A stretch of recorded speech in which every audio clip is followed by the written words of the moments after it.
Now, today, we're going to see, what if Harry Potter was raised by the Godess of Lady Serpents? Join Patreon for early access of super op stories, also adult and steamy Harry Potter stories too. Please subscribe this channel, because definitely I will try my best to provide a valuable content for you all. Also check the description to support the original author for this beautiful creation. The woman stared waiting outside until the boy came with the headmaster. An aged wizard, tall and thin with twinkling blue eyes behind half-moon spectacles and a long hair and beard, and a young student, also thin with startling emerald green eyes also behind spectacles. This time round, and with dismayingly untidy black hair. She could smile at not only the contrast but the similarities. But this was no doubt the boy who lived, the son of Lily and James. She owed him this. Wearily, she closed her eyes until she was sure they were in the room. She stood to greet them. Harry started.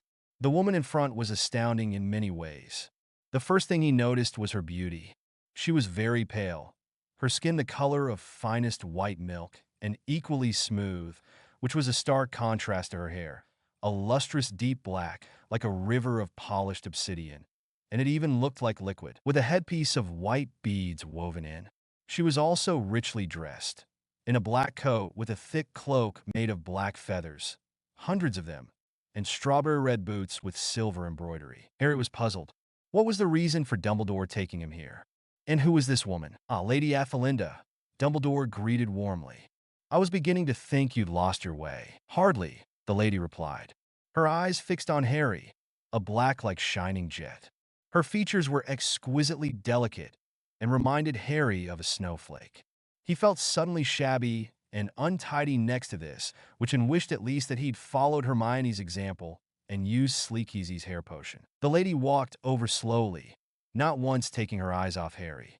He felt even more uneasy, not knowing what this woman wanted from him. This is the boy, she asked softly. No, please don't answer that.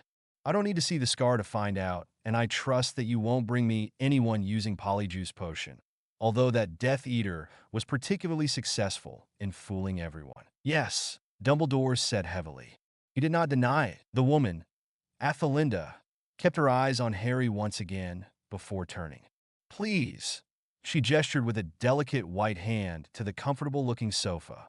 Harry felt relieved. After nearly an hour walking in the cold after apparition, Dumbledore had refused to use magic to transport them directly to here.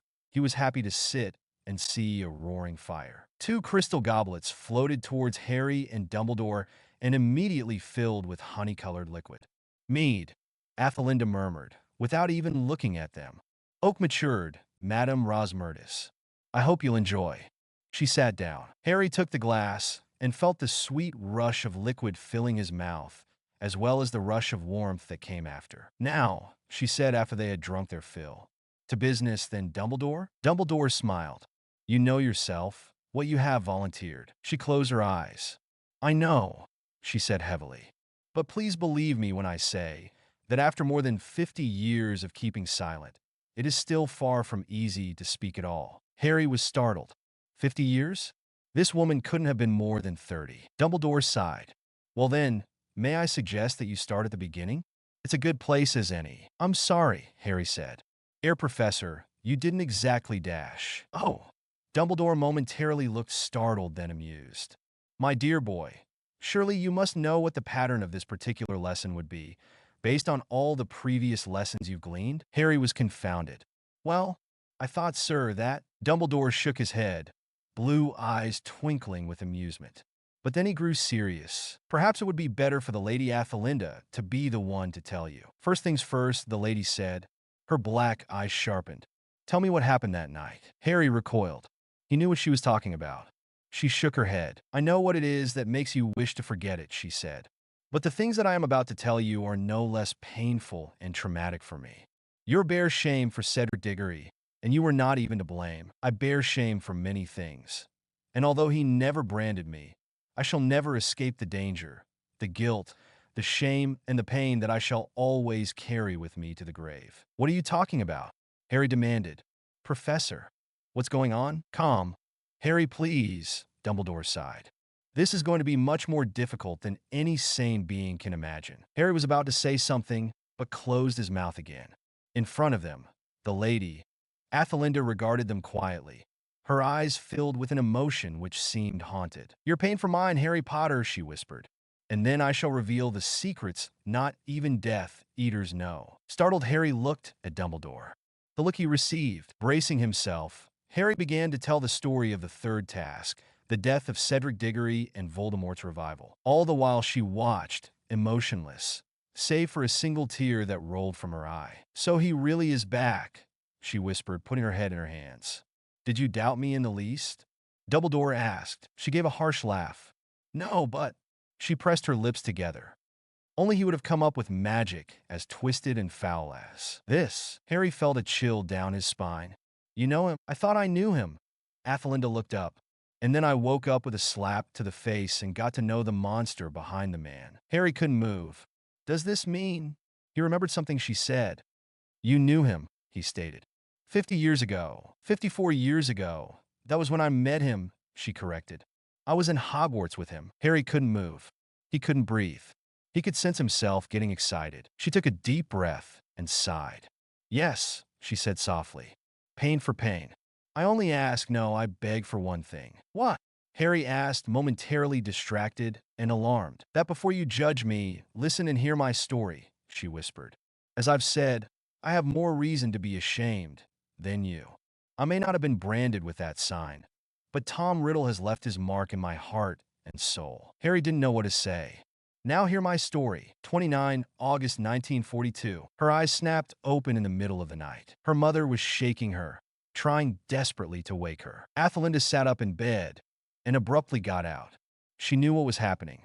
She didn't have to ask. The almost 15-year-old girl leapt up, hastily pulling on the dressing gown her mother handed to her and her slippers. In the other room, a child screamed. "I'll get her," her eldest brother replied. He ran out of the room. Her mother screamed, "Be careful." Their home shook. This was no Muggle air raid. This was Grindelwald's forces dropping explosives themselves onto civilian houses in Britain. Next door, the child screamed again. Just 9 years of age, though she was nearly 10. It terrified her every time their home shook. An explosion sounded yet again, and green light exploded in a flash outside their windows. They were running out of time. Athelinda and her mother ran out of her room. Her eldest brother ran as well, holding their little sister by her arm. Her second older brother's face was white as a ghost. Knocking the door to the cellar open, the house elf Winnie ushered them all in, before her mother pulled her in as well. Their door shut. Athelinda shrieked, "I forgot my textbook." Her second brother did what was later known as a double take. Her family stared at her in shock. Athelinda rose, lunged for the door, fiddling with the locks while her mother screamed, "Athelinda, no!" She rushed forwards to scramble and grab her arm, but the girl would not be dissuaded. She pulled her arm out of her mother's grasp, while her brother shouted, "Are you insane?" This was her potions textbook. She already kept her other textbooks in the cellar, which now doubled as a bunker. She ran upstairs and managed to grab the textbook. It was on a tea table, to run down before another explosion sounded. Her brother, Rieger, grabbed her arm and pulled her roughly in. He was always like that, and he slammed the door shut and locked it before another explosion came. 3 days later saw their return to Hogwarts. Unlike the Muggle children who were sent away to the country, where Muggles thought they would be safe, whom they posed as in the station, these children were returning to school, where they undoubtedly would be safe. Athelinda was bundled in coats and wraps, so much clothing she felt stifled. Her sister clutched her mother's hand. She insisted on coming along to say goodbye. She would start Hogwarts soon enough. Her second brother, Willamar, looked resigned, but Rieger stood determined and poised, like a falcon or a lion, ready for combat. Her mother held them close. "Take care," she whispered. "I know you'll be safe." Athelinda nodded. Her brothers picked up their trunks. It was time to board the train. After crossing the barrier, she saw the new train. It gleamed red and gold, the colors of Gryffindor, she thought, almost smirking.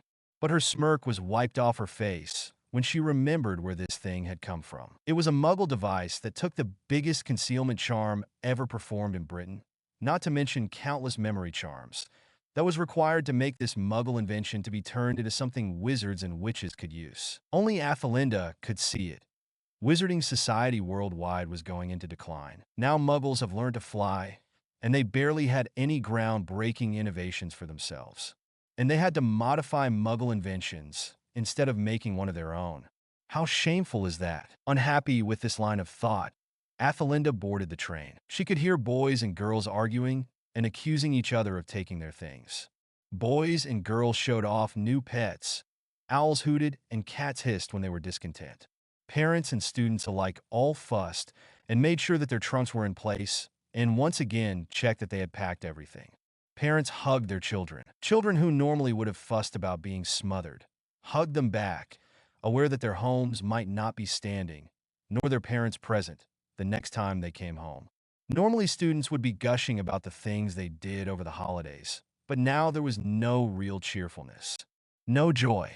No excitement. Only a great deal of hope and fear. Athelinda loaded her trunk in the compartment. She sat down and sullenly changed into her uniform. Then she went on patrol as the new Slytherin prefect. She could hear the others arguing about this and that. She knew full well who the other Slytherin prefect was. Griselda Penrose, the other Slytherin prefect, had resigned due to something Athelinda never even bothered to find out. What her fellow students' personal problems were, she never bothered to find out. It was none of her business. But Tom Riddle was there. She caught him conversing with another student, a troublemaker, she realized in disgust. A troublemaker named Lestrange. She didn't know what they were talking about. It didn't look like Riddle was telling him off for something or other, but she didn't care to find out. As previously mentioned, it was none of her business, and she had other things to do. She didn't even bother to glance their way. Rieger stood with the head girl. Her brother had previously been named head boy, much to the pride of the entire family. Athelinda hoped she could continue that pride someday. Glancing quizzically at her, he excused himself and went over to her. "Are you all right?" he asked. "Fine," she replied. He raised an eyebrow. She sighed and rolled her eyes. "Unveiling, God. Believe me when I say so." He shook his head and sighed. "Being prefect is a responsibility, and I thought you should know what happened to Griselda Penrose before the stories start spreading." She scoffed. "Really? I don't pay the least bit attention to those stories, Rieger. You know I never listen to gossip," she sniffed. For the first time, Rieger, who prior to his appointment as head boy had been Gryffindor prefect, wondered if his sister was truly suited to the role. No, he didn't doubt her qualifications. He knew she was one of the best students in the school, possibly one of the best Hogwarts had ever taught, and she would perform her duties immaculately, but there was the problem of her not really paying attention to what the students were really doing. What if they were up to mischief and it was too late to solve the problem because Athelinda didn't care to find out beforehand? She was too interested in her studies than in poking her nose around. That was a good thing, but a prefect had to sniff out mischief before it needed solving. "Well, I think you need to know anyway," Rieger said. "Griselda needs to concentrate in finding some place to live." For the first time, Athelinda was startled. "You mean her house was destroyed?" Rieger shook his head. "No," he admitted. "She was a half-blood. Her mother disappeared when she was young, and her father never really knew she was a witch. And he didn't know Griselda was one either." Athelinda was stunned. How could a father not know his own daughter was a witch? "The ministry, the school, and even Griselda kept it a secret," Rieger explained. "Her father comes from a very conservative family. For Muggles, that is, fanatically religious. They believe that even practicing sorcery, reading false tarot cards and fake crystal balls, as they thought that was what it meant, was an abomination and blasphemy. So naturally, when her father found out, Athelinda felt the first chills of dread creep up her slender form. "Wait a minute," she interjected. "How did she manage to keep it from him this entire time?" Rieger took a deep breath. Everyone told him she had been accepted to a private Christian school somewhere in Northumberland. Athelinda was speechless. "So he found out," he continued, "and when he did, she was promptly kicked out. Professor Dumbledore is helping her, but it looks like that she is mostly on her own, save for him." Athelinda was speechless.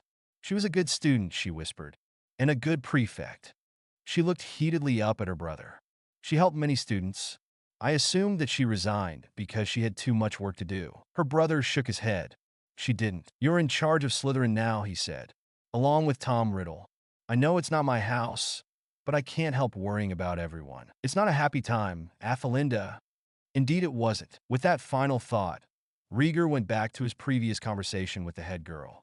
Athelinda shook her head. Times could be better. She dreamed it would be, but she wanted to take part in it, to make the world a better place herself. The train hooted and Athelinda went on patrol, asserting her newfound authority on the Hogwarts students. She would make things change. She was going to. The Hogwarts beginning of term feast was marked by a series of noted that made everyone miserable. Firstly, Hogsmeade visits would be cancelled until further notice. Playing Quidditch outside was banned. So Quidditch matches and practices were all banned. Students were not allowed outside of school grounds. Letters and packages were to be given over for inspection. Parents and guardians were being notified of this. And lastly, they would have compulsory dueling practice. Only the last part seemed to gain any enthusiasm. Groans and looks of disgust were exchanged.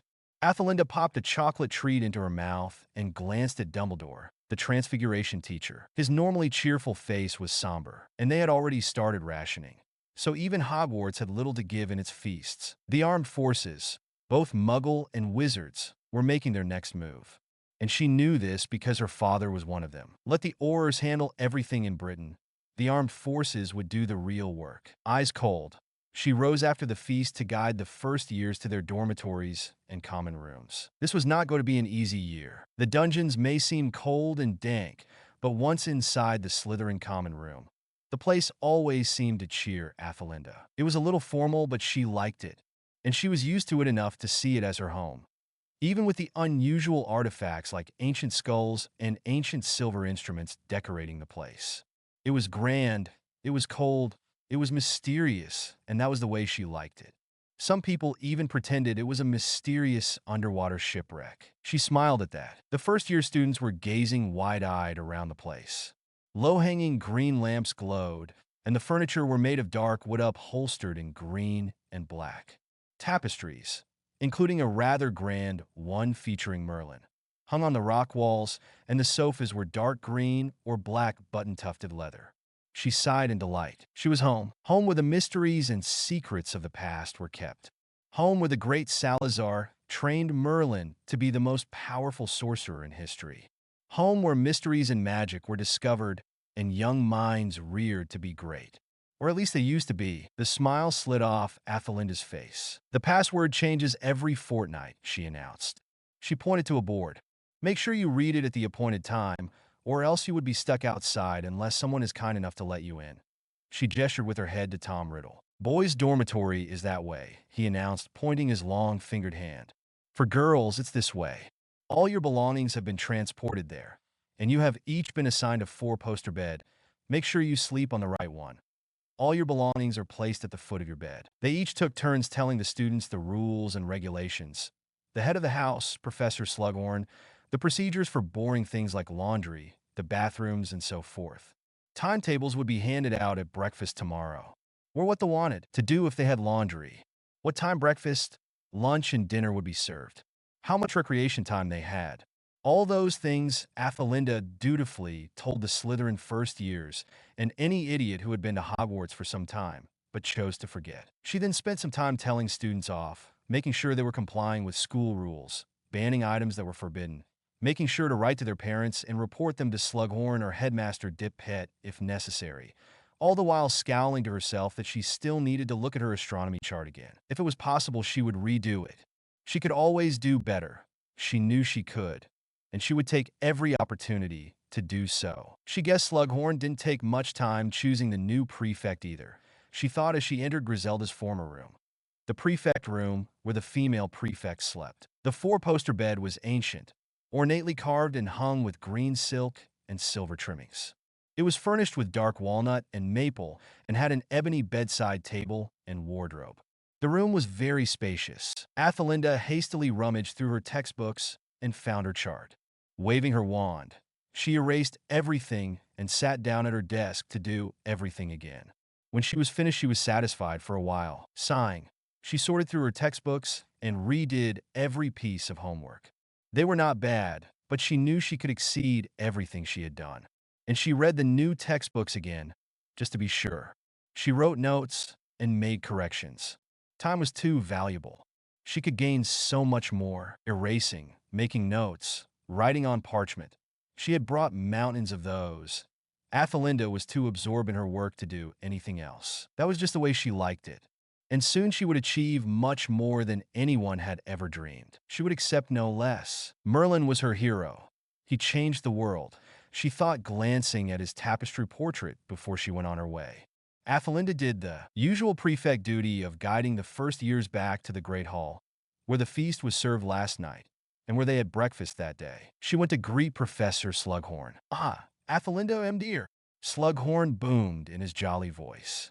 "How are you this fine term?" Athelinda smiled. "Well, as ever, Professor," she simpered. "I'm simply glad to be back." "Well, I'm glad you've been made the prefect," he smiled. "Well, you made me," she pointed. "True," he chuckled. He leaned forwards. "Although I confess, my dear girl, I didn't think to consider anyone else." Athelinda chuckled while the potion's master winked conspiratorially. "Well, you are the best," he noted. "You and Tom. I couldn't have anyone else as prefect.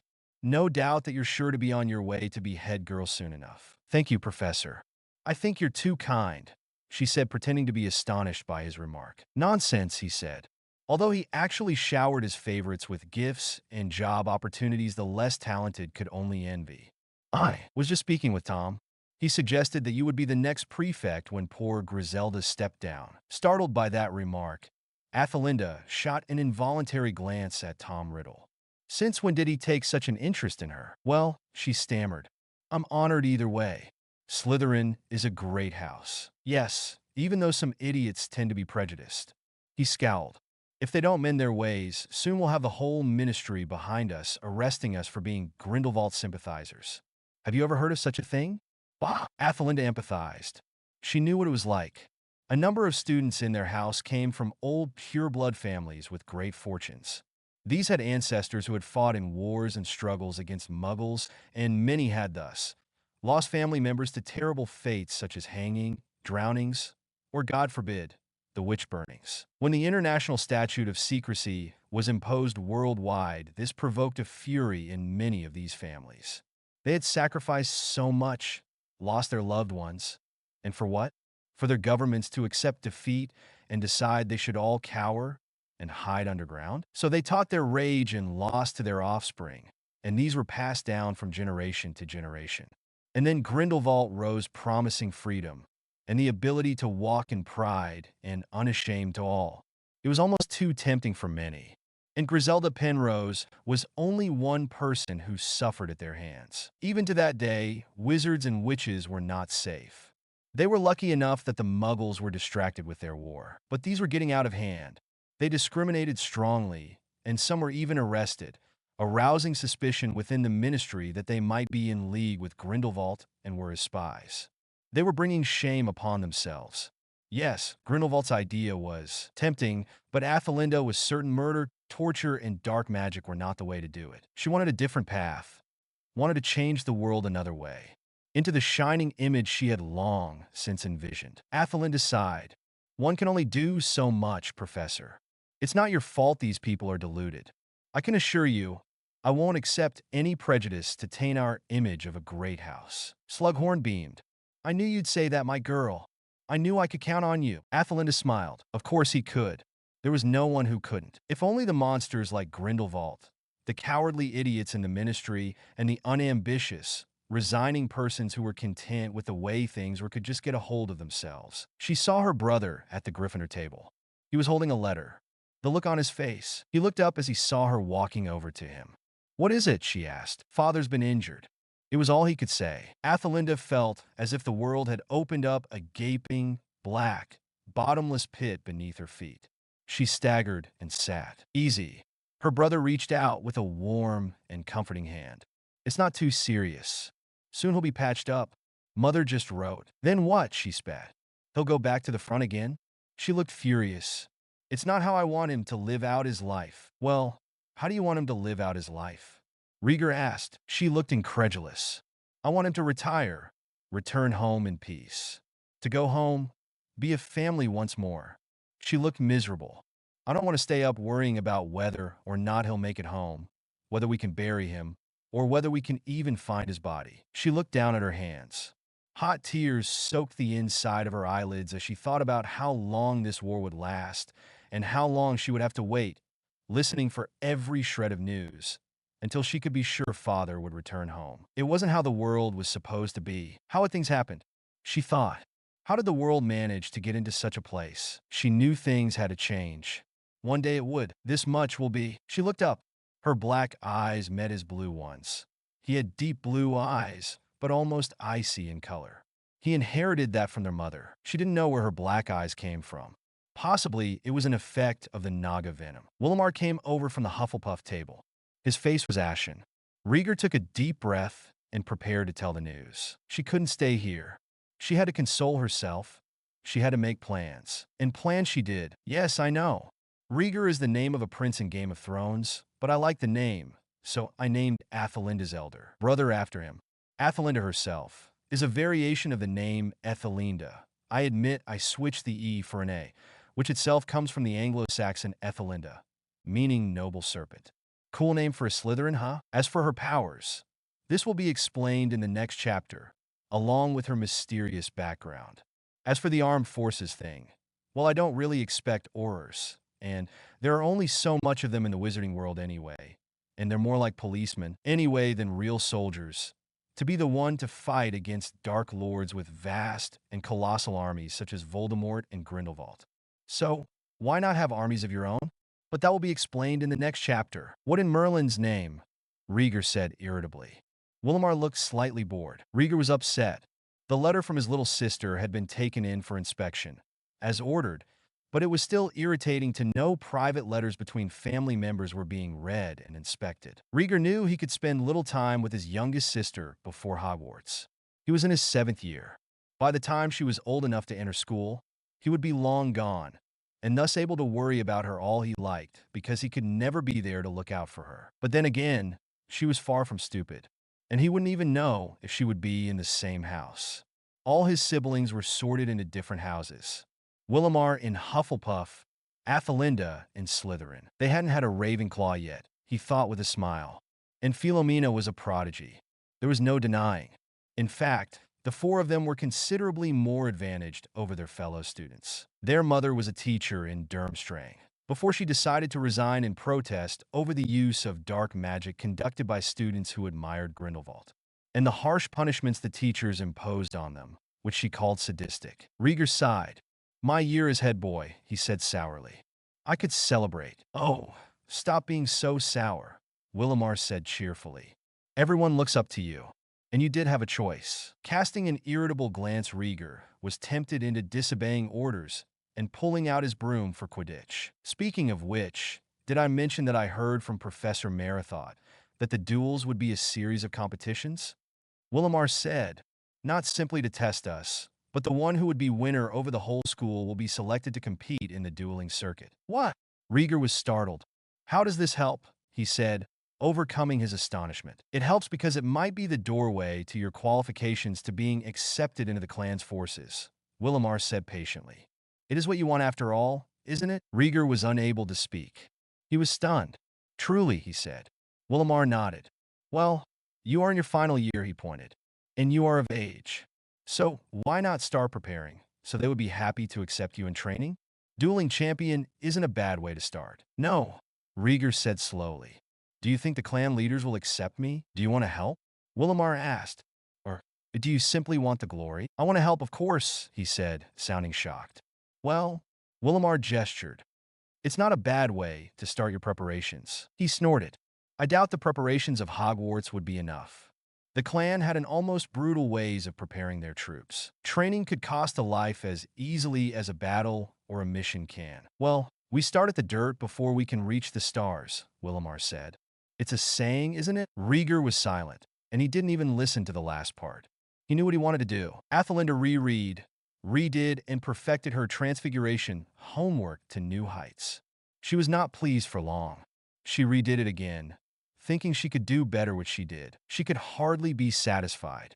And surely Dumbledore deserved better? Eventually, after redoing her various pieces of homework time and time again, she finally, grudgingly accepted that she could do no more and picked up a heavy textbook on magical history.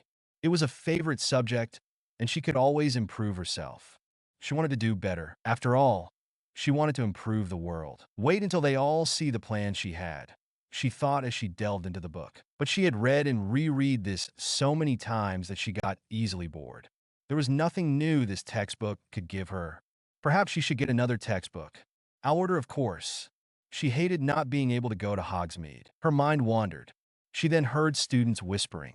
What clans? One of them asked. She was a first year by the looks of her. The Atlantean clans. Another whispered. The people from Atlantis. The first student laughed. It's a myth, surely a silly, stupid old legend. Athelinda could smiled. She knew it wasn't a myth. Silly and imaginative as it sounded. She knew the truth. She was one of them. It's not a myth, the student sniffed. Only someone who is truly ignorant or unaware would think that. Who do you think is fighting the war against Grindelwald? The girl shrugged. The Aurors overseas, of course, she said. The other students in her group laughed out loud, save for a few first years who were just as puzzled as she. Of course not, silly, an older girl laughed. How many Aurors do you think are in Britain alone? And how many of Grindelwald's followers come around to drop explosives onto our houses? Do you really think a paltry handful of Aurors are enough to fight against mass armies that a dark lord such as Grindelwald has on his side? A boy bristled.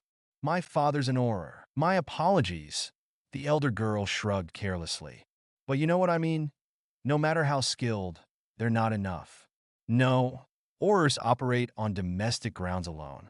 Grindelwald is invading Europe and Asia at the moment.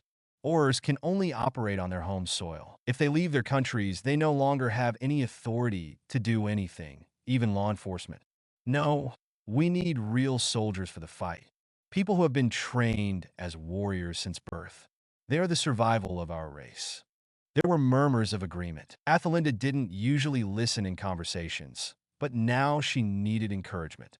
Her clan needed encouragement. She wanted to. No people were supporting them. Long ago, the girl started.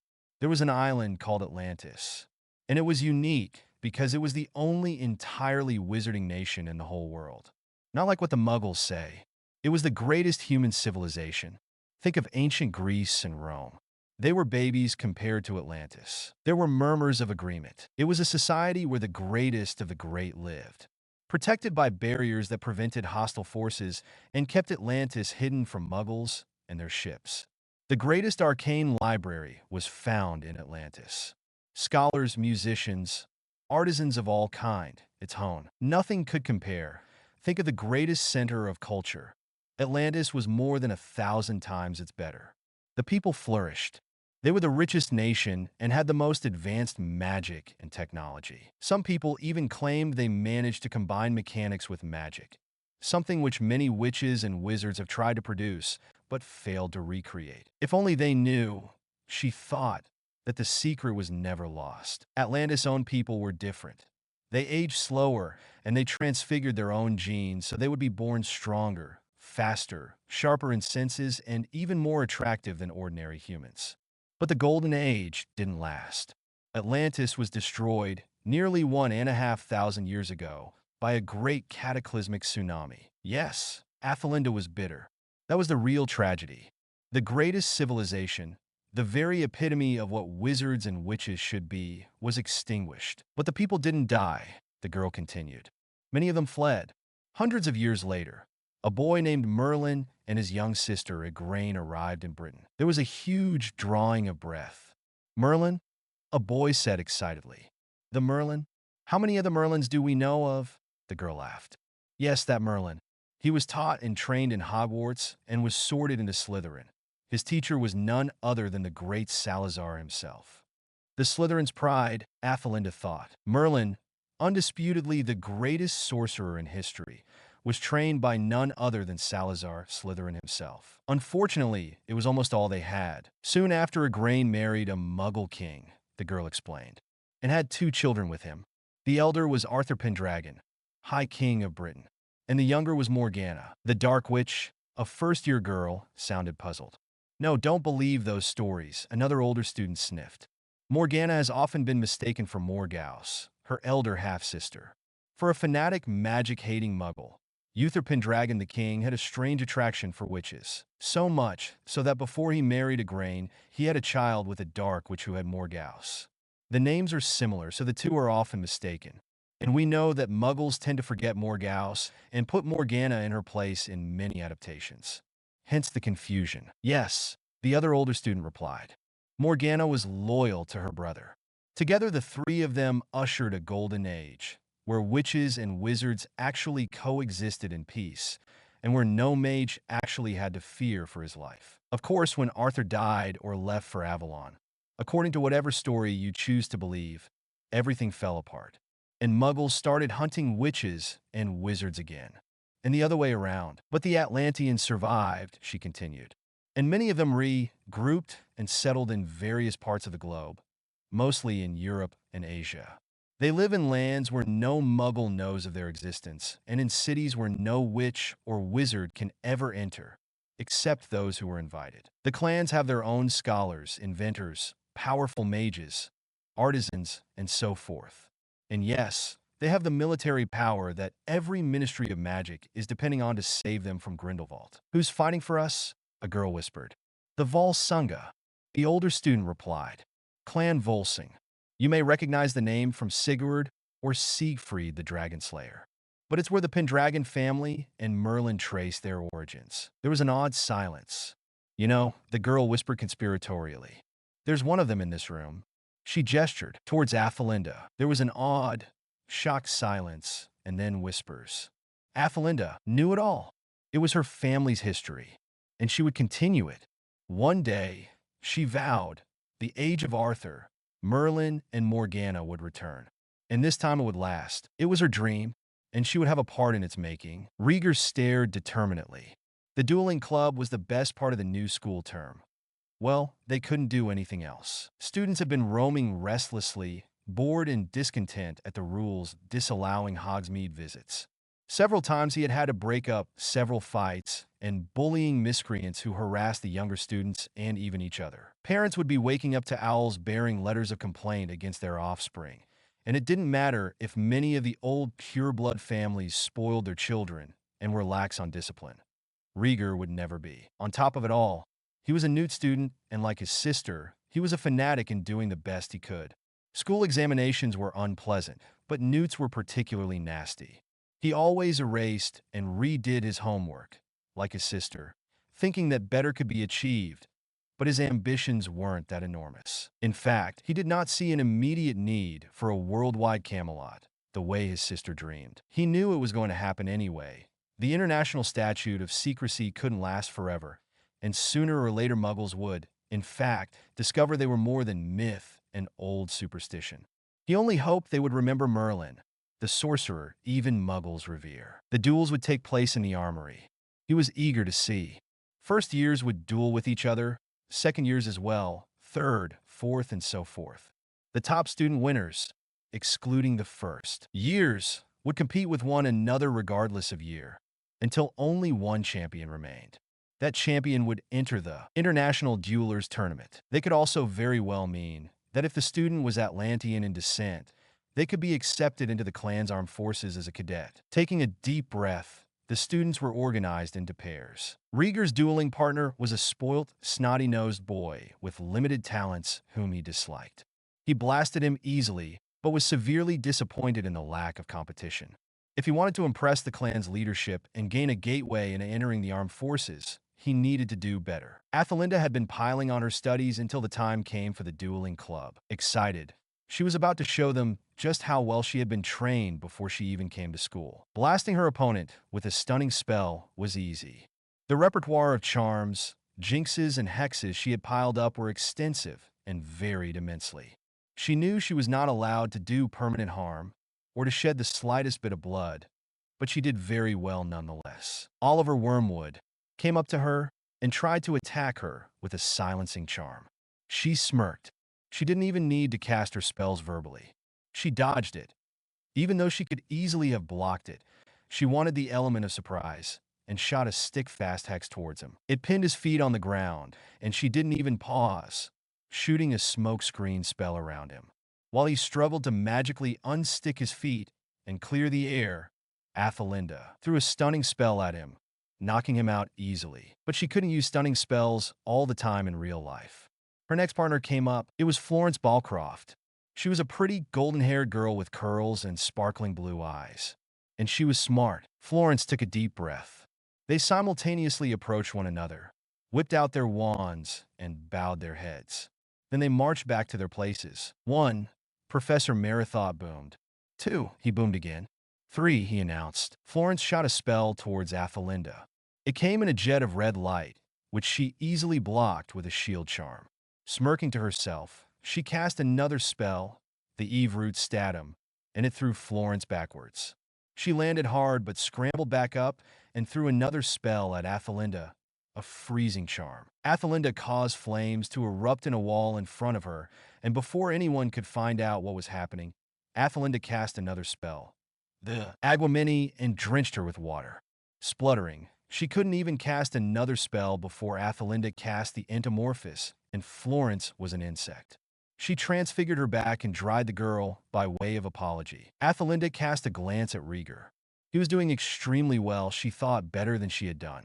Rieger had, by the looks of it, blasted 3 opponents with exploding charms, stunned one of them, froze 3 more, transfigured 8, jinxed 9, and threw a number of hexes and jinxes at countless others.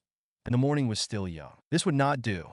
She was not doing well enough. Athelinda got out her wand for the next opponent, then frowned. She knew something wasn't right. They all had dueling practice first thing this morning, and Tom Riddle was not there. She did her duties, half expecting Tom to be there at the armory already.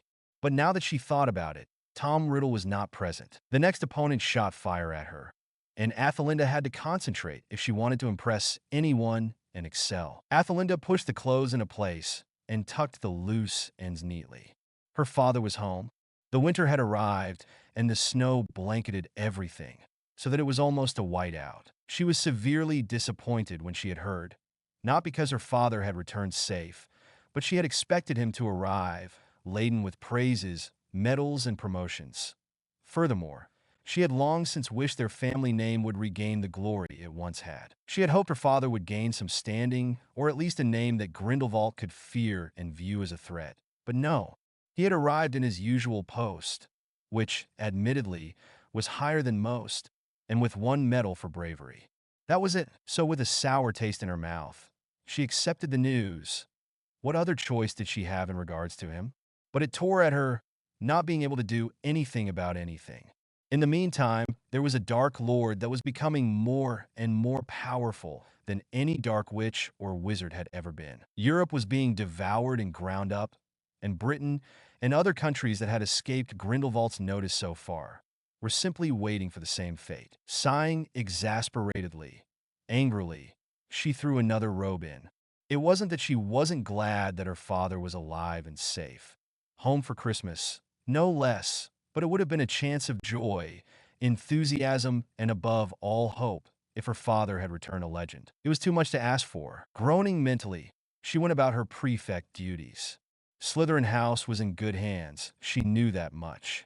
She may not have known Tom Riddle very well and barely ever spoke to him or looked at him, but she did not doubt his competence in the least. Not all students were returning home for Christmas. Many of them had been persuaded to stay, as they did not know if their homes would still be standing or their parents still living during this period. Hogwarts was safer. Riddle would be staying with the staff at school, but her mother wanted them home. It was Christmas and a chance for the family to be reunited once more. It was something she looked forward to. During breakfast, students chatted, trying to keep an atmosphere of excitement, free of worries. But it was barely worth the effort. Athelinda forked a piece of egg on toast into her mouth. Truly, one could even taste the fear in the food. What a world they lived in. Good morning. A voice sounded pleasantly above her. She looked up. Tom Riddle was standing over her, smiling benevolently down at her. She stared at him blankly. What was he doing here? I saw you in dueling practice, he said, sitting down beside her. She could only stare. You were amazing. She blinked.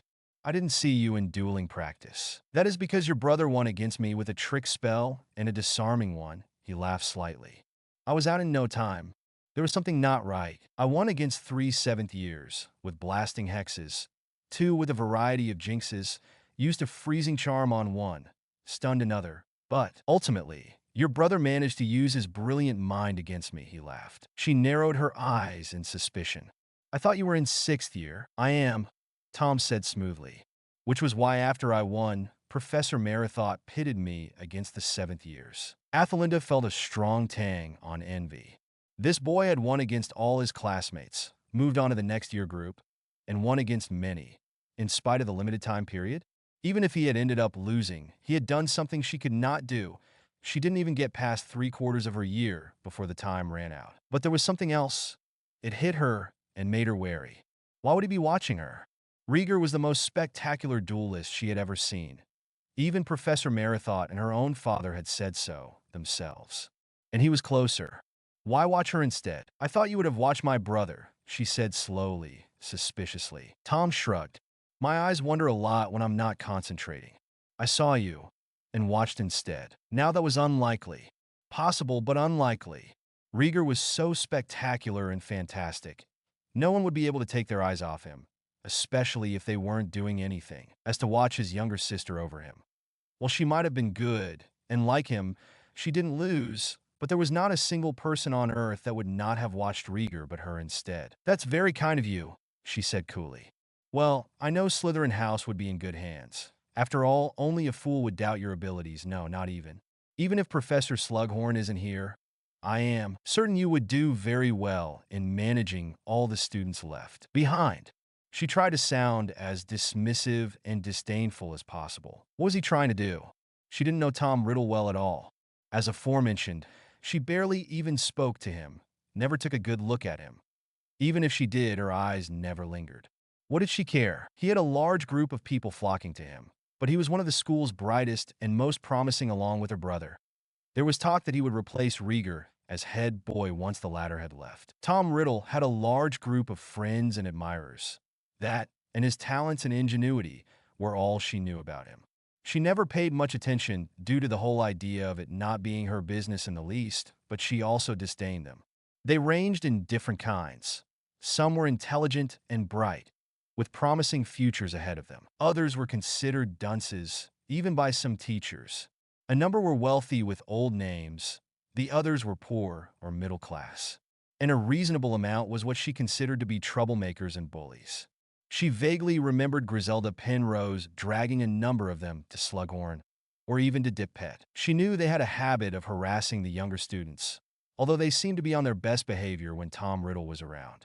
That may be a good thing, but it made her very suspicious now that she thought about it. Athelinda would say that he was trying to claim the glory, helping such brilliant students, if they were all bright. In that case, he might have been like Slughorn, but a number were stupid.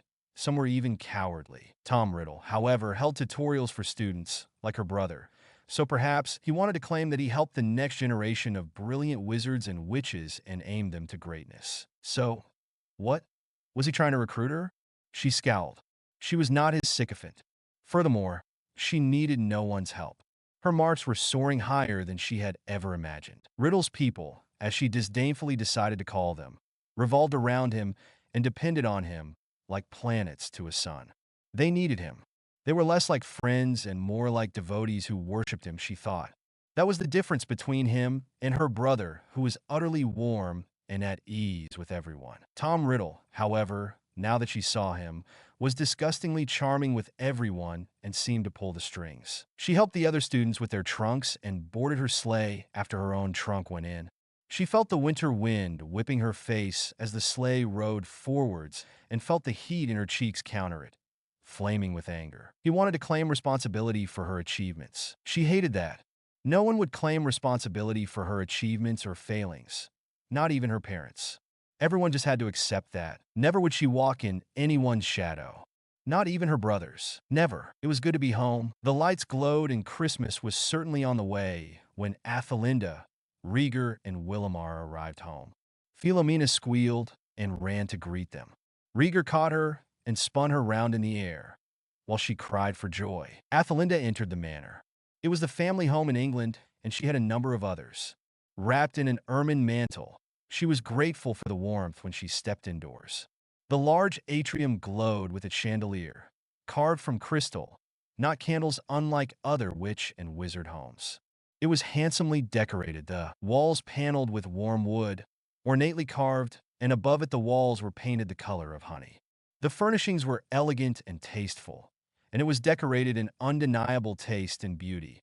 Art hung from the walls, and in statuettes and sculptures in certain areas, magical objects, jeweled eggs made of gold and silver, porcelain and crystal vases and lamps set with semi-precious stones, flowers.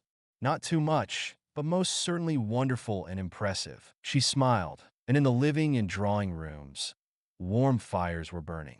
A tree had been set up, and she smiled, recognizing her sister's touch in decorating. She removed her leather and down-trimmed gloves, putting them on a table, and sighed blissfully. She was home. Then a figure she recognized came into the room. "Father!" she exclaimed, running and jumping into his arms in delight. Laughing with delight, he caught her and spun her around, much like Rieger had done with Philomena. "You're home!" she exclaimed. "And are you all right?" She looked wary. He smiled and stroked her cheek. "You know I'm perfectly fine, my darling. Your mother patched me up. She's better than all the healers in St. Mungo's, but don't tell her that. They'll be down here in days and demanding her presence in that chaotic place they call a hospital." He theatrically shuddered, and she giggled like a child. Her father, Andreas, was a tall man and had slightly bronzed skin and a chiseled aquiline nose, high forehead, sculpted cheeks, angularly defined cheekbones, and nicely arched brows beneath smoky, silvery green eyes. He smiled warmly at her. "You're home," her mother smiled, entering from another room. She went over to hug her. Her mother clung to her, breathing in her scent. At last, the family was together, until her husband had to go back to the front. Pulling back from their embrace, her mother studied her carefully. She had clearly cut features, good to be placed upon a cameo, and deep blue eyes, slightly icy in tone, like her brother's. Her hair was deepest black and curled slightly at the edges. She smiled. "I'm glad we can be home for Christmas," she said. Her mother turned. "We have all our presents, but of course you'll have to wait." Athelinda rolled her eyes. "I'm not a child, Mother. It's Philomena who'll have to wait." "And where's Winnie?" "I haven't given her the present." "It's not a hat, is it?" her father joked. "I'll miss her." Athelinda rolled her eyes and went off to find the house elf. Winnie was in the kitchen cooking up a storm. "Winnie," she sang, opening her arms wide. Winnie turned, and in surprise, "Miss Athelinda," she squeaked, flying into Athelinda's arms. She knelt to hug the elf. "I've missed you," she said warmly. Winnie pulled back, huge eyes shining. "Come sit, miss," she said happily. "Winnie has baked Christmas cake and apple pie, crumpets, scones, chocolate cake, and much, much more. Winnie is going to make even more after this, just in time for the Christmas party." "What party?" Athelinda asked sharply. "What party is this, Winnie?" She had thought they were going to spend the Christmas alone with each other, as a family. The house elf looked up at her innocently.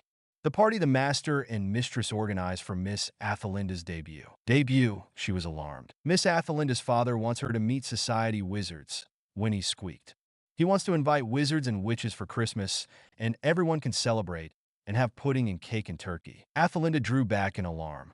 "Why would my father want to meet them? He hates those society elitists who think they're better than anyone else. A number of them are Grindelwald supporters." That's what he'd said. She ran out of the kitchen, determined to meet her father. He was in the atrium, hugging Willimar and Rieger. "Father," she demanded hastily, coming into the room. Her winter cloak swirled behind her. She didn't bother taking it off. "Is it true?" Her father frowned. "Is what true? That you're inviting society wizards here?" She was working her way up, close to a rage. "Father." Rieger, bewildered, looked back at him. "It's not like you." "No," her father said grudgingly. "But it's what needs to be done, Father." Rieger sounded even more bewildered, exchanging looks with Willimar. Their father sighed. "We are standing at a precipice," he admitted. "Grindelwald is gearing up to invade Britain, and we need to be sure people in this country are on our side. This means the powerful elite with a great deal of money that could determine whether we win the war. The clan's might is what may win the war," Athelinda flared. "It has nothing to do with those snobbish elitists and pureblood maniacs. And who could stop Grindelwald if he marches upon Britain without us knowing? With the clan's back turned, fighting his forces in another part of the world? What about his spies and infiltrators? No, we need to make allies, and we need to be sure that they are all on our side. I would very much like to see for myself." And a wise man once said, "Keep your friends close, but your enemies closer." He was right. Your debut is just a pretense, my dear. I want to see and talk to them, to find out what's really happening within their heads and how they're reacting to the news that Grindelwald is gaining ground. What? Athelinda was startled. But the Daily Prophet hasn't reported dash. The Daily Prophet reports what the ministry wants them to report, her father interjected. Propaganda. It also boosts the nation's morale and eases their worries on Grindelwald's approach. Yes, we won a great victory in Bosnia, but we are paying the price in Austria, Hungary, southern Germany, France, and Denmark. He sighed heavily. So much death. His eyes were haunted. Rieger looked at the space ahead, not really seeing what was there.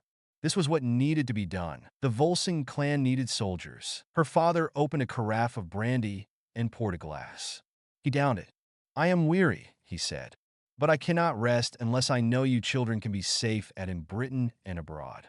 This Dark Lord has cost us so much. Now he creates mass armies of inferi. Her mother gasped. Athelinda felt ice flood her entire body.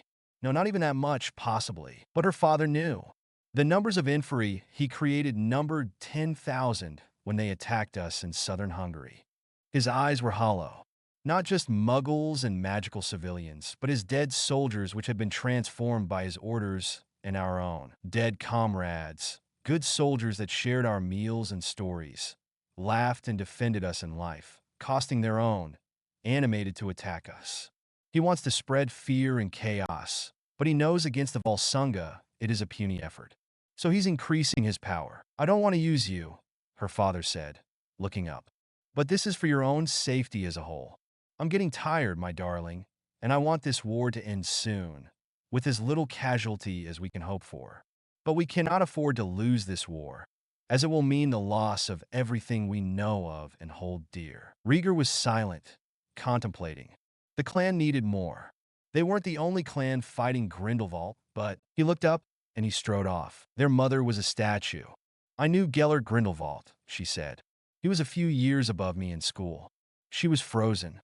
He was mischievous, I never guessed. She choked off. Her father took her hand. What kind of monster creates such armies? She gasped. Willamar held her tight as her tears spilled onto his shoulder. A monster. That was the only explanation. In Nurmengard, her father told her, had been completed a prison for Grindelwald's enemies. Now they were already packed filled with his opponents, Muggle-borns and blood traders. Athelinda didn't know what to say. Could she even react? She just stood stunned as her mother sobbed and needed comfort. She knew she had to play her part, and she knew the world needed changing for the better. Chapter 4. I'm a sworn enemy of convention. I despise the conventional in anything, even the arts. Hetty Lamar, angrily. Athelinda had no choice but to do as she was told. Dressed in robes and a gown of black silk with white French lace trimming, she allowed her hair to fall loose and flowing after curling it up. The black tresses fell down her back, as silky as ever. She looked at her mirror. She tried smiling, but even though her lips say natural deep cherry red rose up, her black eyes glinted menacingly. She knew who would be there. She had reviewed the guest list. She knew their names. Lestrange, Black, Crabbe Goyle, not Rookwood, Avery, Malfoy. Many of them were pure-blood maniacs. How she loathed them. And now to have them entering their home, when by all means their ideals should be stamped out and opposed violently. They were a threat to them all. And now to enter their grounds. But she knew that they would not harm them. The reason for this, they were sycophants and pure-blood maniacs. Thousands of years ago, Atlanteans performed magic that would enable their descendants to be pure-blooded Atlanteans in spite of intermarriage and so forth.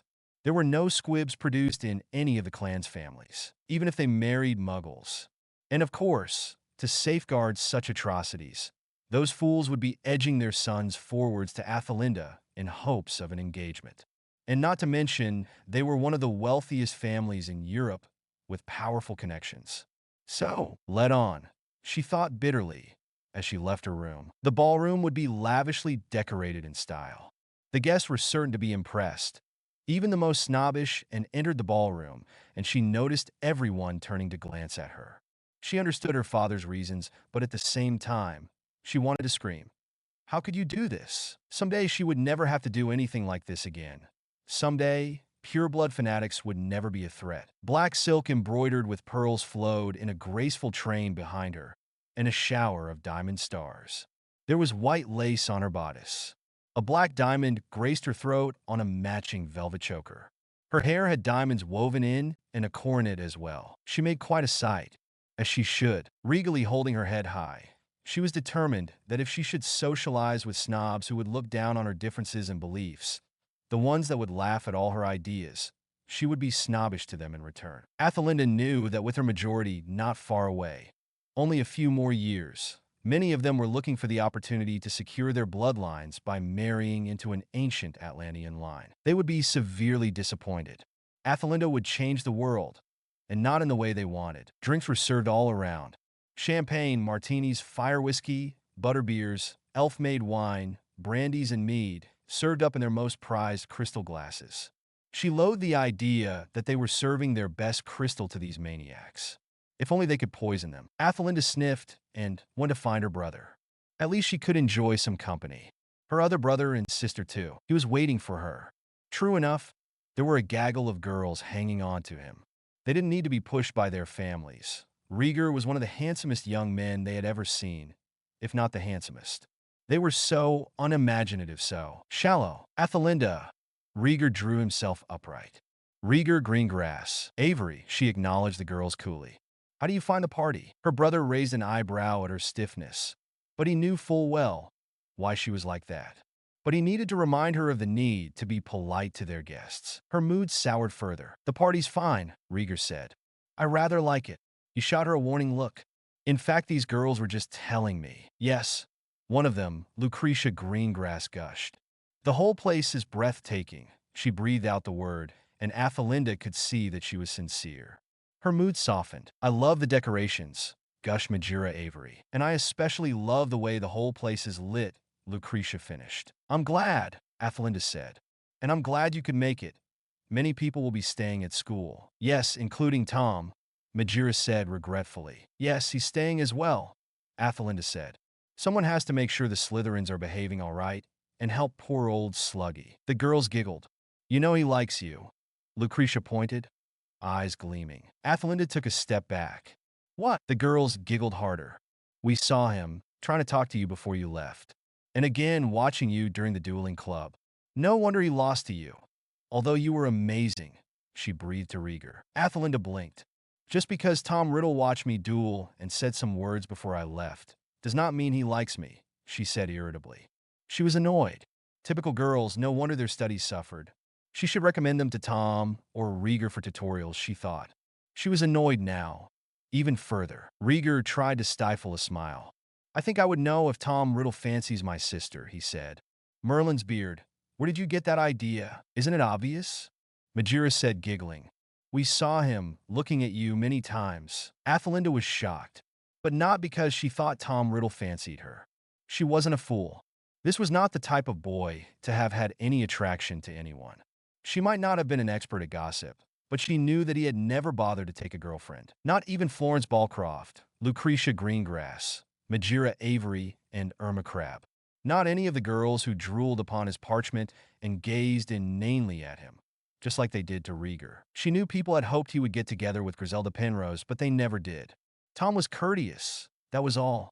He never took a great deal of interest in girls for romance, and she was heavily suspicious of him. Why was he taking such an interest in her? And didn't Professor Slughorn say that he had recommended her for prefect? Her eyes narrowed. Something smelt fishy. Well, girls, even if Tom Riddle liked me, I have work to do, she said breezily. She sniffed. I am Slytherin prefect, and I have ambitions that don't stop at school and the marriage home. Domestic life is only the end of the road after a long journey, and I intend to keep it that way. That's my sister, Rieger said approvingly, not letting convention stop her dreams and plans for the future. Indeed, Willamar appeared behind them. I know she has some excellent plans for this world, and it would be a shame to waste them. Willamar's dark eyes registered something that signaled to Athelinda that he had some bad news to tell. He was normally left unseen in large gatherings such as this. He preferred to keep to himself in such formal circumstances, unlike his sister who loved formality. And he was slightly less noticeable than his elder brother, who was worshipped by girls and idolized by men. "What is it?" she asked quizzically. Willamar took a deep breath. "Ladies," he acknowledged, "may I borrow my brother and sister for a moment? I have some grave news to tell." And with that, heart filling with dread, both Rieger and she exchanged glances at each other before leaving for the kitchen. Wait, they were on their way to the cellars. "What is it?" she asked impatiently.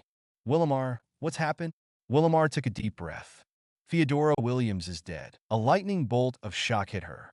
No, it couldn't be. Theodora was a Hufflepuff student of 5th year, whom Athelinda actually liked. She was a Muggle-born and very helpful and friendly to everyone. She was well-liked by the majority of the school, discounting the pure-blood elitists. To hear that she was dead. "No," she breathed. Rieger stood frozen, like he had gone through the same experience. His face drained of color. "How?" he whispered. Willamar took a deep breath. Her parents found out. They're a superstitious bunch, and they were involved in some sect or cult. A cult, I believe, and they actually witnessed her one way or another, and well, they burned her. Rieger felt as if the life had been knocked out of him. "Burned her," he exclaimed, aghast and more horrified than he had ever been. "Burned," Willamar confirmed gravely.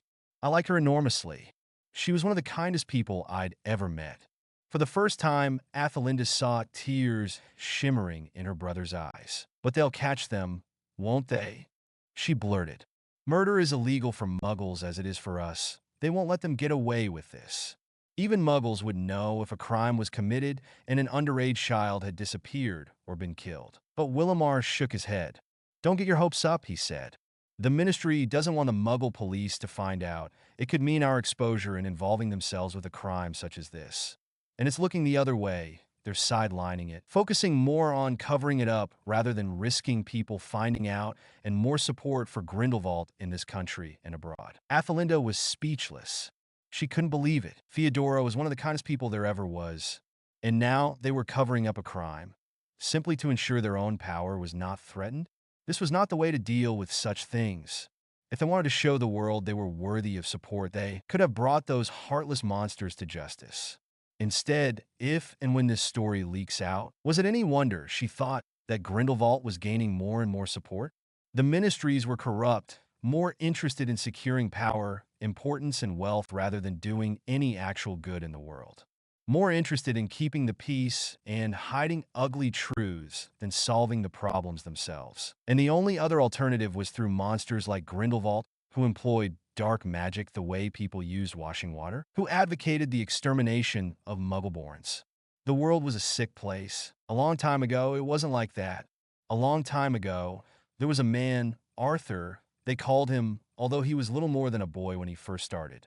He had a younger sister and a mentor, and together they ushered the greatest era of peace and prosperity, where fear was a stranger and hunger was unheard of, where the greatest advancements in modern magic started and achieved ground-breaking levels, where people were groomed to rise to new heights above the stars, and the world knew their name and revered them, where Muggles did not despise anyone who was simply born with magic, including their own children, and lived side by side happily, no less, with them. It was the time of Camelot. But Camelot had faded nearly 1,000 years ago when Morgause's son Mordred rose up against Arthur and tried to kill him. Mordred died, but although it was simply meant to have been an overthrow and not total destruction, the age of Camelot was over, and Merlin, Arthur, and Morgana knew that they could not stay. So they left for Avalon, where Muggles would believe Arthur would return from, and whereupon a prophecy was given to the wizards and witches of Britain that one day the golden age of Arthur Pendragon would return, and it would stem from the roots where Arthur sprung. She believed it, but how long did they have to wait? It was a maddening thought. How many hundreds of years until Arthur's descendants made their move? Was it when the wizards and witches were nearing annihilation? She thought angrily. She stormed out of the cellar and kitchen without a word. She stormed to her bedroom, slamming and locking the door. Muggles. She didn't hate them all, but there was no justice in them being so dominant, whereas their people suffered.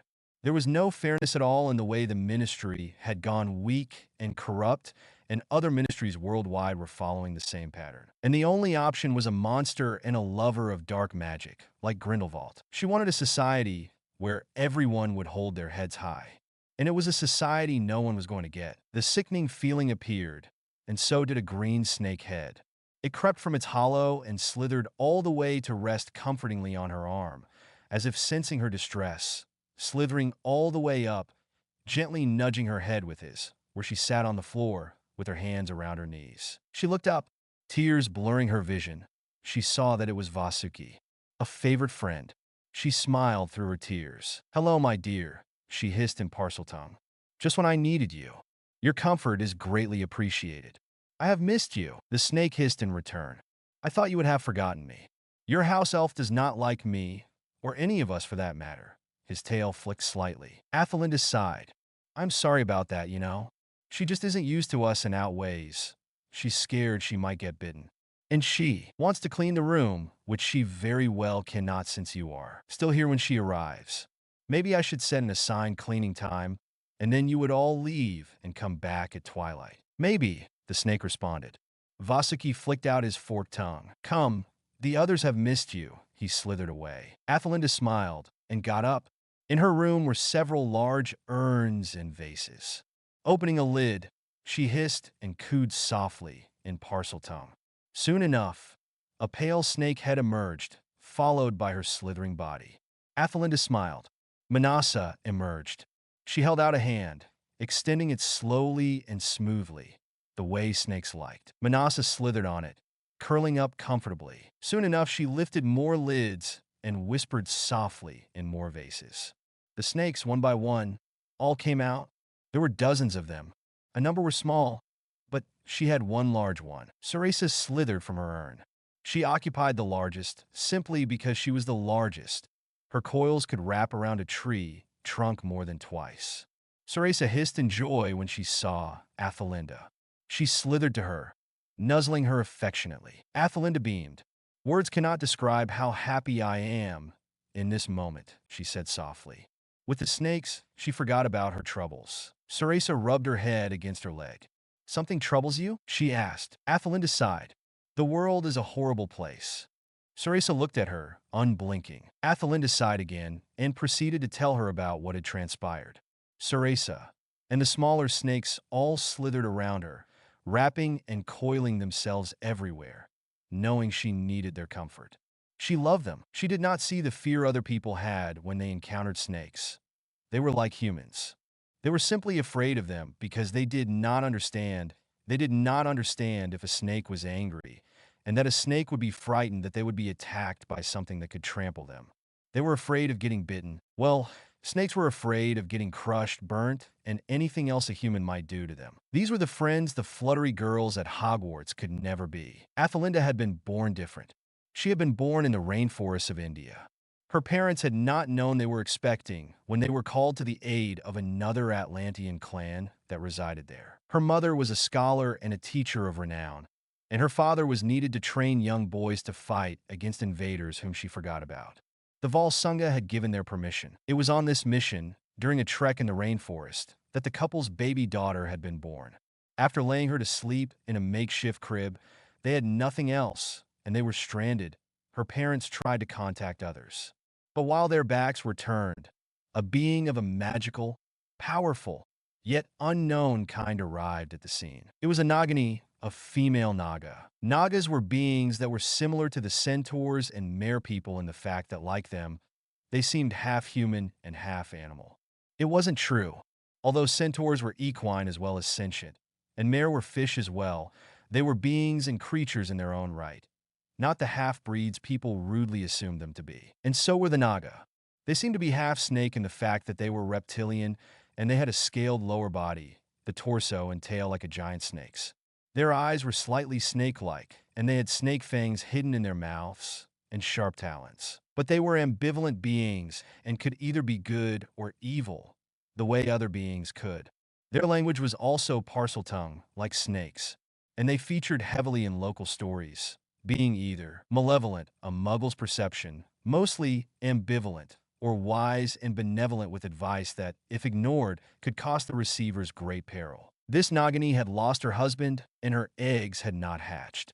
She had fallen into despair, and when hunting for food had come across a baby girl, a witch child. In excitement, she had taken the baby not knowing the parents were still nearby, and decided to keep it. Athelinda had known the loving coils of her mother's scaly tail and had drunk drops of her venom before she even tasted milk. Naga venom had legendary, magical properties, and it had given Athelinda remarkable powers, one of which was the ability to become a parcel mouth. Another was to will things to happen, set into the future. She was not a seer. She was far more powerful than that. Seers only speak of what was to come. In other words, they never chose. She could choose, but the power rarely took effect. She didn't know if there was a pattern to it, and only belatedly realized the power had taken effect when she was saying or deciding something.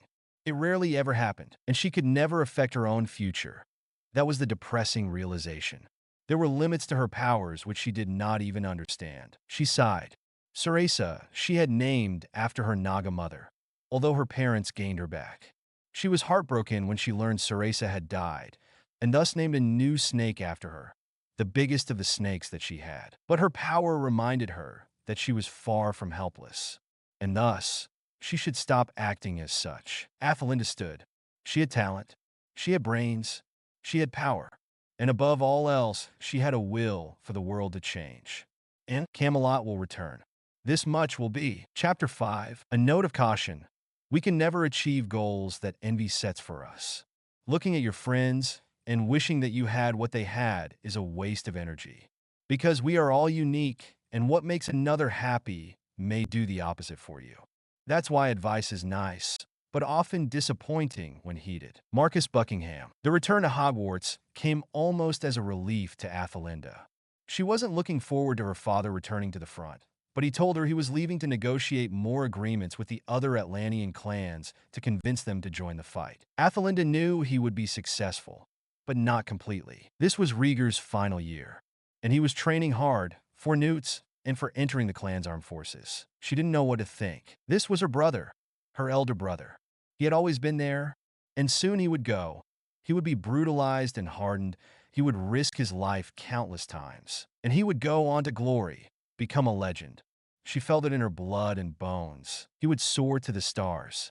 She would remain in the Slytherin dungeons, assisting Slughorn with acquiring extra ingredients, buying him gifts of mead and sweets, disciplining irate bullies, and confiscating dangerous objects, telling first years where to go and who the teachers were. And she felt she could do other things, and everyone did know it. Yet, she was still stuck at Hogwarts. She was optimistic, though, ignoring Tom Riddle. His very existence annoyed her. Now, Athelinda did her duties with grace, performed at classes and homework with unbelievable ease, and remained cheerful to boost the morale of the students and staff. No one dared to ask her about the war, even though they knew she was a member of Clan Volsing, their defenders. It was just the way she wanted it. Until the dueling began again. Professor Marathought came up again. She took her place, and her partner was a boy she didn't even know the name of. They marched out in front, whipped out their wands, bowed their heads, and marched back. 1. Professor Marathought boomed. 2. Athelinda was ready. She knew what to do. 3. He boomed again. She cast a shield charm, just in time to block the jet of light. Shooting jets of colored light, water, sparks, smoke, and so forth. The two dueled, and Athelinda managed to defeat her. The next opponent was a boy reputed to be brainy. They clashed for a time, before Athelinda easily disarmed him and magically pinned him to the ground. Another opponent came up, and then another, and another. It kept on going, and Athelinda managed to defeat everyone in her year group. Soon everyone was remarking on her, whispering and pointing. It looked as if she was gaining ground. Soon Professor Marathought proclaimed her the winner of her year, and she beamed at her and said, "Soon, my girl, you'll be dueling champion. Grindelwald will learn to fear you." The burst of pride and joy rose up inside Athelinda like a fireworks display. It burst and showered all over, flooding her body with light. She glowed in and out. "You'll do good in this world," Marathought boomed. "Soon it won't be like this, and you'll have your part in its making." Yes, Athelinda thought, "I will." With the exception of Rieger, whom she had yet to beat, Athelinda became the best duelist. She didn't neglect her studies, though. But her parents were by now used to receiving soaring marks from their offspring, so they could only smile and shake their heads in pride as the marks came in. She needed it. Needed to be the best she could be, to gain a favorable review by everyone who had to listen, to respect, or even to fear her. Rieger, Willamar, and Athelinda never merely got and achieved. And no doubt Philomena won't either when she arrived. At Transfiguration, she was a master. At Divination, a mystery to behold. At History of Magic, she was more correct than any textbook. At Herbology, the plants grew madly and depended on her very touch as they did water. Charm, she was brilliant, and at Potions she shone as bright as the greatest masters, if not better. She survived at Care of Magical Creatures, and the animals soon loved her. Arithmancy, subject she insisted on taking, was excelled at and improved by her. Soon the teachers were piling so much compliments on her the whole school were gazing wide-eyed. As she had always dreamed, it was a start. Astrology was another thing she loved, and she was looked upon as the brightest in her year. She sparkled like the stars themselves when complimented. And defense was another subject she was skilled at. She was head-to-head with Rieger, her brother, in everything. But she could never afford to let him win. She said to herself, she would never walk in anyone's shadow. And that, no matter what, included her brothers. Soon she would exceed him and change the world. And she would win, despite how much she loved him. Athelinda stood poised. She had reached the stages of the dueling competitions where people were starting to get permanently knocked out. From then onwards, only the winners could proceed. Could they imagine what would happen if she won and proceeded to win the International Duelers Tournament? She would gain worldwide recognition and would be seen as a major player in the fight against Grindelwald if she decided to do so. And from there onwards, people would listen to her ideas, her plans, her dreams of rebuilding a great society. The society they had once lost over 1,000 years ago when Atlantis sunk into the waves. She had designs, ideas, plans, everything to build and instruct others, and ways to fight Grindelwald and other dark witches and wizards. Witches and wizards that dabbled in dark magic were evil. There was no doubt of that.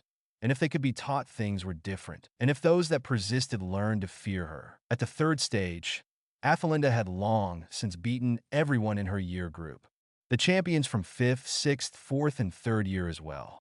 The 1st and 2nd years tired long ago. Tom Riddle was unable to compete due to suffering from a potions accident, which involved a faulty cauldron exploding and immersing him in its contents. He dropped out with little choice. Now Rieger, Willamar, and a few others were all that remained. Rieger sadly beat Willamar, who smirked in reply. She won against Freddie Willard and knocked out 3 more. No one seemed to stand a chance. As she moved higher and higher, the competition became more intense and even more spectacular. Soon she had beaten all of them, except for Rieger. Rieger had beaten everyone else. The finals were held in full view of the headmaster and other staff members who were in attendance. Gryffindor and Slytherin banners hung everywhere. Everyone was excited. This was the highlight of the week. Without the Hogsmeade visits and Quidditch, there was little else they could look forward to. Everyone asked Willamar who he wanted to win. He laughed and said both were his siblings. He loved them both, and they loved each other. He may have felt guilty that Athelinda wanted to win as well, and he was pitting Rieger against their own sister. He had, after all, suggested this. And soon larger spaces were created, protective barriers were set up, and the headmaster, teachers and other staff members, and students from all years were safely seated behind them. In the Great Hall, the armory was deemed insufficient for such a colossal duel. Rieger and Athelinda mounted the steps. A large, wide platform had been set up. They were only allowed a wand, although they could use magic without it. And not all of the spells were verbal, so the students would be hard-pressed to find out what was going on. And it created an extra challenge for the opponent. Brother and sister readied themselves. They shed their outer robes. Bets were made. Their wands weighed. Students listened in excitement. Their names were called out, and each walked forwards.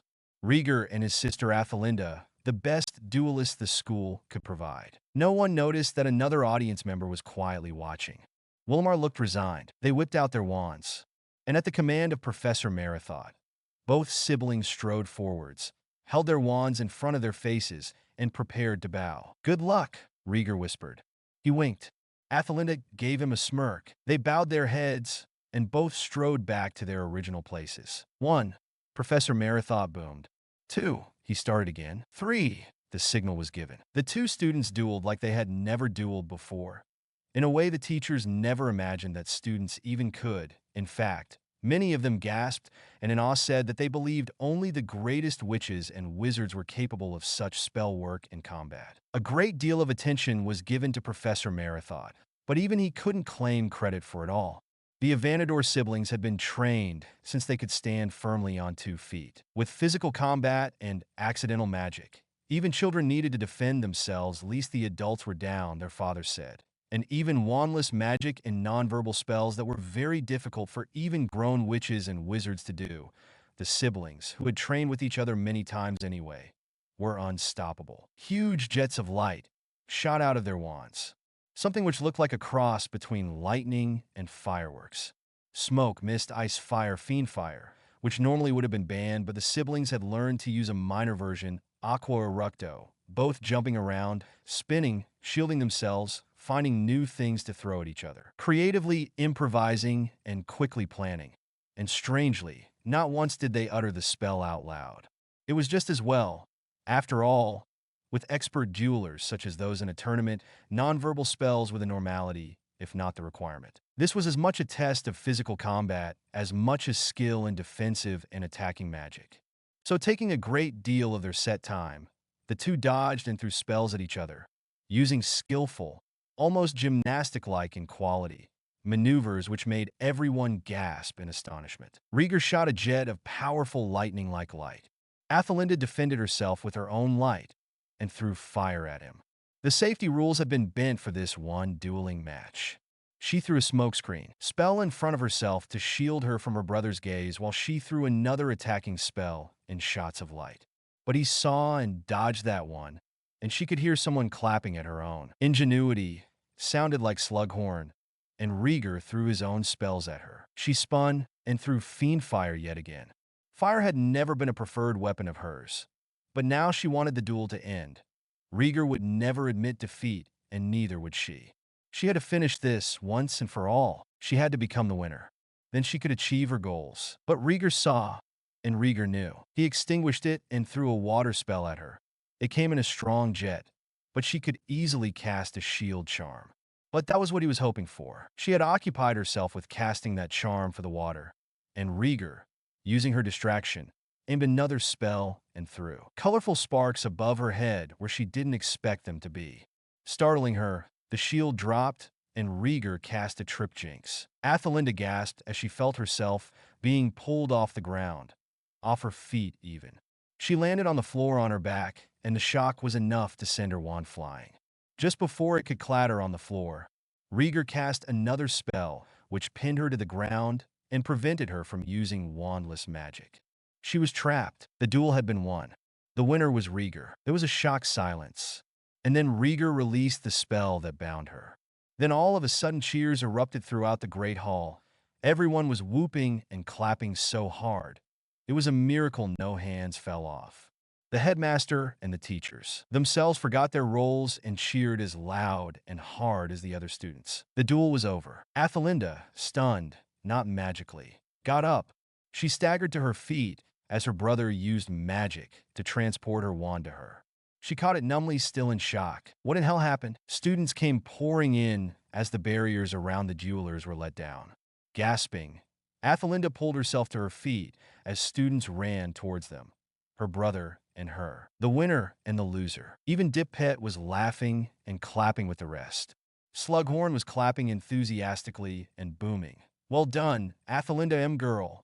He even jumped in midair. No one had ever seen a duel in Hogwarts itself of its like, and no one would ever see it again. And Athelinda had declared herself the loser, because she didn't think to realize that her brother might have used her own defensive tactics to occupy and then proceeded to diverge her attention again before using something as simple as a trick jinx and pinning her to the ground. Her brother had won, and she had lost.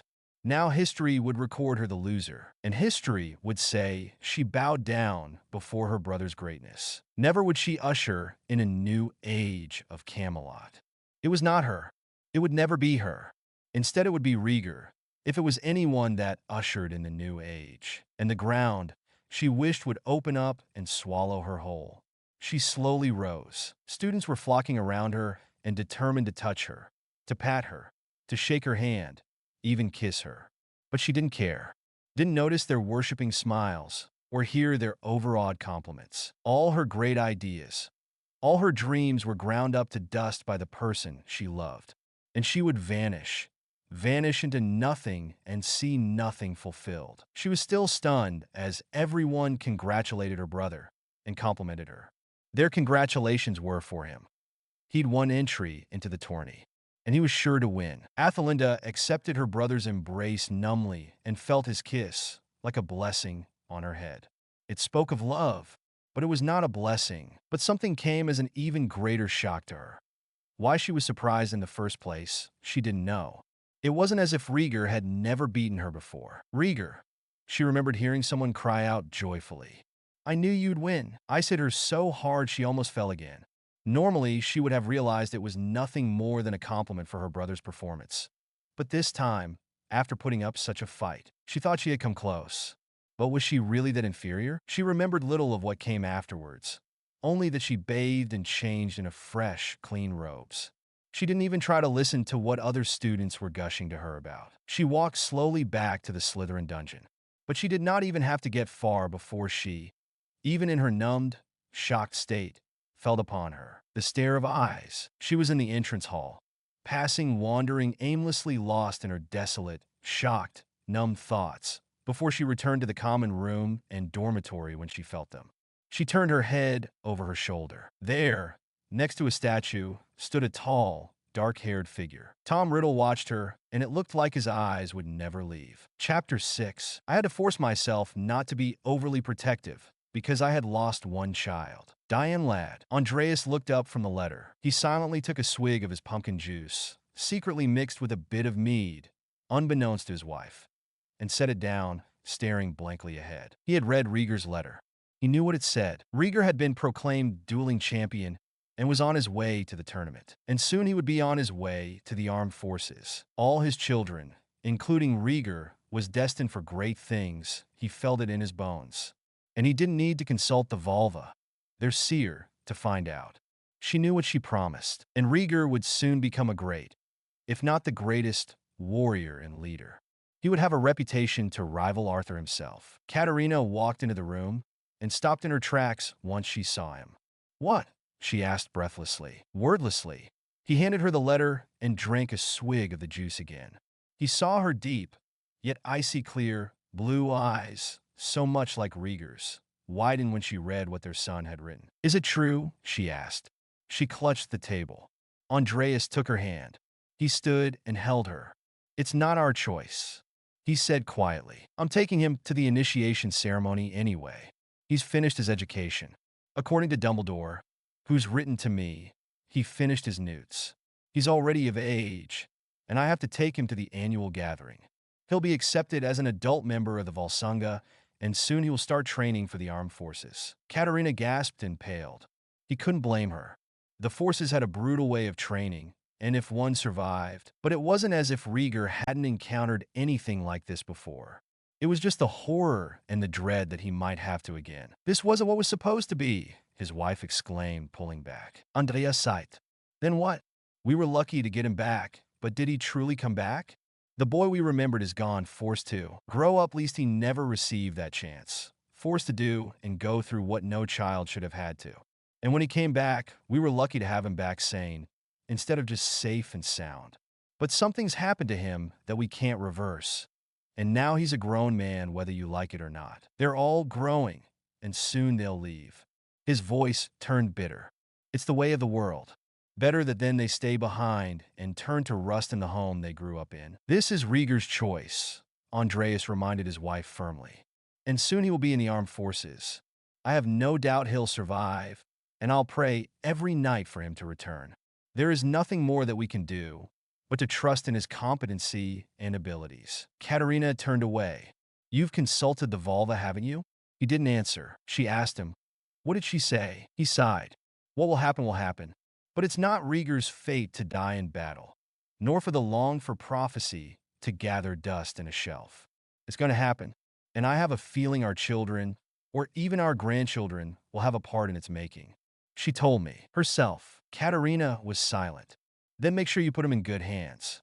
I want an instructor who isn't just interested in squeezing the moisture out of the cream and taking the good parts, or in making money for himself. Someone who helps his own cadets and thinks of them as his honor and responsibility, and not a burden. I'm not asking him to coddle my son, but I want to know if he's on good hands and has been taught well. You'll have my word for it, Andreas said softly before she left the room. Rieger was head boy, and it looked like he had a promising career ahead of him. His father had written to say that before long, he would take them to the clan's leaders and have him fully recognized as an adult. Then after the tourney, whether he won or lost, he would enter the training to become a cadet. It was going to be hard and brutal, but it wasn't as if he had never experienced brutal regiments before. So why did he feel uneasy? It wasn't because the details of the training. It wasn't just because he would miss Hogwarts. Something was about to happen. Not to mention Philomena was about to start school in one more year. As soon as she was 11, she would board the train and off. To school she would go, and Rieger had no idea whether or not she would be all right. And there was another thing that made him uneasy. His other sister. Athelinda had not been herself soon after the duel. She was all quiet, and it seemed to Rieger that sometimes, lost in her own thoughts as she was contemplating something. Maybe she was even at war with herself over that whatever it was. She looked at him strangely, sometimes with fear and worry, other times with hurt, another kind of fear, or maybe even terror and anger, or rage. It changed so much he could hardly keep track. She had put up the most splendid fight. He was hard-pressed. But although he and Athelinda had dueled together countless times, this time, it felt different. Something wasn't right. Did she want to be dueling champion? Athelinda was ambitious. It was one of the traits that got her in a Slytherin house, after all. She was exceptionally intelligent and ruthless in completing a challenge. But she was never open about anything, not like she used to as a child, and kept her thoughts to herself and her snakes. Both he and Athelinda had been taken from their parents when they were small. But whilst Athelinda had been wrapped in the loving coils of a mother Naga, he had been snatched, flogged, and tortured, and forced to do things he regretted. But both experiences had given them both something: the ability to survive even the darkest of places and situations. And for that he was grateful. The war was still going. The Volsung clan's armed forces would need him. But it was mostly a stalemate now, and everyone was trying to figure out how to break it. Grindelwald had established himself in Central and Eastern Europe and was now looking towards the west and north. The south would be safe for now, and once Europe was conquered, one could only imagine what came next. It was not a war they could afford to lose. Rieger gripped his wand so tight that red and gold sparks flew out. He relaxed his grip, immediately realizing that the sparks had fallen onto a trail of water. Rieger looked disgusted. Someone had left the taps running, didn't they? He could have easily waved his wand and cleared the water, but he needed to get to the source first. He followed the trail and stopped dead. Eyes flooded everywhere, and now he felt something which he had always so successfully mastered: fear. For a student lay on the ground, her face contorted with an expression of shock, terror, and dread that was forever imprinted onto Rieger's mind. And above her, in blood, was writing: "The professors had come running. The caretaker, too." Headmaster Dippet had run from his office, with his cloak half fastened and his hat askew. The prefects had been summoned, and the head girl, too. Shock was plastered all over their faces as they saw the scene. A girl frozen in a position of horror. The teachers and caretaker quickly took charge. The water was drained, the place roped off. The girl was carried off to the hospital wing for inspection. Her parents were to be immediately notified. "She's not dead," Dumbledore said. "What?" Dippet asked, startled. Dumbledore heaved a sigh. "She has been petrified." "Petrified?" was the response. The prefects were ordered to take students back to their common rooms and dormitories to stay there until further notice was given by their heads of houses. Jaw clenching tightly, face white, Rieger approached Dumbledore. "Professor Aida," she began. "Hush," Dumbledore reprimanded softly. "Not here." He guided Rieger to his office. Once inside, Rieger took a deep breath and expelled it. "Professor," he began again, "what did the writing on the wall say?" Dumbledore asked quietly. Rieger closed his eyes. After nearly 1,000 years, the Chamber of Secrets has finally been opened. "Professor, what is this?" What is the Chamber of Secrets? Dumbledore did not answer. He turned his back to Rieger, and he took this opportunity of silence to say, "It was written in blood." Her blood, if we were to guess. Professor Kettleburn also told me that the school roosters have been strangled. What is this? Who is doing this? And what are they up to? He was growing increasingly frustrated. One can only tell, Dumbledore said gravely. What can you tell me about this girl? I mean, what do you know about her? Rieger looked bewildered. Nothing you probably don't know, Professor, he said. She's in Ravenclaw in a 4th year. Her name is Amanda Pressford, and she's a Muggle-born. Her parents are Muggles. It was in that shocked realization that Rieger believed she was the victim of some pure-blood fanatic, possibly a Grindelwald supporter. Are they here? He hissed. He gripped his wand tightly. Grindelwald. Do you think he may have gotten one of them here? He looked ready to kill. I don't think so, Dumbledore said quietly. I believe this is done by something or someone far darker than Grindelwald. Darker than Grindelwald? Rieger asked. I doubt anyone could reach such a level, or has since nearly 1,000 years. But when he said it, it struck him. That was what the writing had said, nearly 1,000 years. Ice flooded through him again. Professor, Rieger repeated slowly. What is the Chamber of Secrets? A legend, Dumbledore said. Or at least I used to believe. What legend? Rieger asked. Dumbledore was silent for a moment. Then he looked up, without even turning to Rieger. The Founders, it was all he said. Reverence and awe hit Rieger, just as it hit everyone else, or nearly everyone, when they heard about the Founders of Hogwarts, the 4 of the greatest witches and wizards that had ever lived, the ones that had trained Merlin to greatness in his time, and Arthur. But this time, he had other concerns. What about the Founders? He asked skeptically. Dumbledore sighed. The legend goes that Salazar Slytherin, after Hogwarts was completed, built a hidden chamber deep below the castle. More ice. But he mastered his fear like he always did. And Rieger said slowly, what was inside the chamber? Dumbledore was silent, and still as a statue for a moment. A monster, was all he said. Shock hit Rieger. Salazar Slytherin, founder of Hogwarts, turning against his own fellow friends and founders. Even his own students? Never. The problem was the Founders lived nearly 1,000 years ago. And the further back one went, the sparser the records became. Few actual facts were found regarding the lives of the legendary 4. In fact, a few scholars believe they were nothing more than legend. There was a cloud of mist that separated them in their own time from the Founders of Hogwarts. There were more legends and myths surrounding them than there were real facts. Some were known. Helga Hufflepuff being an inventor of many food charms, Rowena Ravenclaw creating the complex staircase plan, Godric Gryffindor acquiring a sword that was made by Ragnarok the Goblin King, and Salazar Slytherin training Merlin.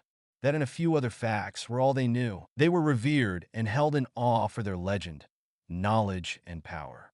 But they were hardly seen as ordinary wizards and witches, except for a few notable magical historians who tried, unsuccessfully, to uncover the people behind the myths and legends. But the fact was that there was more to know about ancient Greece, Atlantis, and their legendary mages than about the Hogwarts 4. They lived in the time known as the Dark Ages. The reason why most Muggles, lacking the amount of magical proof wizards possessed, thought King Arthur was a mere legend. You were saying, Rieger said slowly, that the Founders of Hogwarts actually existed? That they were more than just legend? Dumbledore looked at him. Just legend? Dumbledore's eyebrows shot up. And you do not believe that someday you may be considered just a legend told to children to inspire and amuse? That your very existence and the existence of your accomplishments were nothing more than stories told around a campfire in the woods? No, the Founders of Hogwarts were real, as Merlin himself was. Who do you think taught him in the beginning? Rieger knew the answer. He simply needed confirming to make sure it wasn't some dream. Salazar Slytherin. Dumbledore nodded. That's right. His eyes twinkled. A fact which your sister is undoubtedly proud of, I'm sure. That Merlin was taught within these very walls and slept in the very dungeons that she slept in. Merlin was perhaps the most brilliant student Hogwarts had ever seen, although we still hope someday of knowing the privilege of teaching another. So what about them? Rieger demanded. They're not saying that Salazar Slytherin built a secret chamber with a monster, are they? It can hardly be proven that he built something without the knowledge of his fellow founders, and he lived nearly, if not roughly, 1,000 years ago. How would anyone know? Furthermore, why would he do something like that? And even if he did, he can hardly be the one to open it himself, in this very moment. So many questions, Dumbledore said heavily. Yes, that is what we have, more questions than answers. But it's where all beginnings are like. The real question that concerns me is whether we will have the answers to those questions when the time passes, or if the amount of answers we have will be as limited to what we have right now. If so, then we may yet have a chance. If not, he trailed off. Will this monster attack again? Rieger asked. Or is this some students or intruders' idea of causing havoc and mayhem among us, knowing that Hogwarts is considered the safest place in Britain, and knowing Grindelwald will turn his eye towards his country, sooner or later? There was a silence. I do not believe it is Gellert Grindelwald, Dumbledore said slowly. He went to the Durmstrang Institute, as your mother can confirm, and he has never visited Hogwarts, as anyone can tell. But it is possible that someone is doing this to destabilize our sense of morale at the time when we need them most. A supporter? Rieger demanded. Alert. Time can only tell, Dumbledore replied, casting his eyes towards the window. Then Rieger had to ask something else. You said that these were dark forces beyond the work of Grindelwald. If these were so dark and so powerful, it is clearly a threat. What other forces do you think there are? Dumbledore did not answer. Whispers spread throughout the school, and it set Athelinda into a fire of rage. The stories had begun to spread after the attack on the Muggle-born girl. First, the fools believed Grindelwald had infiltrated the castle. Then they started saying that it was Salazar Slytherin, legendary wizard and the founder of Slytherin House, built something like a hidden chamber and placed a monster there. The absurdity of it was not lost on Athelinda, even though it was on many fools throughout the school. And now they said that Salazar Slytherin was a Muggle-born, hating tyrannical wizard and a lover of dark magic. It was nearly all she could bear. Worst of all, people had started to view the Slytherins with suspicion. She did everything in her power not to scream and rage or curse these people who spread such stories. Just because some of them were pure-blood elitist idiots does not mean that Slytherins were guilty. Merlin was a Slytherin, trained by Salazar himself. He founded the Camelot Age and the Order of Merlin, which for centuries protected Muggles from dark wizards, little as they deserved it. So why would Salazar Slytherin be guilty? Why would any Slytherin? She threw down her books hard in rage when she heard a trio of students whispering everything. Startled, they looked at her, saw the color rising in her cheeks, and possibly remembered the duel with her brother.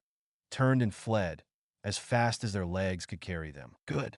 Let them fear her, as long as they learned respect for them all. Upset, a voice asked. She turned to see Tom Riddle looking down on her with. Was it concern? Why wouldn't I be? She muttered, not bothering with artificial pretenses. Slytherin's name has been tarnished, and we are all viewed with suspicion. Soon the Ministry of Magic will be knocking on our doors, demanding to take each and every single one of us for questioning in Azkaban, to see if any of us are Grindelwald supporters. That will never happen. She looked up startled, as she sensed there was an undercurrent of anger in Tom's voice.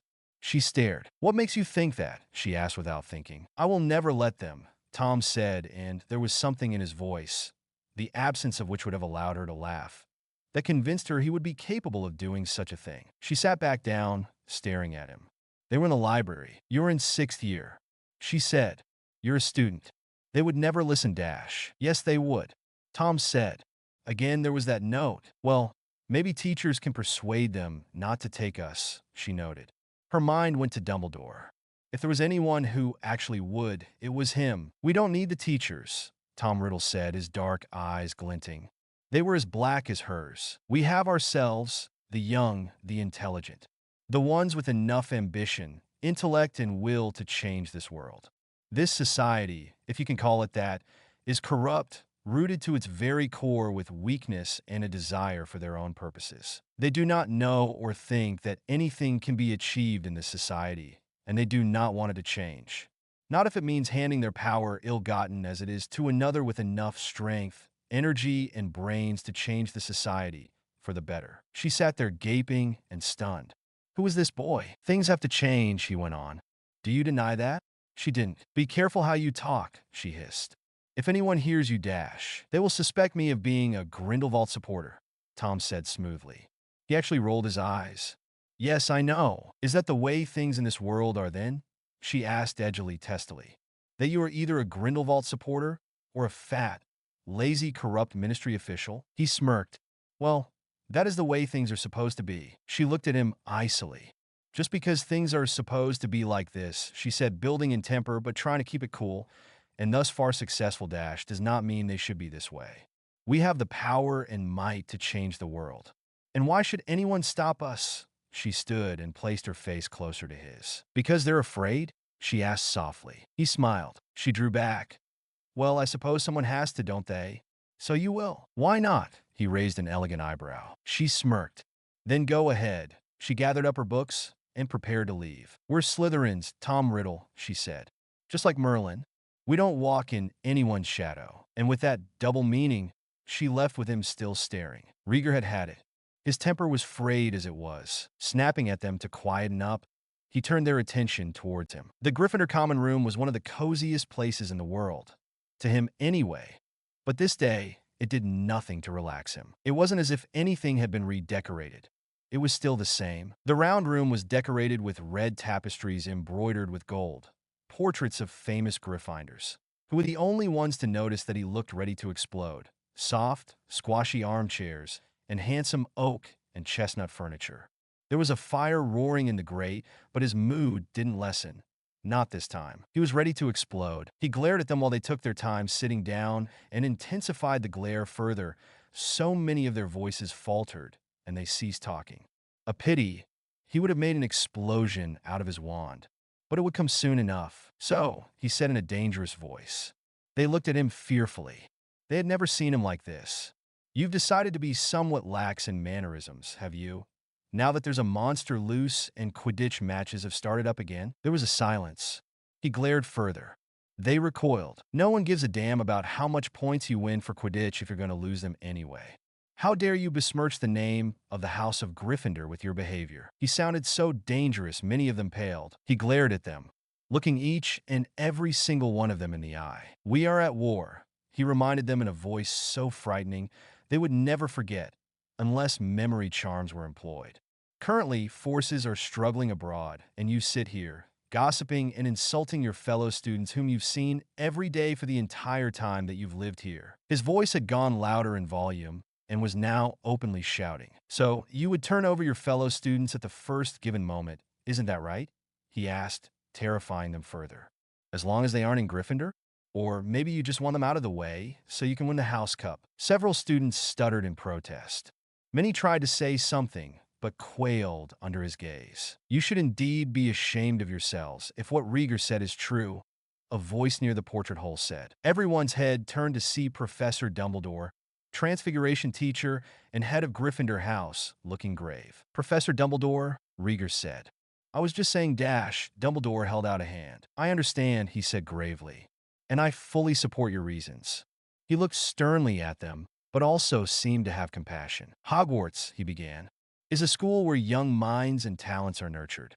It is also a place where they are able to meet for the very first time and to make friends whom they would normally have never made if they had gone to a smaller school or stayed at home. Does it matter if one student sleeps in a tower and another in a dungeon? Does it matter if one student hangs red banners and another green? Here you have the opportunities to make friends to last a lifetime. And trust me when I say that these are the greatest friends of all. He looked at each of the students in the eye as he said this, and their gazes all dropped. They looked ashamed and guilty. I do not want to hear you committing such prejudice again, Dumbledore said sternly and quietly. And I do not want to hear about you turning against the people who are here to support you, and whom you are meant to support in such times of peril. We are at war, and at any day, Grindelwald may invade and cost us the lives of millions, as he is doing elsewhere. In such times, we need to be unified. United we stand, divided we fall.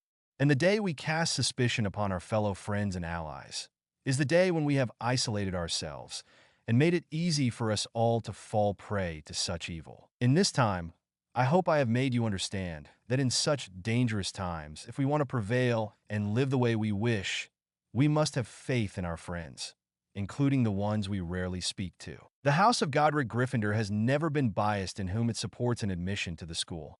And despite the many stories and legends that surround it, there has never been actual proof that the House of Salazar Slytherin did either. The whole room had gone quiet. Gazing at each of the students, who looked chastised, Dumbledore turned, nodded to Rieger, and left. Rieger took one contemptuous look at his fellow Gryffindors, for good measure, and left as well, going out of the portrait hole. He strode out, struggling to catch up with the professor. "Professor," he called out. Dumbledore stopped. "That was a very noble thing you did, Rieger," he said. "And I don't think you were doing it just because one of them is your sister." "No." Rieger looked down. "I admit, I felt rather bad for them.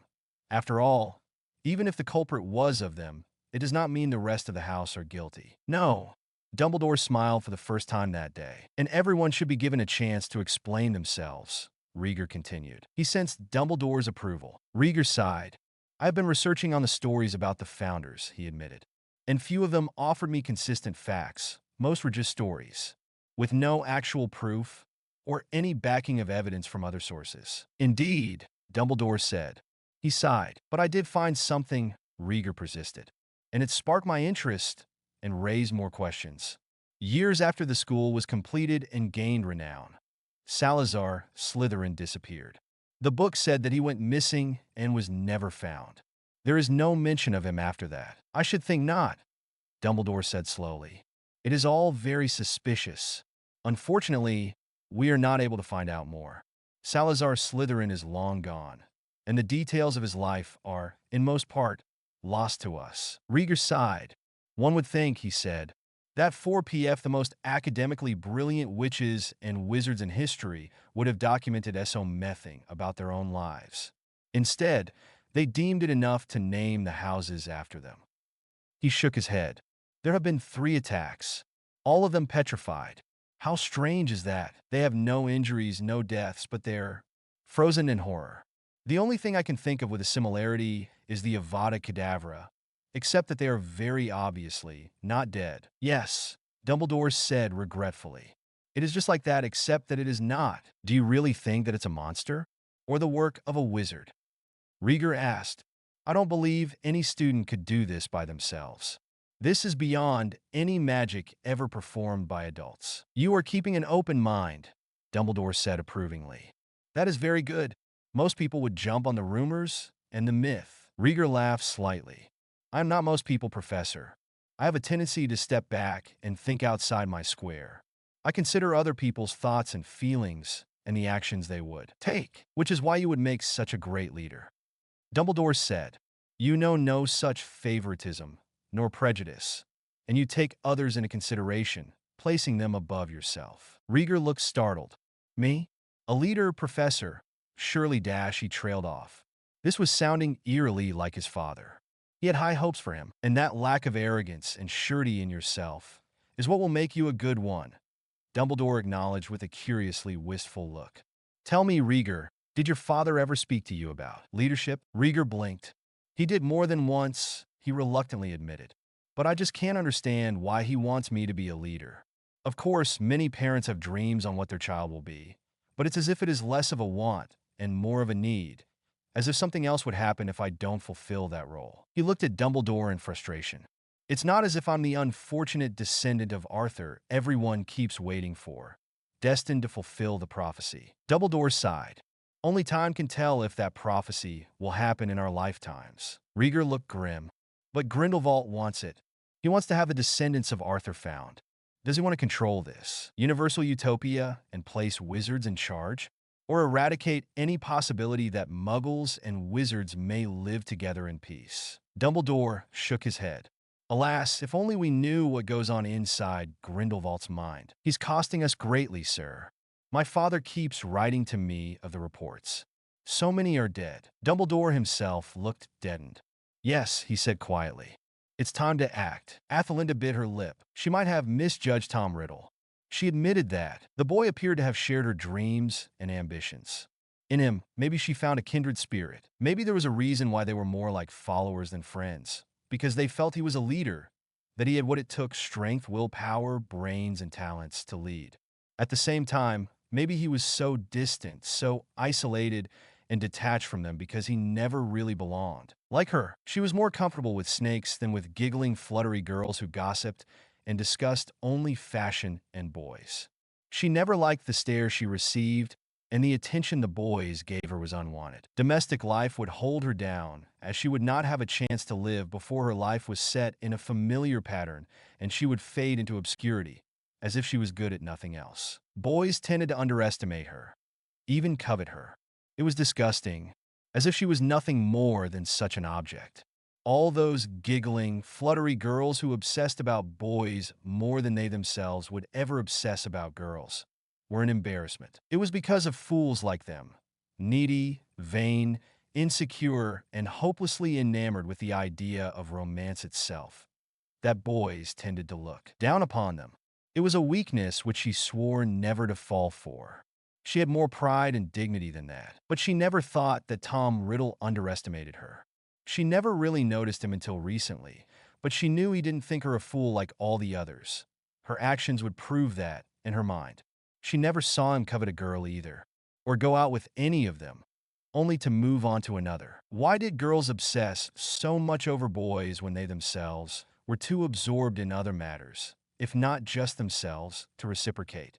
They did not seem to realize that they might be little more than an amusement to all those who like to throw their charm around for the sake of a pretty girl. She would never be like that, and she hoped Philomena never would. She was certain she taught her sister to be better than that. It would be a disgrace to the family name if she didn't. But what did Tom really want? It irked her, and at the same time, he appeared to be more than she previously thought, which intrigued her. She hated to admit it, but now she was interested, almost to the point of being nosy. It was none of her business. Sighing, she closed her eyes. She was leaning against a pillar, enjoying the sunshine. For once she was outdoors. "Relaxing, are we?" she heard his now familiar voice.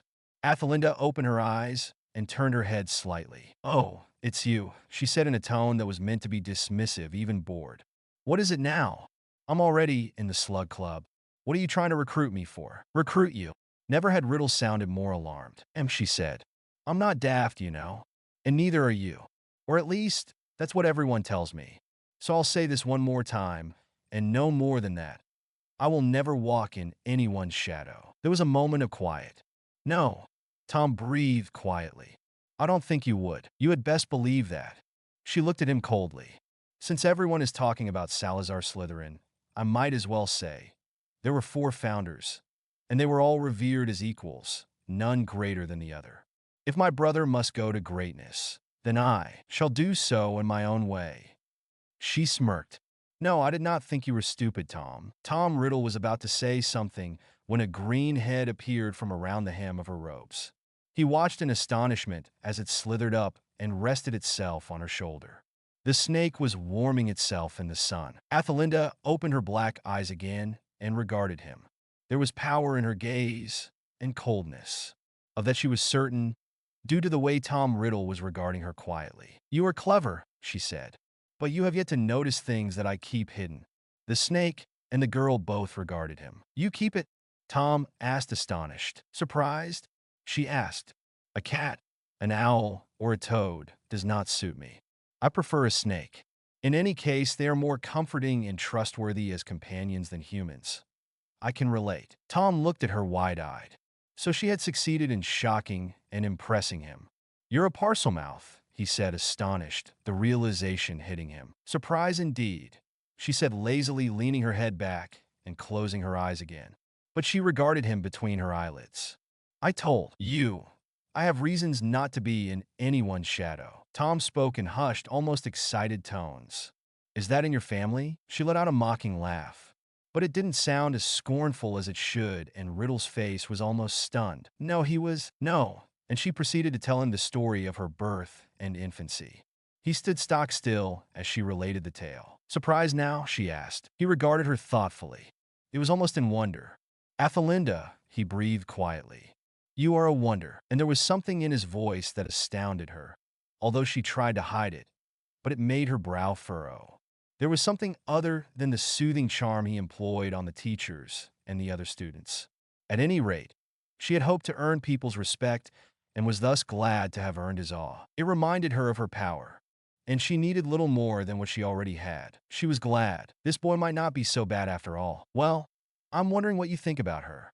I'm desperate to make her relatable, even possible to admire Athelinda, but I'm desperate also not to make her a Mary Sue. In fact, she has serious flaws.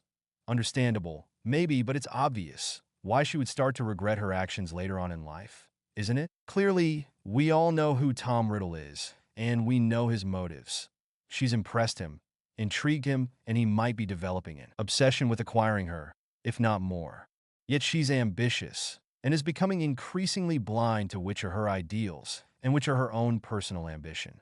She might even be someone you care for, but want to slap as well. And yeah, I know the Atlantis thing is, well, are there any words to describe it?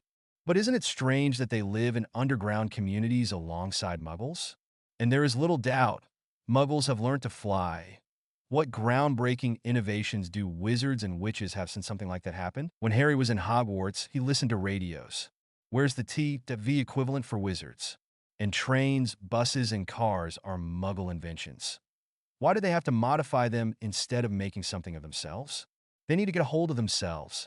As awesome as their world is, it can always get even better. Chapter 7. I had proven, as a very young man, that power was my weakness and my temptation. Albus Dumbledore. Athelinda glided through the corridors, like a queen in her own castle. She smiled to herself at that idea. You shouldn't be out wandering on your own. A voice came behind her. It was Tom Riddle, and he looked somewhat pleased to come across her. She smirked. I'm a prefect, and I'm on patrol, she said, twirling her wand out idly. And if the monster comes to me, then it, or anything else, will know to fear me. Is that what you want then? Tom stepped closer to her. To inspire fear from everyone around you? Only the ones that might wish me harm, she said lazily. Those that don't, well, why should I? Because then they will revere you, Tom said. She made a derisive noise. Fear isn't respect, and that's what everyone really wants. She said, the ones I respect, I will never harm. The ones I really respect deeply, I will listen. Others may follow them, she said with a shrug. I will lend them support, but you won't follow them? Athelinda's lips curled slightly at his response. Am I cattle? She asked. To follow a herdsman to be milked for his benefits, herded back to a cowshed and expected to be content with grass and hay? To accept to be slaughtered for meat when the time comes? She raised an eyebrow. No one will exploit me, she said. Those that are smart and strong enough will never be exploited. You're a very philosophical person, Tom remarked. He stood straight after leaning against the wall. An odd position for the usually formal and polite Tom Riddle. But I suppose you're right, he said. He knew it, and she saw it too. He had come to respect her. For her power, most likely. She was beginning to like this boy. But why are you being held back? He asked, black eyes glinting. She took a step back. No one's holding me back, she exclaimed, outraged. Tom sighed. You do realize you aren't the only one? I saw you duel with your brother. I see you confiscating dangerous items from students, telling them off for going out at night, dragging them to Slughorn or Dip Pet for sneaking off into the Forbidden Forest. I see you reporting Hagrid's doings to your own brother, he said. I had first been looking at myself, and then I compared my situation to yours, and I wondered if the job of prefect is really an honor after all. Of course it is, she looked alarmed. It's an honor and a responsibility, and a burden, Tom said, coming to stand behind her. We're still in the school, dealing with the mess teachers can't be bothered to clean up, and the reason we're allowed to have some form of power and authority is just so we can contain the mess and let the teachers relax a bit. Athelinda couldn't say anything. In the meantime, I hear your brother is going to have a splendid time leaving once this year's up, and he's got a career in Volsing's military. Athelinda stared at him. Well, yes, she stammered. He will probably be a commander soon enough, Tom said. Knowing him, jumping ranks by receiving promotions, receiving rewards and honors. Oh, he'll deserve it. But he gets to live. What shocked Athelinda was that Tom Riddle sounded bitter, envious. She was shocked into silence. You wish to be like him? She asked hesitantly. I wish to go my own way. He looked at her. I love it here at Hogwarts, and I hate to leave for the summer holidays. But I'm still a student. Your brother won't be that for long. He'll go on campaign, explore the world, meet people I have never been able to meet. Many of them do, if they're wealthy enough. It shocked Athelinda. Tom had been so accepted by his fellow students, even by members of the elite pureblood families who have a great deal of money.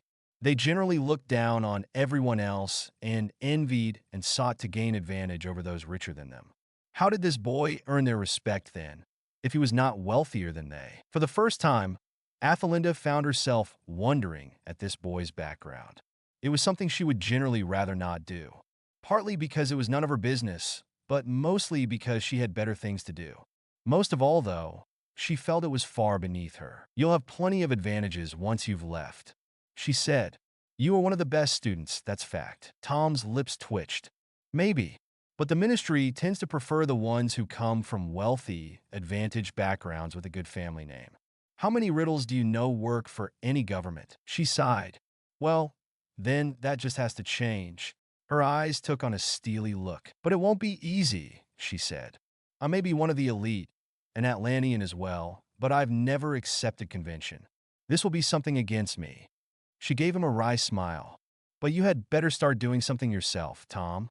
"I very well won't even if I could." She smirked. "I know what you're trying to do." "I'm not trying to do anything," he said, mildly surprised. "Yes, you are," she said. "I don't have to be a legilimens to find out. I know who you are, Tom Riddle, at least to the other members of the school. People flock to you, and they go to your shadow.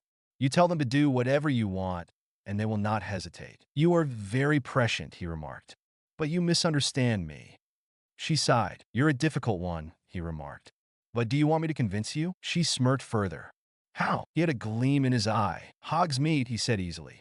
They had been given permission to have visits there once more.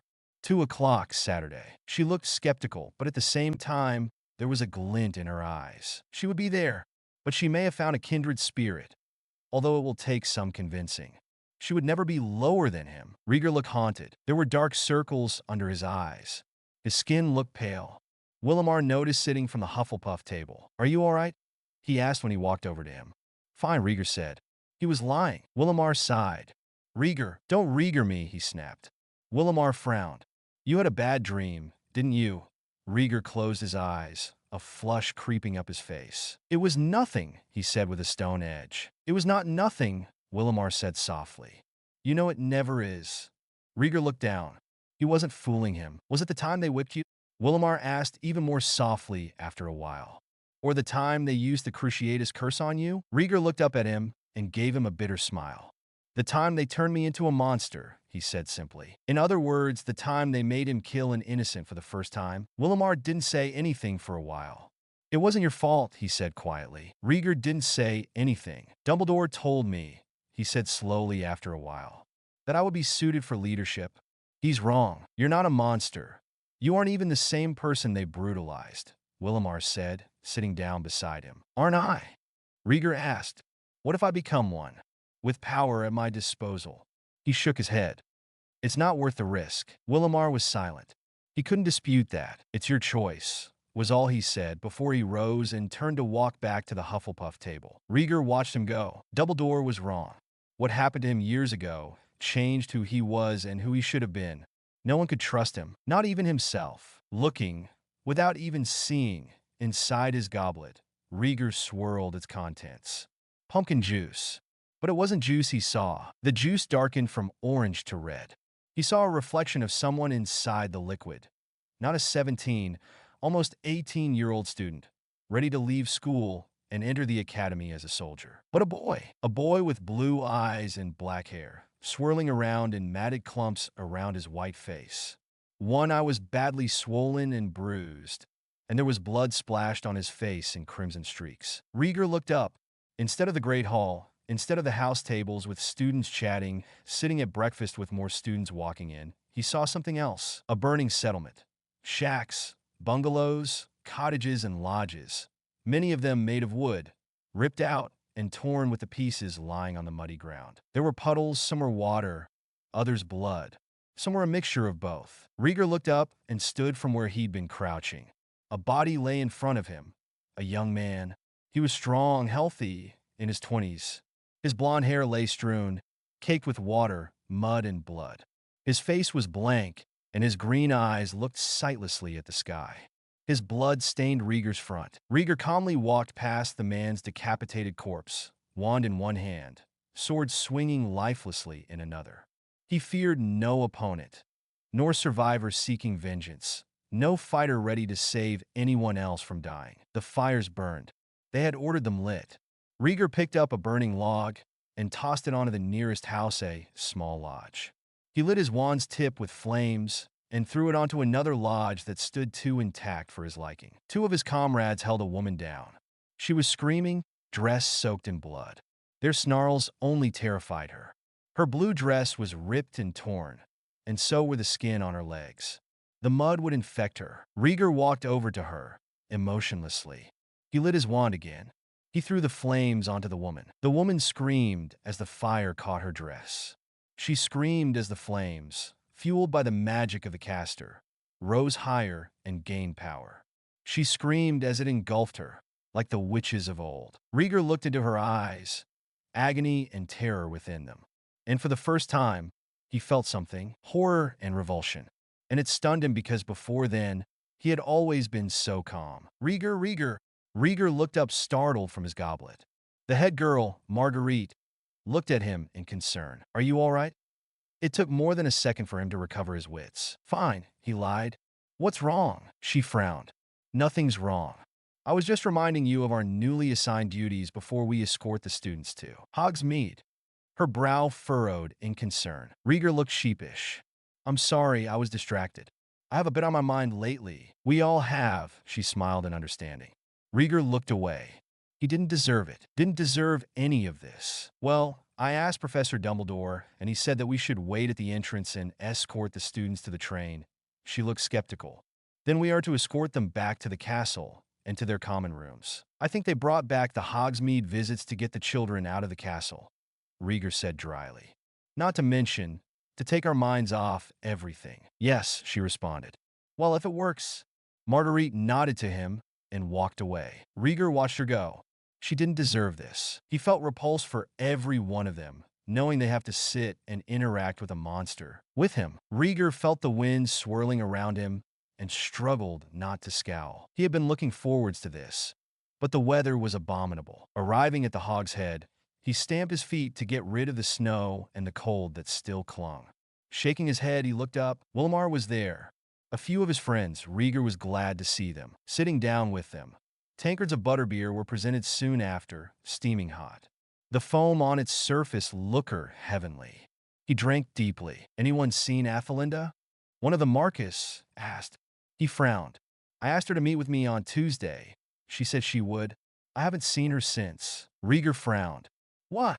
Is she sick? He asked. Rieger blinked. Not that I know of. He exchanged a look with Willamar. Marcus frowned. Well, if you see her, please let her know. Willamar looked uneasy.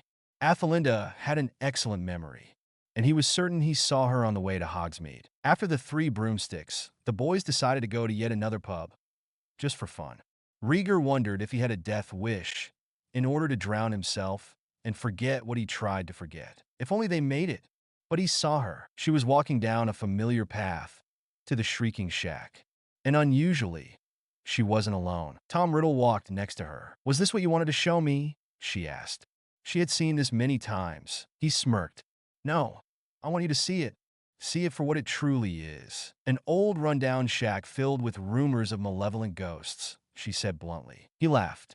No, a window of possibilities. Possibilities for pranks and a hideout for mischief? Her eyes twinkled. He grinned. Merely a place for secrets. He held out his hand. She hesitated, warring with herself. But if Tom Riddle was rash, impulsive, and incapable of even taking care of herself, her mother was a fire crab. She smiled wonderingly and took it. Together, they walked down the slope. The snow crunched beneath Athelinda's shoes. Her cloak swirled comfortingly around her. Its collar was ermine, and it was black with silver embroidery. Her snowshoes were as stylish and elegant as they were durable, and her gloves were dragon skin trimmed with down. She was not by nature a showy person, but she was elegant, and she could easily afford her clothes, which were the most expensive and of the highest quality. She looked at Tom. He, on the other hand, was not shabby, nor did he wear anything with patches, frays, and worn threads, but impeccable as he looked, as immaculate as his black hair, gleaming in the winter sun, was she realized he was wearing secondhand clothing for the very first time. No one else would have been able to see it, but the clothes seemed more preserved than anything. He kept them clean and looking fresh, and they were nicely kept, but the black of his cloak was not as rich and deeply vibrant as hers, nor was it as expensive in material. Who was this boy? Who was he to command such respect from his fellow students, many of whom came from elitist, wealthy families, to worship him? It confused her more than anything. What bewildered her even more was that she was no longer jealous. No, she saved that for Rieger. She refused to think about that. Tom Riddle stopped when they came up to the house. He held her hand still and went round to the back of the house. The house itself was made of torn, chipped pieces of wood, with paint peeled off, save for a few flakes. There were countless holes, and the pieces of wood were hanging off. Their windows and doors were boarded up. "No violent spirits?" she asked. "The Bloody Baron told me that not even they dare go near this place. Not even Peeves." He smirked. "That is nothing but a rumor," he said mildly, "although it does serve to our advantage." The shrieks Athelinda began are caused by magic, by wind, and by other natural phenomena, Tom said smoothly, not bothering to explain. He drew his wand. Muttering the incantation, several wood boards came off. Dropping to the floor with a small thunk, it revealed a gaping black hole, big enough to go through if they bent slightly down. Still holding her hand, Tom went in first, followed by Athelinda, who tried not to do something as ludicrous and undignified as tripping. He smiled. When they straightened, Athelinda saw that the house looked just as she always assumed it did. Only there were no ghosts, no sign of any sentient creature, living or dead. Nothing immortal, such as a poltergeist or a demena either. She frowned. It was shabby, dark, slightly unnerving, not to mention dirty and dust-ridden, but silent and empty save for the two students. "What have you been doing here, Tom?" she asked him, suspiciously. Tom smiled. "This way. And don't worry, I've cast a charm on the stairs so we don't fall." He took her all the way up the stairs. Apparently true to his word, they did not fall, even though the stairs certainly creaked. Athelinda could not help but feel excitement. "Here we are," Tom said, holding his wand aloft. He lit it with a murmur of lumos. Athelinda looked around. She blinked. The place was dark, so she, too, had to light her wand. It was as dusty as the rest of the house. It also had soot stains from a fireplace, long out of use. There was a four-poster bed, falling to bits, the mattress, comforter, and the sheets moth-eaten along with the curtains. She suspected only fleas slept there now. The sofa, too, was moth-eaten, and the coffee table looked ready to fall, and was covered in soot as well. Probably the ashes blown from the fireplace. "Strange," she murmured. "I don't see anything unusual." Tom smirked. He waved his wand in a circular motion, the dust motes scattering as something began to shimmer right in front of them. She froze as several shelves, bookcases, unique artifacts, and vials of liquid came into view. She gasped. She couldn't help it. She came forwards. There was a jeweled necklace and a matching bracelet. There were books with intriguing titles that promised magical secrets. There were silver teapots, cream jugs, sugar bowls, and teacups, and matching spoons, all ornately carved with beautiful symbols which promised something. Her eyes widened as she regarded the instruments. There was something that looked like silver ladles set in a stem of the same metal, in a stand filled with water. A neat feather quill with a curling end and a very sharp tip, in black, which she suspected was enchanted somewhat, maybe even cursed. But the most fantastic of all was also the most repulsive. It was a severed hand, rotting and slimy gray, its muscles eaten away and its veins and arteries bulging and resembling earthworms and maggots more than anything, eating away at the gray. Its fingernails had turned black, and it was thin as if its juices had been drained from it, and it probably was a hand of glory. Tom spoke softly. He was eyeing Athelinda, without her knowing this whole time, with a gleam in his eyes, similar to greed and a desire for something. "It gives light only to the holder if they should put a candle in it to hold." "Magnificent," Athelinda breathed, not caring if any inferior person were to think that she was insane for liking such a thing. It wasn't pretty, but it had unusual power. "Like her." "There's something else," Tom said. He went to a shelf and took out a box. He laid it out in front of her. She went over to him, looking eagerly at the box. He opened the lid. There appeared to be wriggling, coiled mass of something. They were snakes, or rather one snake. A three-headed one. It was a runespore, 6.5 feet long by the looks of it and striped in orange and black like a tiger. Its 3 heads looked up sleepily. The clever left head looked suspicious, but Tom gave a soothing hiss. Athelinda looked up startled. "You're a parcel-mouth." Tom smiled at her. It was a genuine smile, nothing like what she gave to the professors and the caretaker. Nothing what she assumed he gave either. But there was something in his dark eyes that made her feel even less suspicious. "Hold out your hand," Tom instructed softly. She hesitated. These were rare. She had never interacted with runespores before.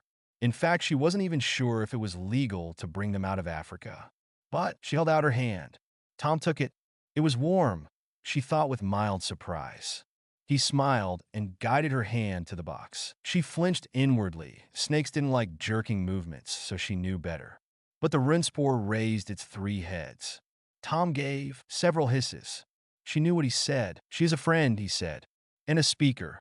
She will never harm you." He smiled again, looking back up at Athelinda. "I trust her." Stunned by that statement, she allowed her hand to relax, in time for the middle head to raise itself along with the left and nuzzle her gently. The right looked suspicious, but grudgingly did the same. She smiled and laughed softly. The snake kept nuzzling her with its 3 heads. She glorified in the liquid feel of its scales. Tom's hand, which still held hers, was stroked and rubbed too. The two smiled and chuckled softly, allowing the runespore to enjoy their attentions, stroking and rubbing it. "It must be kept quiet," Tom said softly. "If anyone were to find it, they would deem us dark wizards, and we would likely be thrown to Azkaban." Athelinda was silent. People viewed parcel-mouths as dark wizards, due to the connection with Herpo the Foul. It was a prejudice as much as the prejudice against Muggle-borns. But they would never be given a fair trial if anyone knew of their secret, which was why her mother warned her to keep quiet about her infancy and birth. She should have felt remorse about not heeding her warnings, but she didn't care. The world was blind and full of fools. She stroked the heads absently. She and Tom smiled at each other. Athelinda spent some time discussing with Tom about the artifacts in the room, the books, and so forth. They were full of unusual magic, not necessarily dark, but viewed with suspicion. "I feel sorry for it," she said softly, referring to the runespore. "We're 3 of a kind. People don't understand us, so they fear us. They hate us. For all wizards say about muggles she spat out the word. They are themselves blinded and fools. They fear those with great power, and if they do not envy, then they fear to seek it." She looked disgusted. "Yes," Tom said softly. He looked at her. "You hate dark magic, though," he said conversationally. "Who doesn't?" she asked. "I'd sooner kiss a dragon than consort with monsters who are willing to twist themselves and use me for their own gain. I'm a Volsunga. We haven't forgotten." Tom regarded her silently. "Then no one will use you," he said. There was respect in his voice. "No one is that mad, and no one will be. I wouldn't let them. And neither would you." "Yes," she nodded in satisfaction. But it was then she started to feel strangely with his black eyes on hers. "We should get back." There was a note of regret in his voice. He stood up. "They will have to take us back to Hogwarts." "Yes," she said. She also stood. "Will it be all right?" she asked, looking worriedly at the box in Tom's hands. He shrugged. "It has enough food and more than enough water. And it's told me it's comfortable. I've placed a heating charm. It's used to the African climate." She smiled and nodded. Tom led the way out. They were once again in the cold. He lifted his wand, muttered an incantation, and the boards lifted and sealed themselves back to where they were before. Together they climbed the slope, shoes and boots leaving a pattern in the deep white snow. "Here," Tom extended his hand. He helped her up. Together they walked to where the other students were waiting. Later in the castle, he gently grabbed her shoulder before she turned and left. "Good night," he said quietly. She gave a smile. He looked regretful as she walked away, back to the direction of their common room. Unaware, not 20 inches away, he was watched by Rieger. Rieger saw that look and smoldered in hate, before turning and striding away, the blood rising inside of him. Furiously, Rieger stormed all the way to Gryffindor Tower. He was flushed with rage. How dare he? How dare Tom Riddle? He barked the password to the fat lady, who seemed taken aback by his unusual rudeness, and marched all the way to the boys' dormitory and his personal bedroom adjacent to it. Flushing with rage, he sealed the door and threw a chest full of his homework against the wall. He had an urge to kill Tom Riddle, like he did to all the rest of them. Athelinda started being seen more and more with Tom Riddle. They did not behave inappropriately, but Rieger suspected enough. His blood burned as he regarded the two of them standing with Tom Riddle one evening after lessons were finished. He had to remind himself not to kill. He had turned from that path a long time ago. Just then a student ran into the Great Hall, just before dinner was being served. It was the head girl, Marguerite. "What?" he asked, looking rather bewildered. "Another student has been attacked," she said grimly. "Whatever is attacking them, they're still being dealt with." Cursing, Rieger looked at Gryffindor House. Then he looked at the other houses. "We should summon a prefects meeting," he said grimly. "Tell the others you can find." His brother and sister, prefects for their respective houses, were two of them. The others, including Tom Riddle, would have to listen. He made a face that spoke of disgust. They would just have to put aside their differences for now. Rieger didn't have much time left. He knew that he would have to be initiated and recognized as an adult by the Volsunga leaders before he turned 18. But he wasn't going to leave Hogwarts in danger. "As you know, there have been attacks," Marguerite said slowly. Rieger grunted. His mood was bad enough, while they are becoming more and more concerning. Marguerite continued. "The Ministry is inquiring, and soon they will send representatives, aurors, beast handlers, and so forth. They'll be searching this whole castle up and down, so be prepared to let them into the common rooms and dormitories." "The common rooms?" asked Tom Riddle. "And the dormitories?" He looked displeased. Rieger was about to snap at him. He barely had any patience. He bit his tongue. "Yes," he said through gritted teeth. "Every one of them. They think the monster is hiding beneath someone's bedsheets?" asked the Ravenclaw prefect, Matthew Summers. Rieger rolled his eyes. "Well, what did you expect? They're searching for clues as well." "For what?" he heard his sister spit. She looked ready to mutilate and murder. "For them to come into our common rooms and dormitories, invading students' privacies, ready to find out whoever's behind this." She looked enraged, more enraged than Rieger had ever seen her. He was troubled. "Athelinda," he began. "Why?" "Because they naturally assume we're the culprits," Athelinda hissed. "Because of some disgusting myth?" "Athelinda," Rieger said sharply. "So naturally we're the guilty ones," she went on. "All of us. So the Ministry morons just won't let it go." "Athelinda." He was now raising his voice. She wasn't going to let him have any influence over her anymore, no matter what her tone, even if it was inappropriate. "We don't like it either," said Marguerite, before the two siblings could come to blows.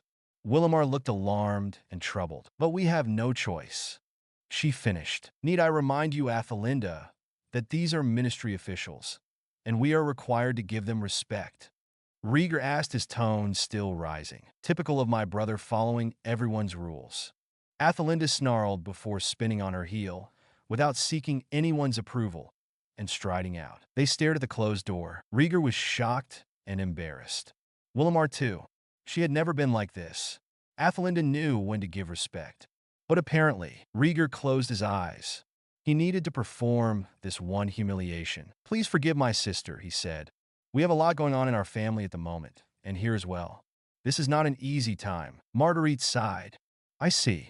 Well then, we had better give the notices along with our heads of house." The meeting was adjourned. Scowling, Rieger stood by Dumbledore as he gave the announcement. The outrage the students felt would not sway the Ministry. They were treading on ice. Any one of them could be the suspect. It might not be Slytherin's monster, but someone who supported Grindelwald. Therefore, in times of trouble, action was needed. Dumbledore lacked his usual cheer. There was something troubling him. Rieger read his father letter, the one the owl just delivered. It was not looking good at all. He had gone back to the front, and the losses were heavier than they expected. Furthermore, some of the other Atlantean clans were determined to let the Volsunga win, or lose, this war by themselves. Some had withdrawn. Others had stayed neutral for the whole duration of the war. They were losing, and there wasn't enough time. Rieger would also leave for his recognition ceremony in a few months' time, providing that his father was still alive. He leaned back against a wall and slumped once the students were all in bed. What could he do? What could anyone do against such evil? Athelinda scowled as she walked the corridors. She saw something that halted her tracks. A little girl, only 11, taunted and tormented by a group of older students. She wasn't the only one. Apparently, there were two more girls of roughly the same age, all of whom were in Slytherin House, except for the tormentor themselves. They looked like they came from Gryffindor and Ravenclaw. Rage burned even brighter within her when she looked upon the scene. "What are you going to do?" one of the older students taunted. "Call upon your fanged servant to come get us? Call him in and see what he can do and help you. Maybe a bite? Alilis? From him or just you," he sneered. The other bullies started roaring with laughter. They doubled over. "Maybe," the first bully grinned. "You could dash," but he never made the suggestion because Athelinda drew her wand and cast a shield, charm that came between the bullies and their victims. Snarling, she came upon them, and the expression on her face must have been ferocious because they paled and would have fled, but she cast another shield charm that blocked their escape. Unfortunately, she wasn't allowed to cast the Cruciatus Curse or even bind them with ropes. "Your names," she hissed. They paled further. "You will regret this," she vowed slowly and dangerously. Her black eyes glinted and looked like the abyss. "I promise you will." In the shadows, Tom Riddle watched without her knowing, and none of them doubted it. She marched away and found her brother and the Gryffindor's female prefect, as well as the other prefects and the head girl, minus Tom Riddle. Angrily, she informed the shocked and appalled prefects and her brother and his female counterpart about what she had seen and stopped. They flushed in shame, and the blood inside her burned to an almost unbearable temperature. Rieger flushed deeply. "Athelinda don't," she snarled dangerously. She spun on her heel and glided swiftly away. It appeared that family ties were nothing compared to house ties and the cloud of dark discontent that hung over the world. Could anyone blame her for wanting power, nor for deciding to do anything to gain it? April 29, 1943. Andreas scowled. He read the letter, and then he scrunched it into a ball and tossed it into the fireplace, drinking deeply from his goblet. He sank onto the low sofa and sighed. His wife came in. "You've had another letter," she remarked. "What did it say?" He scowled again. "The usual." "Athelinda," she asked hastily. "The boys? Any more attacks?" He gave her a tired look. She knew what it meant. But surely they made the right decision in sending the children to Hogwarts? Between the happenings in Hogwarts and the war with Grindelwald, she had been a teacher at Durmstrang before she married him. Born in Russia, she had been Atlantean by descent and was an unbelievably gifted witch, talented and smart enough to teach their children before they even began school. She agreed to send their children to Hogwarts. She had, after all, resigned in protest after the Durmstrang Board of Governors refused to acknowledge that they had a problem. An increasing number of students being fascinated by the dark arts. Lax actions taken to preventing such a thing and lack of a tighter disciplinary system over the practice of such magic. The school refused to take her seriously, saying that Grindelwald had long been expelled before she even came to work as a teacher. It was up to the students who had lost family members to Grindelwald to put them in their place. She was only thankful there were that many students who knew sense, although they achieved it through rather sad and terrible ways. So she agreed that they would be better off if they were taught at Hogwarts. A better environment for any kind of learning, she decided. But it seemed that Hogwarts had problems of its own. So what was there to do? Rieger had written that it was all based on a myth with little plausibility and even less evidence to support its bizarre theory. Further, he had written about his sister. Athelinda was growing distant with him and furious. Her rages were beginning to show. She had always had a hot temper, unless she was icy cold, but until now she had managed to conceal it. She never did anything that attracted the teacher's attention, but the other students could sense it. They were growing frightened of her, if not terrified. She was always proud, a little too proud for her own good, but now it was more than mere haughtiness. She had begun making snide remarks, insulting comments, and degrading words at fellow students, making them feel awful, especially those who were never very bright and struggled with school to begin with. These increased even when the students actually found it too hard to bear. The teachers were turning a blind eye. Students of all ages, all levels of intelligence and talent, male or female, bore the brunt of her sneering, sarcastic, sardonic, or sometimes downright blunt. Although she was usually more subtle than that comments. It wasn't uncommon to hear students crying in the toilets. Rieger had spoken to Athelinda about such things, and so did Willamar.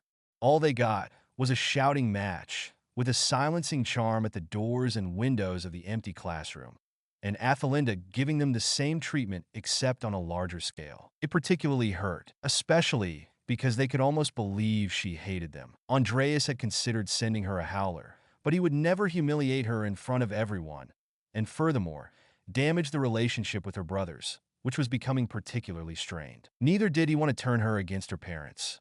Call him cowardly in this sense, but he would rather not have his own daughter hate him. He loved her, and she was going through a rough time with all the rumors and stories going around. She was discontent, he had always felt that, and she hated the world and wanted to change it. But Athelinda was young, and as brilliant and clever as she was, far from foolish. She was young and judged too quickly without even finding out the whole facts for herself. She wanted the power to change the world to her own views and ideals, but she had never bothered or managed to see life through another person's eyes, whether it was an ordinary muggle, a young student, or anyone in power. Yes, there was corruption, yes, there were betrayals, murders, dark magic, and so forth, but there was also good in this world, and things worth preserving. And in the heat of her discontent and her youthful misunderstanding, Athelinda had blinded herself to these things. For all the blindness she claimed she saw in others. Andreas took a gulp of fire whiskey. He was temporarily back because he was placed on a covert mission to convince Dumbledore to join the fight. But neither he nor Rieger and Willamar would ever leave Hogwarts in such a state unless they knew for sure that Grindelwald was behind the attacks in school. And that had to be solved first. What shall we do, he asked. About Dumbledore? His wife regarded him in silence. What can we do? She asked. He was Grindelwald's friend, Andre sighed. Surely he would know his weaknesses. He may not be like Grindelwald, his wife sat down beside him. But that does not mean that it is still easy to confront his former friend. It must still hurt. He can only remember all too well what his betrayal must have been like. And we cannot tell the children about their friendship, Andreas put in. Especially not Athelinda. She does not need to lack faith in anyone else when she is all ready. He could not find the words. His wife sighed. What can we do about her? She worried. Can we even do anything that won't make it worse? He asked. I read that she started to harass the other students, except in Slytherin House alone. He grimaced and shook his head. She's hard even on the Slytherins, he said bluntly. They're not good enough for her. Is anything ever good enough for Athelinda? Katerina sighed again. She's ambitious, for herself and for the world. And I'm starting to think she's mixing them up together. To think what she thinks is best for the world is best for her. Ambition is dangerous as it is healthy, she remarked. She took the offered glass of wine her husband handed to her. If only Athelinda can know these things, Andreas said regretfully. But I don't think she will want to hear the truth. That's not all, Andreas continued. I hear she's developing a relationship with another student. Katerina stared at him. What? She asked, bewildered. The other Slytherin prefect, he said. Tom Riddle. She stared at him still. Is it a good relationship? Andreas shrugged. Rieger hates him, he said. He claims that she started seeing him the time she turned all well. He gulped his second glass of fire whiskey down. But this may be due to the overprotective nature he has, especially when it concerns boys and his sisters. Katerina frowned. I don't see you reacting in an extreme way. That's because I read the letter first, he remarked cheekily. And I had time to pull myself together. She scoffed. Well, this may or may not be a bad relationship, she said. Only time can tell. And as far as I can tell, it's not life-threatening. He responded. If only they knew. Athelinda had been seeing Tom Riddle for some time now, as friends. Rieger scowled watching them go about in Hogsmeade. He would have followed them if Willamar did not stop him. Willamar shook his head. You'll only make it worse. He was right. Athelinda was no fool, and her mood swings were alarming. She was utterly unpredictable. She could be raging fiend fire and hurtful insults, or icy cold, or genuinely kind and happy like he remembered her. No one knew what to think. A number of people were starting to stay clear. Others were like flocks of pixies and crowded around her in admiration of all things. Since when did she even like the crowd, or even tolerated them? Maybe she was snobbish and disdainful and preferred to stay alone. But even though she looked down upon them then, she certainly looked down upon them still, despite the acts of kindness and generosity she bestowed upon them in her unpredictable whims. But whether they liked her or not, it had never mattered to them before. Now she still looked upon them like animals, sometimes tolerable and worthy and needing of generosity and kindness. Other times, they were intolerable and made a mess of everything. But she now lived on their praise. He made a point of telling his friends and brother of what had happened. Well, one boy, James Callahan stated, "She is becoming a pain. Why not try to talk to her in a calm and reasonable environment?" The two brothers stared at him. In the Three Broomsticks, the noise was such no one could overhear them. "You didn't think we didn't try that?" Willamar raised an eyebrow. He sighed. "Philomena's turning 11 soon enough," he said. "She's going to Hogwarts. In the meantime, there's something attacking everyone. There's a war our father's fighting." He motioned to Rieger. "Going to be leaving to fight before she even comes, and Athelinda's acting." He grimaced. "I'm not even going to say it." "Well, at least you can say, you're going to be here," Luke Woodsom pointed. He mumbled something incomprehensible and downed his butterbeer. "I am tempted," Rieger said, "to hex her to her right senses. For all she talks about the world being blind." He shook his head. "She's blinded by ambition. For herself and for the world she wants." "What about Tom Riddle?" Alfred Black said. "What about him?" James Callahan asked. Alfred shrugged. "Well, he may or may not be the cause of this. But the two of them have been looking awfully cozy with each other, haven't they?" Rieger growled. It sounded suspiciously like an old Atlantean insult or a curse. Willamar sighed. "If we try and interfere," and I pointed this out to Rieger, "we might make things worse and push her away even further." He groaned. "Philomena's coming this September," Rieger said menacingly. "I will not have either of them influencing her in any way." "Calm down," his brother warned. "Let's just hope she won't have to put up with either of them, even if it means she'll get sorted into a different house. But you are right. I'll spend more than enough time with her and keep her away, even if she isn't at my house." "Why can't they make you the head boy when I'm gone?" Rieger said brusquely. "Or someone else. Then he won't have any control over anyone else than what he already has." Matthew Field sighed. "He's seeing your sister, possibly in a romantic context, and you've already decided you hate him? You two barely even speak." Willamar glanced at his brother. "He's right, you know." Rieger shrugged. "I just have a very bad feeling about this. She's been discontent and arrogant her whole life, but it only got so bad this school year. And it got especially worse after I saw her with Tom Riddle the first time in Hogsmeade." He gulped his butterbeer. But even the wonderful taste did not soothe him. "You know," Alfred Black said slyly, "why don't you start seeing someone, just so she could react?" Rieger reddened, and everyone on the table laughed, but Willamar's dark eyes looked rather sad, and he sounded strained. "Who would you suggest?" Rieger scoffed. "I've known everyone in the whole school, and I've never felt any sort of attraction for anyone. I look out for them, but not in that sense." "Your big brother instincts," Willamar snorted. "It's taking its toll. You're going to have a hard time finding a wife if you keep this up." The group guffawed with laughter. "That's a good one," Luke Woodsom sniggered. "Rieger, have you met my sister?" They roared with laughter as to why Luke would want to introduce his sister to Rieger. And the tension eased, if only for a while. But things didn't get any better. As a matter of fact, they got worse. Chapter 8. I guess that's just part of loving people. You have to give things up. Sometimes you even have to give them up. Lauren Oliver, 28, May 1943. Willamar pressed himself against the walls, right next to the doors of the Grey Hall. Inside, Athelinda was laughing along with some people. She had grown very popular. But even though she was always admired, she never sought for or craved the admiration until now. It was Tom Riddle that was what Rieger said, but Willamar wasn't sure who to pinpoint the blame apart from Athelinda herself. Rieger loved his brother and sisters. He acted like the big brother everyone adored, although he had his dark sides. Rieger never discussed it with their sisters. Philomena would never know, and Athelinda only knew that her elder brother was captured and grew strong enough to fight back. But Willamar knew more than most. Willamar was the most unremarkable of the four, if he were to say it himself. After all, he did not have Rieger's remarkable skill and charisma.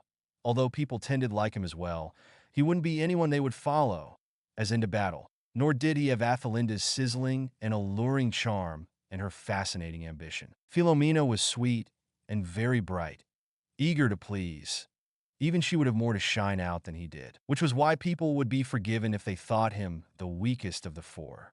Like Hufflepuff, sweet Hufflepuff, was all they called her, fair and honest, but not as glamorous and attracting as the other three.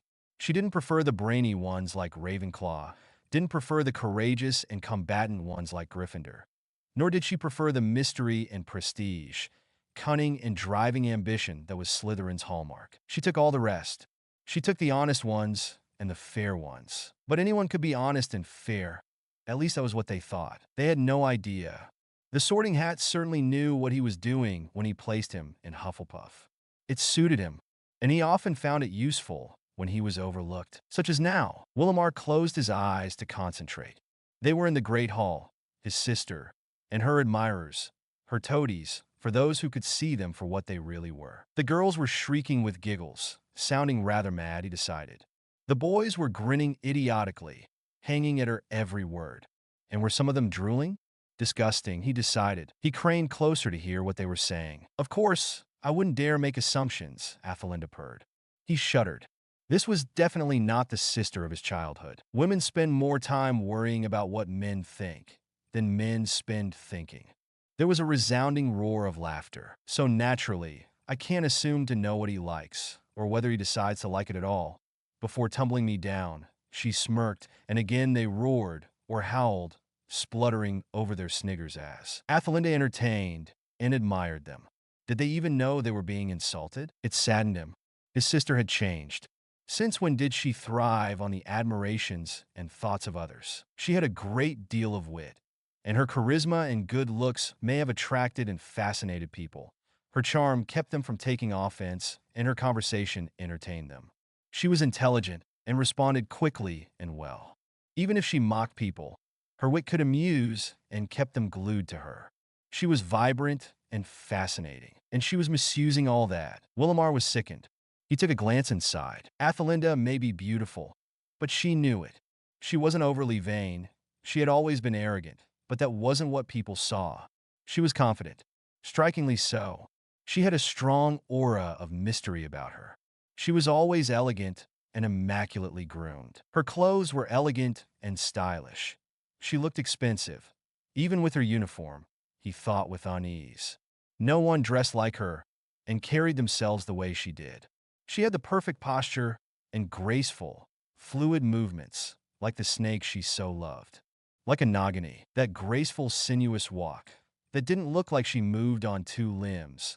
The way her robe swirled and seemed to float around her, and her mysterious, almost dreamy voice, the voice of a storyteller, telling epic sagas and legends, like a vulva telling the tales around a smoky fire in a dark night. Naturally, she was very charismatic. The way her black eyes flashed with wit, intelligence, and a knowing which made people want to find out more. Willamar knew as well she was brilliant. Everything she did, she excelled. He could see the girls glance at her, staring at her in fascination and consternation, hoping to find out her secret, to her success and the effortless ease unnoticed by her, which made her so attractive as well as brilliant. He could see the men gawping stupidly at her. Willamar closed his eyes. It made him sick. He conjured up the images in his mind.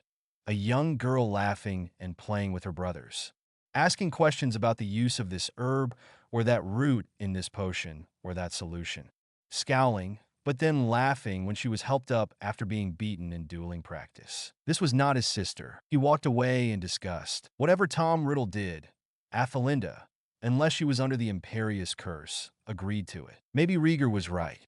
Maybe there was something not right about that boy. But what exactly did he do? A voice asked stubbornly in his head. Unless there was solid concrete evidence that Tom Riddle, a model student praised by students and teachers alike, was in some way influencing his sister in a bad way, and anyone else, then there was no proof whatsoever that he was guilty. And since when did Rieger love to jump to conclusions anyway? Willamar scowled. Athelinda wasn't the only one who was changing. Well, Rieger somehow ended up in his nerves one way or another. Athelinda slept soundly. She murmured. She liked to sleep well, although she did not believe in overindulging in such a thing. But she would be refreshed and glowing when the morning came. She was sure of it. But she wasn't alone. There was Tom Riddle. How in the world he managed to get into the girls' dormitory, in Athelinda's room to be precise. No one would have a single clue. But he stood there, and he had something. He laid a golden and silver trinket on a table. It was beautifully wrought. But then he frowned. Perhaps he should wait a while. But he stayed silently near the doorway and murmured something, raising his hand in the air without a wand. Athelinda smiled in her sleep. Tom Riddle found himself smiling as well, before he looked confused as to why he did so. The next day dawned bright, and it took a few hours for the parents to have their mail sent to them. Rieger, unlike his sister in the Slytherin dungeons, did not sleep well. There were half circles under his eyes, and when Willamar saw them, he grimaced. Time was taking its toll on Rieger, and so was the war. He had been receiving news from the front, and Merlin, did they look bad? His handsome face was pinched and pale. He tied the letter and the package to the owl's feet and sent it on its way. He stared at the owl for a long while before striding to the lakeside. He didn't care if Tom Riddle showed up just to annoy him. He was that miserable, shaking his head, despite it being a warm, or in the very least temperate May day. He wrapped his robes around him, wishing he could put on a winter cloak. He didn't notice the flock of girls who had suddenly stopped what they were doing, whatever it was, to stare and giggle silently at him. Once at the water's edge, he breathed out a heavy sigh.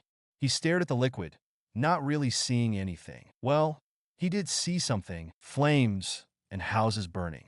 The bloodied sword at his hand, the wand in his other, the sounds of people screaming, and finally, him, watching emotionlessly at the gruesome sight before him, a sight he himself created. He stared and felt, for the first real time since they took him, liquid forming at the base of his tear duct and rolling itself outwards, falling down his skin onto the blood-soaked mud beneath. The blood which he spilled. He had sworn. He broke his vow then, never to cry. He kept it when they stripped the shirt from his back. He kept it when they tied him to the pole and lashed him with the whip which had different colored flames dancing upon its multiple leather tails. He kept it when they laughed and jeered and humiliated and tortured him, and the ones who were unfortunate enough to be with him, slaves as he was, children of the endless night. That was what they called them. He swore his vow when he was separated from his father, and he kept it, swearing that he would never cry like a baby, the way they wanted him to, even when he killed the first innocent, an act that he knew would never leave him. And yet he cried. He cried then, when he saw what he had done. He cried when she had left after appearing in his dreams.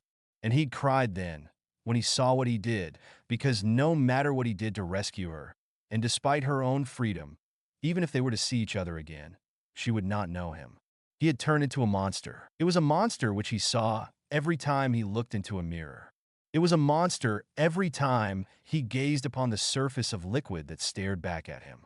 It was a monster which murdered countless innocents, and he knew it would never leave him, no matter how many rites he did, no matter how young he was when they took him, no matter what Dumbledore said. He snapped back into reality. He gazed at his reflection on the water's surface.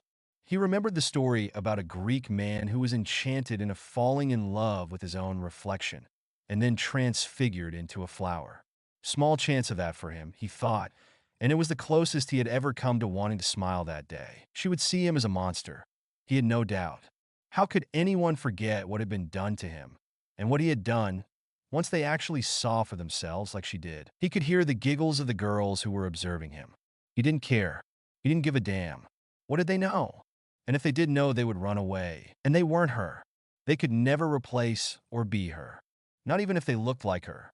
He shook his head. How many years has it been? He could almost laugh. How many years? It wasn't right for a boy to go on about his first love, surely. And yet here he was. He wondered if his sister had love. But he knew his brother did, even if he refused to talk about it. Willamar's love was the dead girl Theodora Williams. He wasn't a fool. Everyone did not talk about her death, because Armando Dipet didn't want any more mayhem than was necessary. Theodora Williams' death could unhinge everyone at a time when peace was desperately needed. It could turn the tide of support towards Grindelwald. And so Willamar pushed it to the back of his mind, acted like and thought as if he did not feel anything, or even remember that a girl he so loved, despite being born into an insane family, was brutally killed by the ones who were supposed to love her, who burned her alive. Rieger wondered she still lived, if she made it to freedom, and most of all, if she still thought or even remembered him. He swallowed. It was hard. It was harder than he imagined.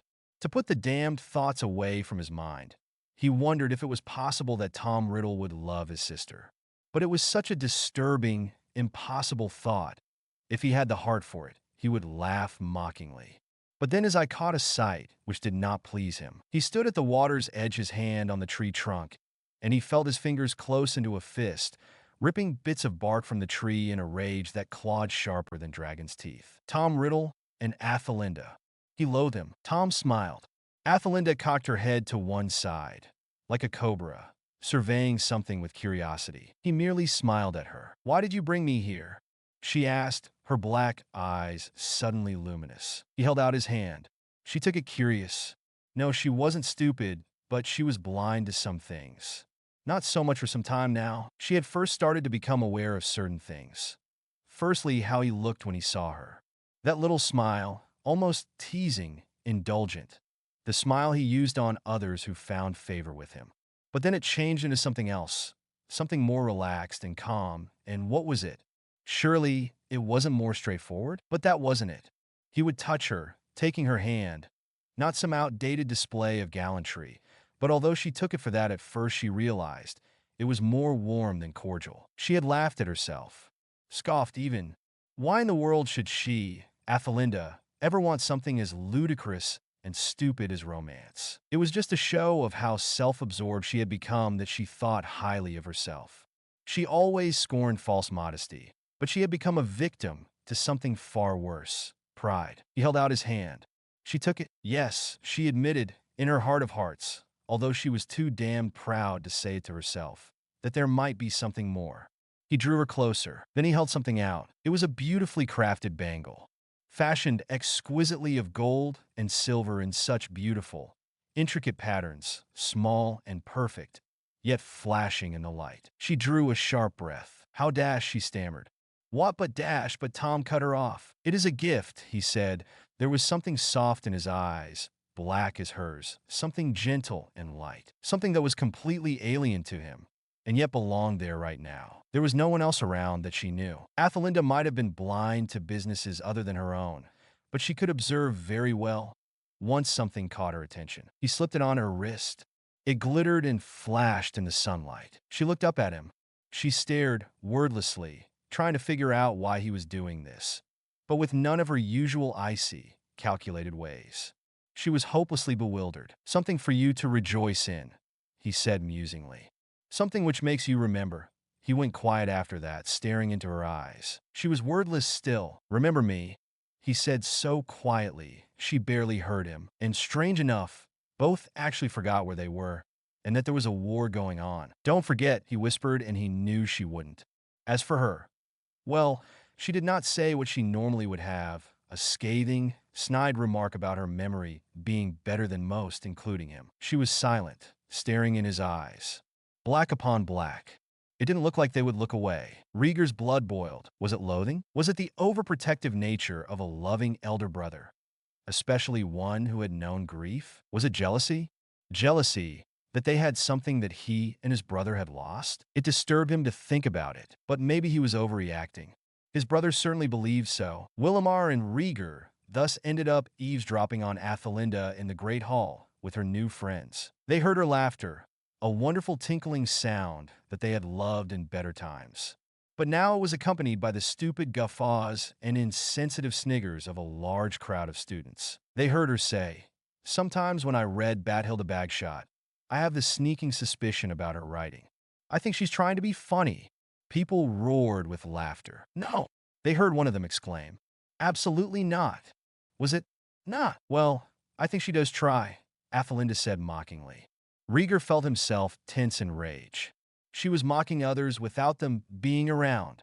He had heard from Dumbledore that Bathilda Bagshot was not feeling well recently. She had been teaching and writing for students and those that wanted to learn.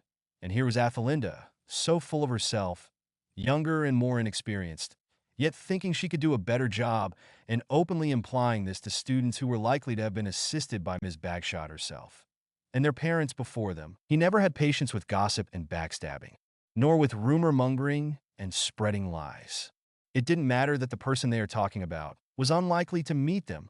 It was cruel, and he doubted anyone would like to be talked about and mocked in such a way. "Are you mocking her?" tittered Lucretia Greengrass, another sycophant that Athelinda would not have normally associated herself with. He gritted his teeth as his sister made a reply. "Of course, I don't mock her works. The way she writes things down, the way she sees history," Athelinda said casually, but he could almost see the glittering in her eye. "I see people's opinions the way I see their pets. I may like them, I may be disgusted, but I don't want to take them home with me." They roared with laughter. Rieger had had enough. He marched into the Great Hall, whereupon everybody noticed his arrival. He had a gift for that, for inspiring in others what he wanted them to feel. Except for his sister. She was dressed in an evening gown, black as usual, more suited for ball or a feast than for an after-hours gathering with friends. It was just proof to show that she was different. She never used to care about what others thought. Now she was flamboyant and showed off. He stood still, and ice radiated from his form and filled the group of friends with terror. "Brother," Athelinda acknowledged, intentionally sounding unimpressed and standing. "Quite the gathering," he began icily. "But I fear I might have to break this up. You see, curfew will be enforced quite soon," he said, soft and dangerous. Athelinda started when she thought he might be mocking her. "And thus students that aren't in their common rooms in a few minutes' time will face detention.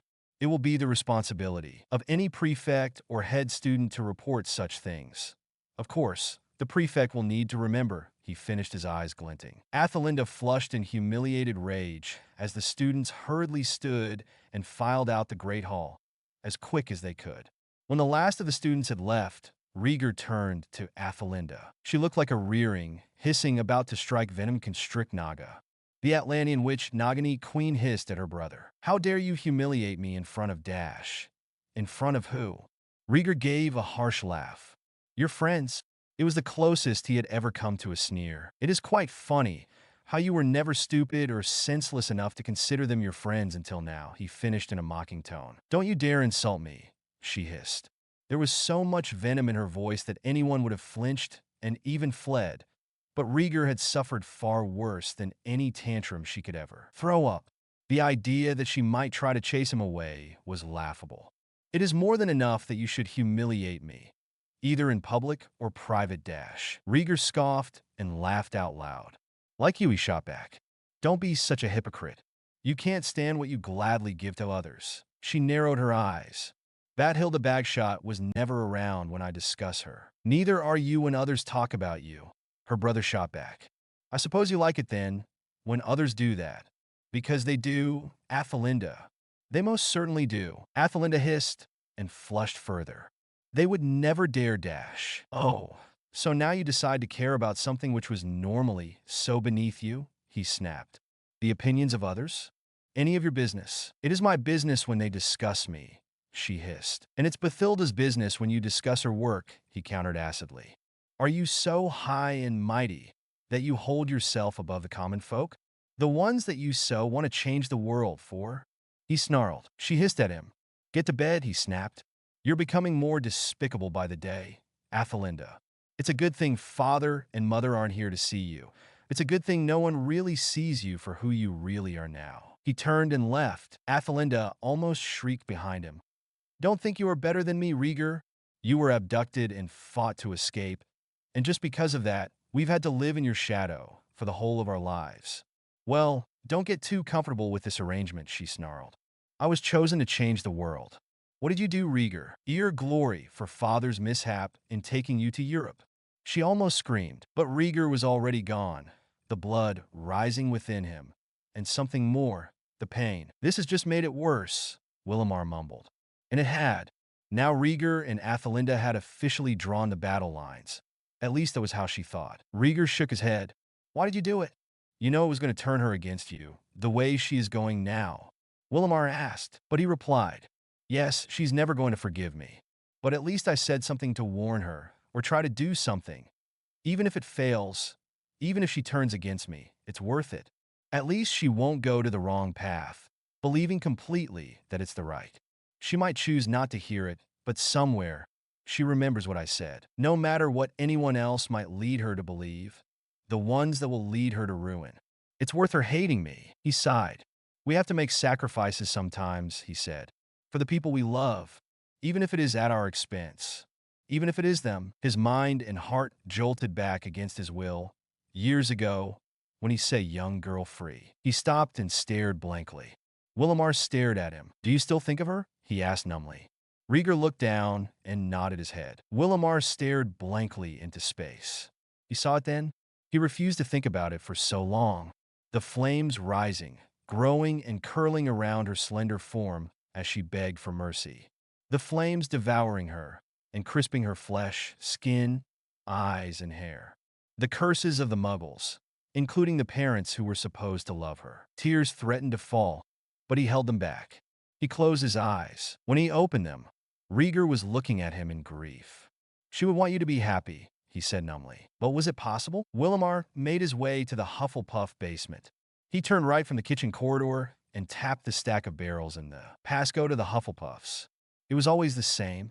Hufflepuffs were constant, loyal, and fair. It never changed. The Gryffindors' common room and the Slytherins had passwords that kept changing. Ravenclaw's riddles changed every time someone managed to answer correctly. But Hufflepuffs were constant, and although they were seen as the weakest in all four houses, no one had any idea what loyalty, honesty, and justice was worth until the time came to test it in one's friends.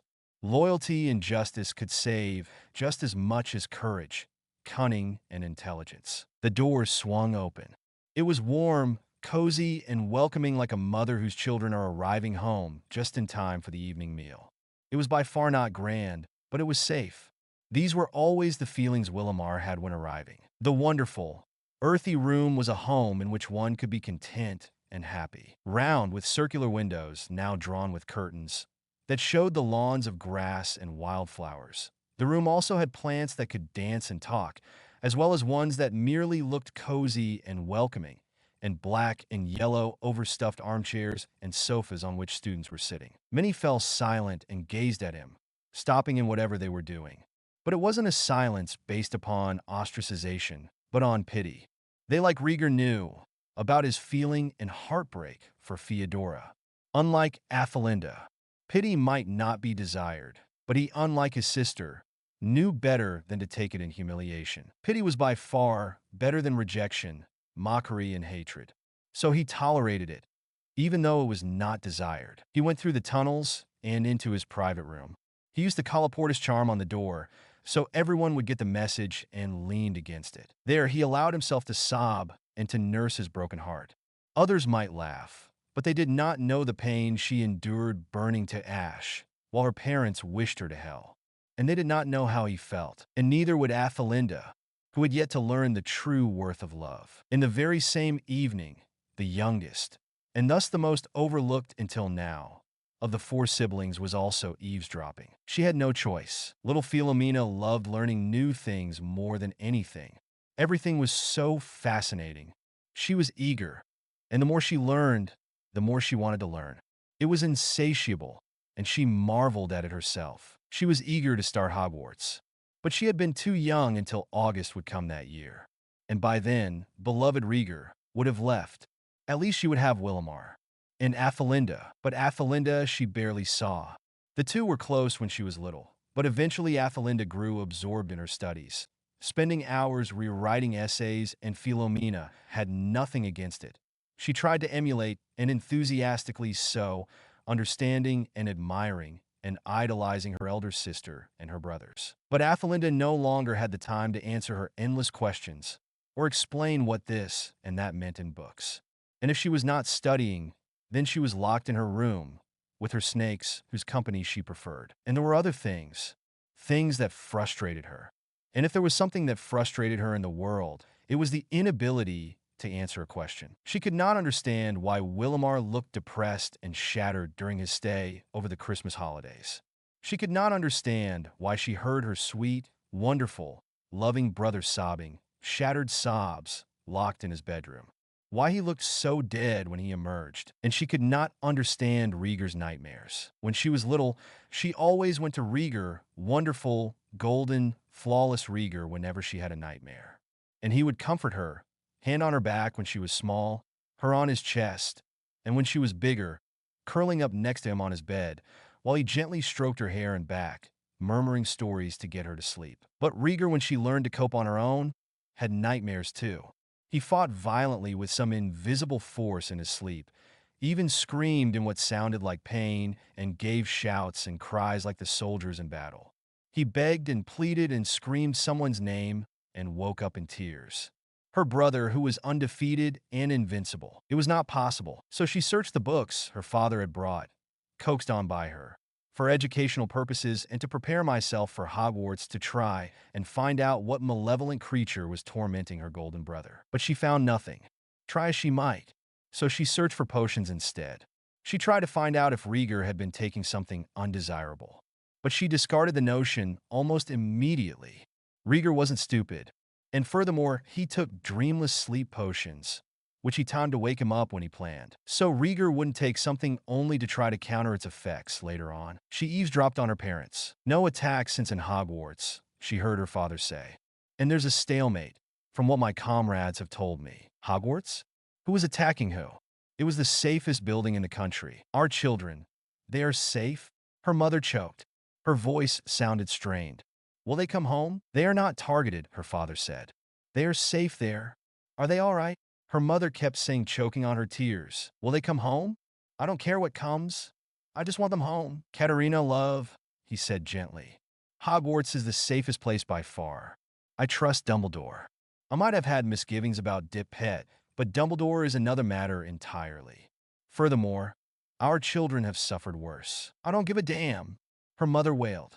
I want them now. I want them home. I lost 2 of them already. We was lucky to get them back, beyond reason. But what if they don't come back? She started to choke on her sobs. What happened to her brother? She already knew what happened to Athelinda, from what she coaxed Winnie into telling. But what about her brother? And which one? For the first time in her life, Philomena felt more than just frustration for her unanswered questions. She felt fear. Her father found her that evening. Reading a book, she smiled brightly at him, revealing she heard nothing. He smiled, and for a moment, all the pain, worry, and anxiety disappeared. But only for a moment. Little one, he said, Rieger is having his coming-of-age ceremony. I am taking him to the elders this year. But sadly, you won't be able to see him then. You must prepare for Hogwarts. You need to buy spell books with your mother, cauldron, robes, and a wand, among other things. But there is something you need to know. He came into the room, closing the door with a sigh. He came and sat on the bed. For years your mother and I have protected you, ever since you were born. But now we will be forced to let you go, whether we want to or not. And it is always painful, and we shall worry. You are too young to know many things. But you have to. No, he said when she looked at him indignantly, that what you read and prepare yourself for is nothing like what happens when you face the situation face to face. Nothing can prepare you for that, for the joys, triumphs, and pain and sorrow you shall feel. But I think I can warn you. You are too young, but I don't think that you should go, despite your youth, without knowing some answers. You are not to discuss this with anyone, but you need to know, otherwise you will find yourself even more in trouble perhaps. We have tried to protect you, little one, but I fear that you need to learn more in order to protect yourself. I do not think that it is what you want to stay at home all your life. But please understand, what we try to keep, we do so for your sake. He looked at her sadly. And you must discuss this with no one. He finished. She nodded. For the first time, she felt fear, even though she always dreamt of answers. Well, this damn thing accidentally deleted much of the first 2 copies. And sorry it took so long. I'll be very busy from now, but I can explain some things. Rieger was a child soldier, taken captive, tortured and brutalized, forced to fight and kill, before he managed to escape, and before he did so, released the one he loved from captivity, a young girl, different from anyone and anything he had ever met. I don't know whether you'll see her, but she is important, perhaps in sequels, who knows. But as a member of the Children of the Endless Night, Rieger was left scarred and haunted for life. Will he heal? Will Willamar? And what if Willamar tries and finds revenge? I didn't elaborate about him and Theodora, the girl he loved who was burned on the stake by her Muggle parents, lynched. But this is important because things are about to go insane in the next chapter. The war is about to step up, and something happens in June, something we know about, and something more in July. And we will also learn more about Atlantean culture. However, the relationship between the siblings is diving towards a break, and Athelinda is headed for disaster, an eventual regret. Because everything goes insane soon enough. We will have more attacks, and the war will be escalated. On whose terms, I don't know. P.S. Is she turning into a B asterisk asterisk asterisk H, as I hoped? Someone people will want to slap? I hope so, because things are about to get deadly. Chapter 9. Chapter 9. It's funny how sometimes the people you take a bullet for are the ones behind the trigger. Ritu Gaturi. 9th June 1943. Rieger's face was a storm waiting to explode as he strode throughout the castle. The head boy wanted to kill something, or someone, two people. And honestly, who could blame him? Athelinda, yet again, had been caught by him, always him, harassing the some students, soft targets by the looks of them, and her newfound sycophants guffawing along. He wanted to heck something. His blood was boiling by the time he caught Athelinda outside. She had finished her care of magical creatures lesson, and Rieger was free. Now was the time to confront her. Rieger stepped outside, not paying attention to the fine spring morning. He grabbed her arm roughly, ignoring her outraged splutters and hisses, pulling her to a secluded spot, next to a tree, by the lake. "What the devil is wrong with you?" he snarled. He was frightening when he was angry. Her eyes narrowed. "What's it to you?" she hissed. "Just because some whiny moaners couldn't stop crying, you come to their aid?" Rieger flushed with rage. "Myrtle Warren has been bullied enough," she sneered. "Myrtle Warren is a crybaby, overgrown, and with little talent as it is. If she wasn't muggle-born, I'm certain she'd be a squib. In fact, she barely more than one or the other." Rieger's eyes flashed. Now she done it. "Why are you so interested in her anyway?" She laughed mockingly.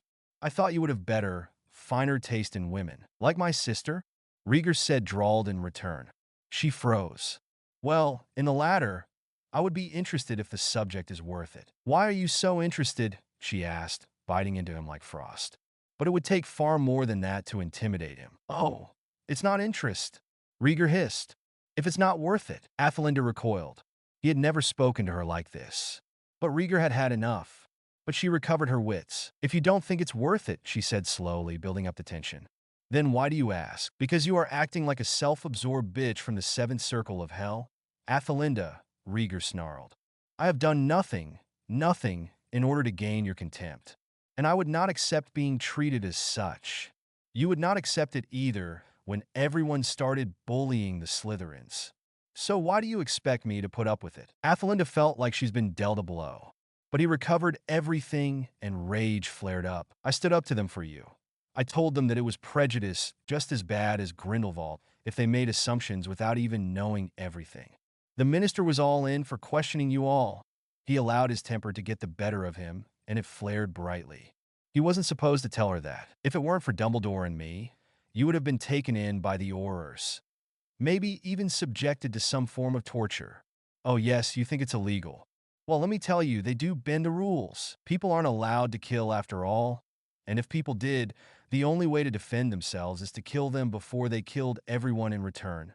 And if it meant using torture tactics to work out who is the enemy, then it is what they'll do.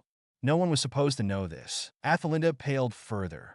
She was always pale, but with color in her cheeks and deepest red lips. "But now, what are you saying?" she hissed with such venom. She outdid her snakes. "That you are a self-absorbed hypocrite. Snarlet. And you had better start mending your ways. It isn't just me you've treated with contempt. It's everyone who isn't like the perfect you. Only you could be free of fault. But you won't accept anyone else treating you with anything other than the respect you feel you deserve. No, are entitled to, for whatever imaginary great accomplishments that you've done." Athelinda had had it. She pushed him away and drew her wand. Rieger drew his. She saw red. There was red in her eyes. With a cry, she shot a hex towards him, which he blocked with incredible ease, eyes glinting menacingly, looking truly dangerous. Enraged further, she shot another hex, and he did the same to her.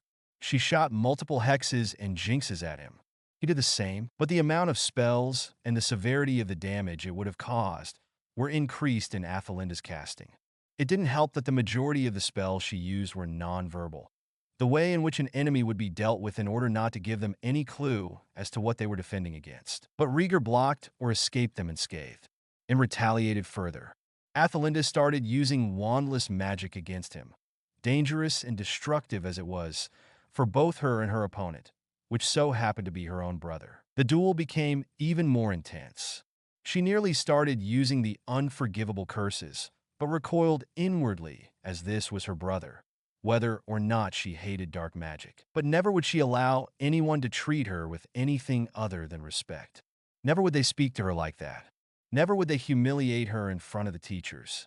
Never would anyone treat her like that while they themselves fall short of what they should be. Even her brother, who could have easily taken all he wanted out of the world, if he had the guts to want it, and make the world into something other than the scumhole it was.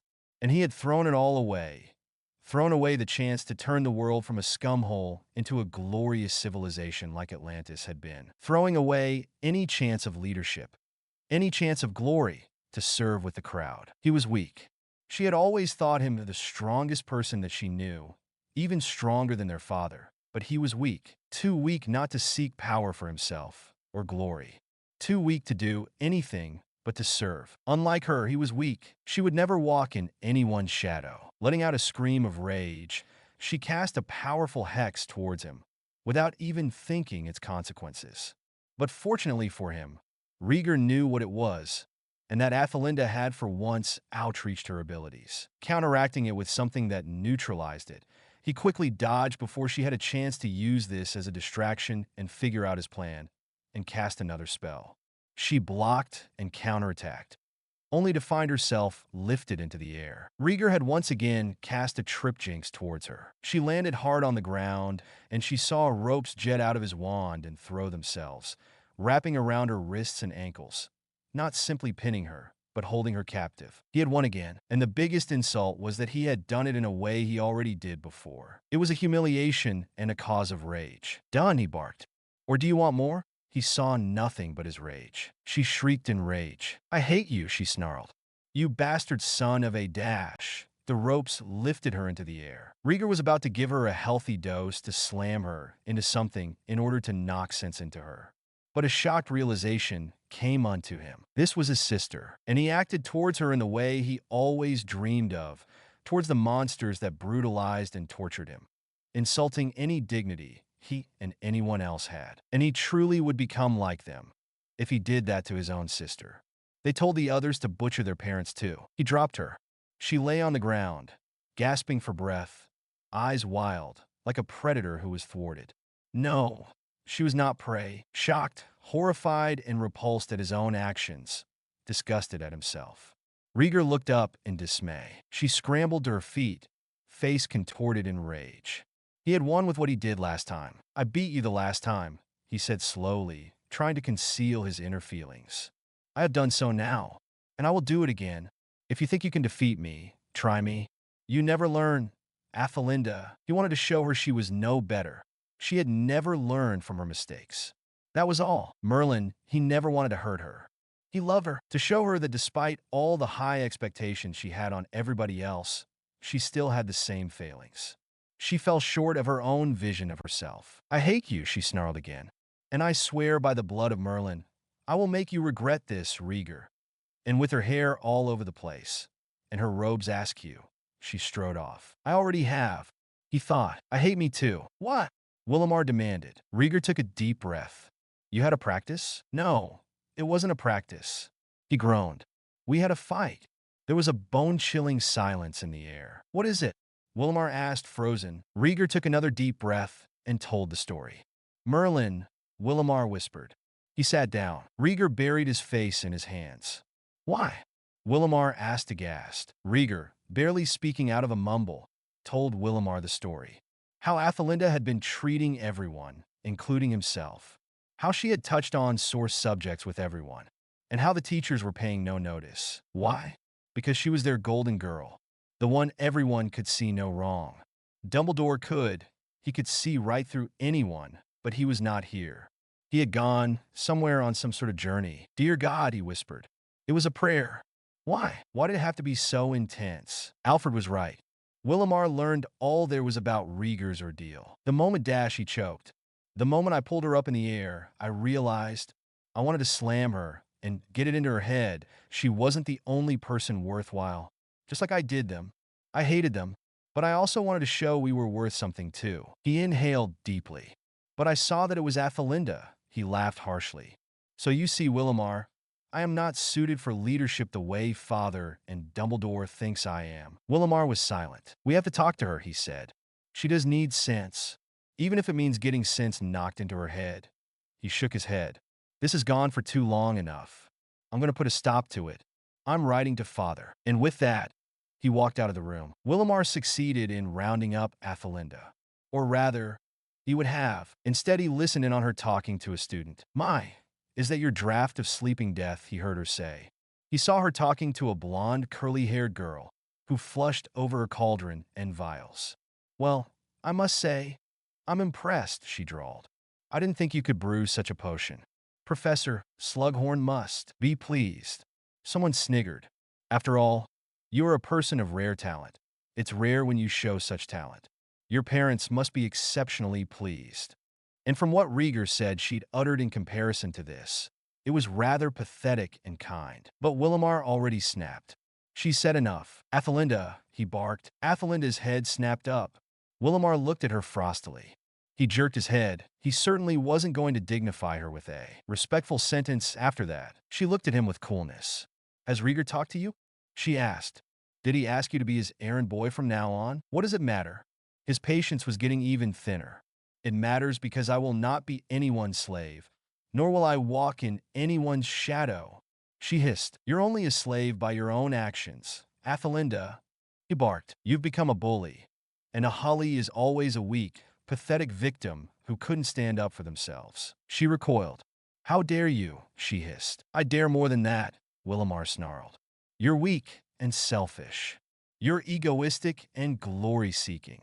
You think that you're better than anyone else just because there are flaws in this world that needs repairing. Well, let me tell you something, Athelinda. You're not better than anyone else. At least ministers of magic and other corrupt officials have left school and gained experience in this world. Yet here you act as if you were the one responsible for anything good, and everyone else deserves your contempt.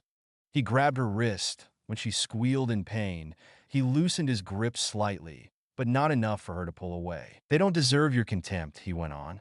In fact, they who inflict contempt upon others without reason deserves more contempt than all put together. Keep that in mind, he snarled, before thrusting her to the ground, so she fell to the floor. He strode away. I am not weak. Something within her hissed. I will never be beaten. Everyone else, her brothers, were the weak ones. She was stronger and more powerful than they. Or she will be even stronger and more powerful than they. She narrowed her eyes. She was more powerful and stronger. She would prove it. The good news? Grindelwald's forces were being pushed back. Everyone cheered when the news was announced in the Great Hall. But they were warned. It was not victory yet. As for the bad news, less than 2 days after the news and 4 days after the confrontations, when someone came screaming, tearing through the castle. It was Olive Hornby. She came screaming, running to the heads of houses, and eventually the headmaster came running as fast as he could, while Professor Slughorn made her drink a tonic to keep her calm. Rieger watched the scene wide-eyed and in horror. Just as they thought when the monster behind the attacks, literally or metaphorically, whoever or whatever did it was a monster, had stopped, although he was more cynical than that. A girl was found in the bathroom. However, unlike the predecessors to such gruesome treatment, this girl was found dead. He looked on in horror, his face white, as the girl was placed upon a stretcher in the bathroom on the first floor. It was Myrtle Warren, the girl Athelinda had so ruthlessly tormented. She was dead, cold, white, and utterly void of life. Rieger stood still, white and cold with shock. Now the future seemed more chilling than he imagined. Rieger stood still and cold. He had yet to relay the news to the Gryffindors. He didn't want to. How could this happen? What could this mean? Myrtle Warren was dead. Not only her life, but her future as well. A chance for a future to prove herself and rise higher than those who bullied her was gone. She was tormented, miserable, harassed mercilessly, and she spent the last moments of her life weeping until the terrifying moment when death came for her. What must it have felt like? He wondered. Would she have time to be terrified, even mildly afraid? Did she know what was happening? Or did the monster take her by surprise? All her chances were gone. I hope Athelinda was happy, he thought bitterly. That was what he said to her when he confronted her. What? She had exclaimed, satisfied now. Rieger's eyes were unnaturally bright. The girl you tormented is now dead. And the last thing that she felt before her end was misery. Because of the likes of you, his sister had paled. She never imagined. A shadow of her former self came up, guilt and shame, sorrow and regret. But then, she asked for it, she sneered. Someone wanted to spend the rest of her life lying useless and miserable inside a toilet. What a weakling. Luckily for her, the teachers came into the room. Rieger stood in shock. Now the parents would have to be informed. Hogwarts would close down.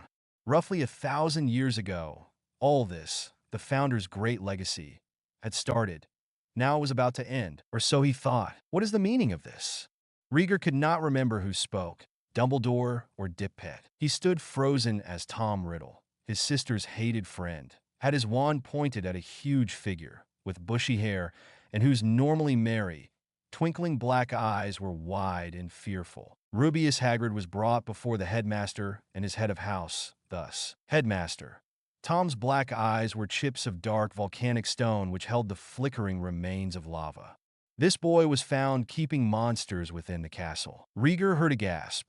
He stifled the urge to groan and bury his face in his hands. Oh, Hagrid, what have you done, monster?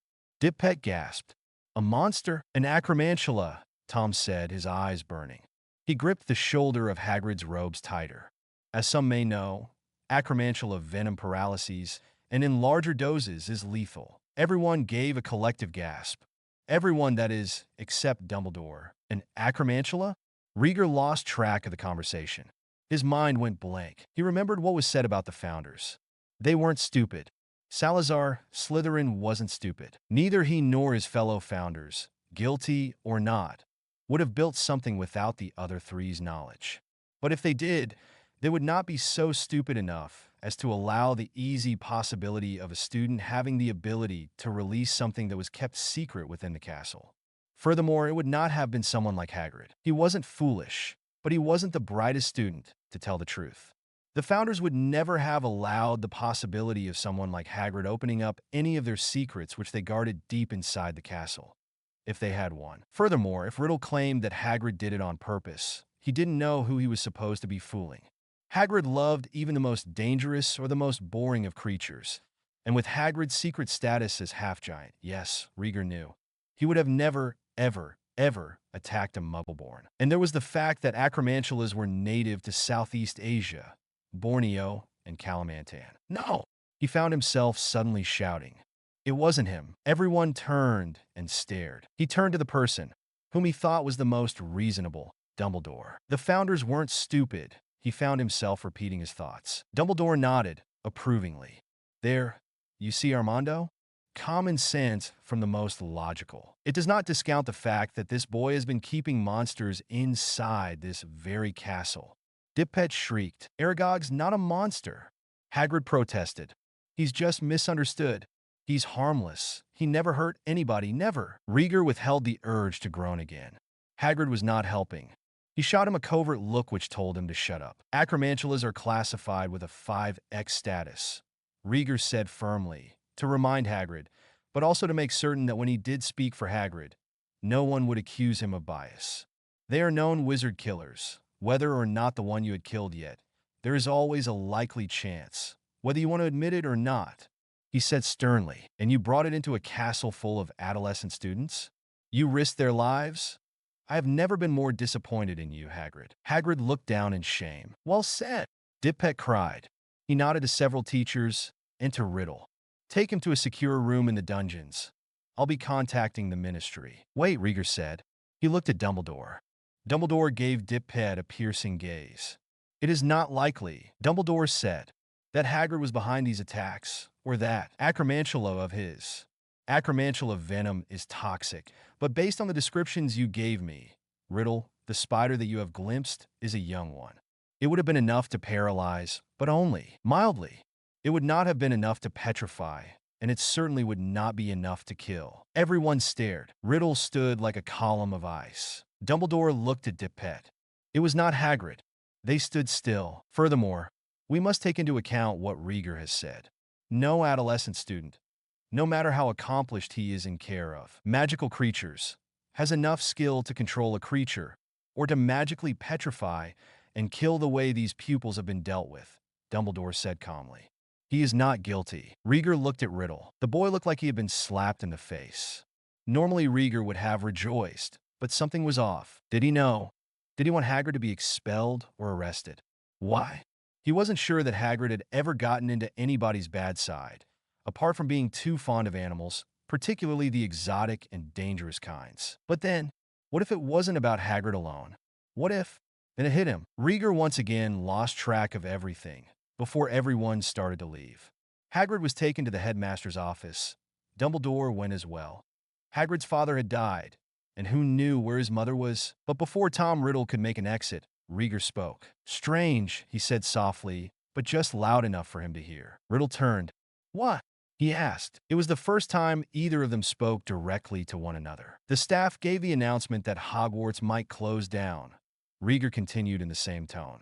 The students would be sent back to their homes. You love it so much here at Hogwarts. Straight after the announcement was confirmed, you come bearing a culprit whom you caught red-handed, all by yourself, with no assistance. He looked at Riddle. There was something unsettling, frightening even, about Rieger's eyes. Something frightening, all right. Something which spoke of death, of combat, of bloodshed, of masses dead and burning villages. How did you do it? Rieger asked quietly. I'm sure I would like to know. Dumbledore, too. He tilted his head to one side. The two wizards, only teenagers, yet so much more, regarded one each other. There was something powerful, something burning brightly in both pairs of eyes. Neither of them was what they seemed. Hagrid was expelled. There was nothing anyone could do. Not even Dumbledore, Kettleburn, and Rieger's own protests could be enough to save him from that. He might have been proven innocent. Dippet checked with several healers, Medi-Wizards, Slughorn, and various officials and medical persons. But the fact was he brought a dangerous creature into the castle, a castle full of students. Luckily, Dumbledore managed to persuade Dippet to allow Hagrid to stay. He had no family. Anyway, Og the gamekeeper had a new assistant, an apprentice. Hagrid was resigned. He was optimistic and was happy. He made the best of things, and Rieger was glad. But Tom Riddle often found Rieger's eyes, watching him when he least expected it. Dumbledore wasn't the only one who kept a close watch on him, and he had a feeling that this boy might be more than he seemed. Like his sister. Wow, I'm sorry. I had exams. Yeah, this was the bit where things got really dramatic. Og was the keeper of keys and grounds at Hogwarts at the time. Hagrid was likely made his assistant, rather than Og being fired so Hagrid could take his role. As for Acromantula Venom, well, remember the Mandrakes? They were babies, and Professor Sprout said that their cries weren't strong enough to be lethal. What if Acromantula Venom, small as Aragog was when the flashback in Chamber of Secrets was seen, was not as potent because the spider had not fully matured? But I don't think Athelinda will be too happy to discount the possibility that Tom was mistaken or lying. She's now on better terms than she was with her brothers. Next chapter, Rieger's belated coming-of-age ceremony, and how he makes his mark on the world, what his sister will do, and their little sisters coming to Hogwarts. Chapter 10. Chapter 10. Is this what family is like? The feeling that everyone's connected, that with one piece missing, the whole thing's broken. Trenton Lee Stewart, 14th July, 1943. Rieger's son of Andreas. Do you accept the responsibilities and duties of an adult Volsunga? I do, sir. Rieger intoned solemnly. Everyone stood still watching this boy, but not everyone was there. In fact, his sisters were not. Rieger stood still as he remembered his last conversation with his youngest sister. She would be preparing for Hogwarts.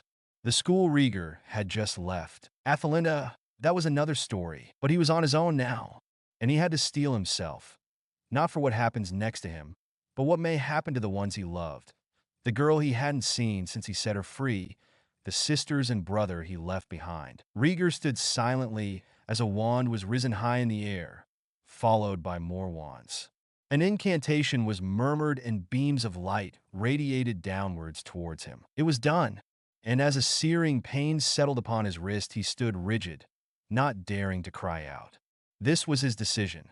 Once he endured this, and only if he was strong enough to withstand the pain without crying out, he would join them. The Army. September 1st, SD 1943. Athelinda watched as the first years were escorted into the Great Hall. Their eyes were massive as they looked around, trying to take everything in at once. She couldn't help but smile, and it was a genuine, kind smile for once. Among them, little Philomena walked on, gazing wide-eyed, speechless in awe at the ceiling, dotted with stars from the night sky. The introductions were made. The sorting hat was placed upon the stool. It began to sing. Some of the older students chuckled as they heard the song, but Athelinda wasn't listening. Her eyes were focused solely on her little sister. She missed the girl, the one sibling she still felt close to, the one sibling she would do anything to rush forwards and cuddle. Afterwards, the first of the names were called out. Abbot Margaret, a blonde-haired little girl, hopped up to the stool, and the hat was placed on her head. Athelinda could barely breathe from excitement and nerves. What house would her sister be in? Would she get to see Philomena more? From then on, Hufflepuff, the sorting hat shouted. The Hufflepuff table stood and cheered.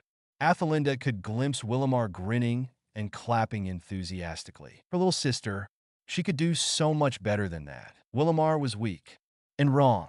He could not be allowed to influence her anymore. The next child, a boy named Fletcherly Stewart, was called up. He was Gryffindor. She refused to think about her eldest brother, who would have warmly welcomed him. He was no loss to her, now that he left Hogwarts. It took ages. Tom smiled at her. Your sister? He asked, gesturing towards Philomena. Athelinda smiled. Yes, she said simply.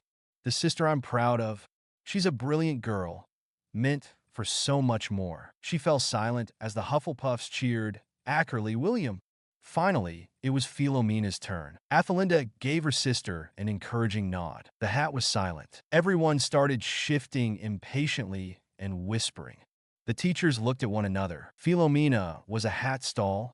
It appeared. Athelinda shifted nervously and bit her lip. Tom reached out his hand and took hers. She welcomed the touch, and he rubbed his other hand on her arm. Everything will be fine, he said.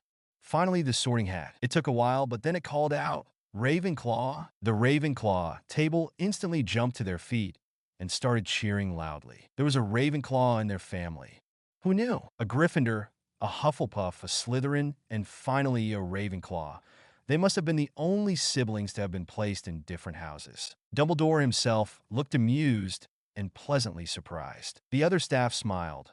They probably knew this girl was going to be as brilliant as her elder siblings. The Ravenclaws, by the way they enthusiastically welcomed Philomena, probably knew that too. Willimar sighed wistfully, but inwardly, he remembered Rieger had been worried that their youngest sister would be sorted into Slytherin. He had absolutely nothing against them, but he feared that Philomena would end up in their sister's and Tom Riddle's control. He would have to go through great lengths to keep her out of their way. He could no longer deny that Athelinda was changed, and he was also starting to become very suspicious of Tom Riddle. The school announced it was closing, and all of a sudden, Tom Riddle showed up with a culprit. Hagrid had one of the kindest hearts Willimar had ever known. There was no possible way that he could have orchestrated any of the attacks, which somehow stopped when Tom Riddle came forwards. But it couldn't possibly be Tom Riddle, heir of Slytherin?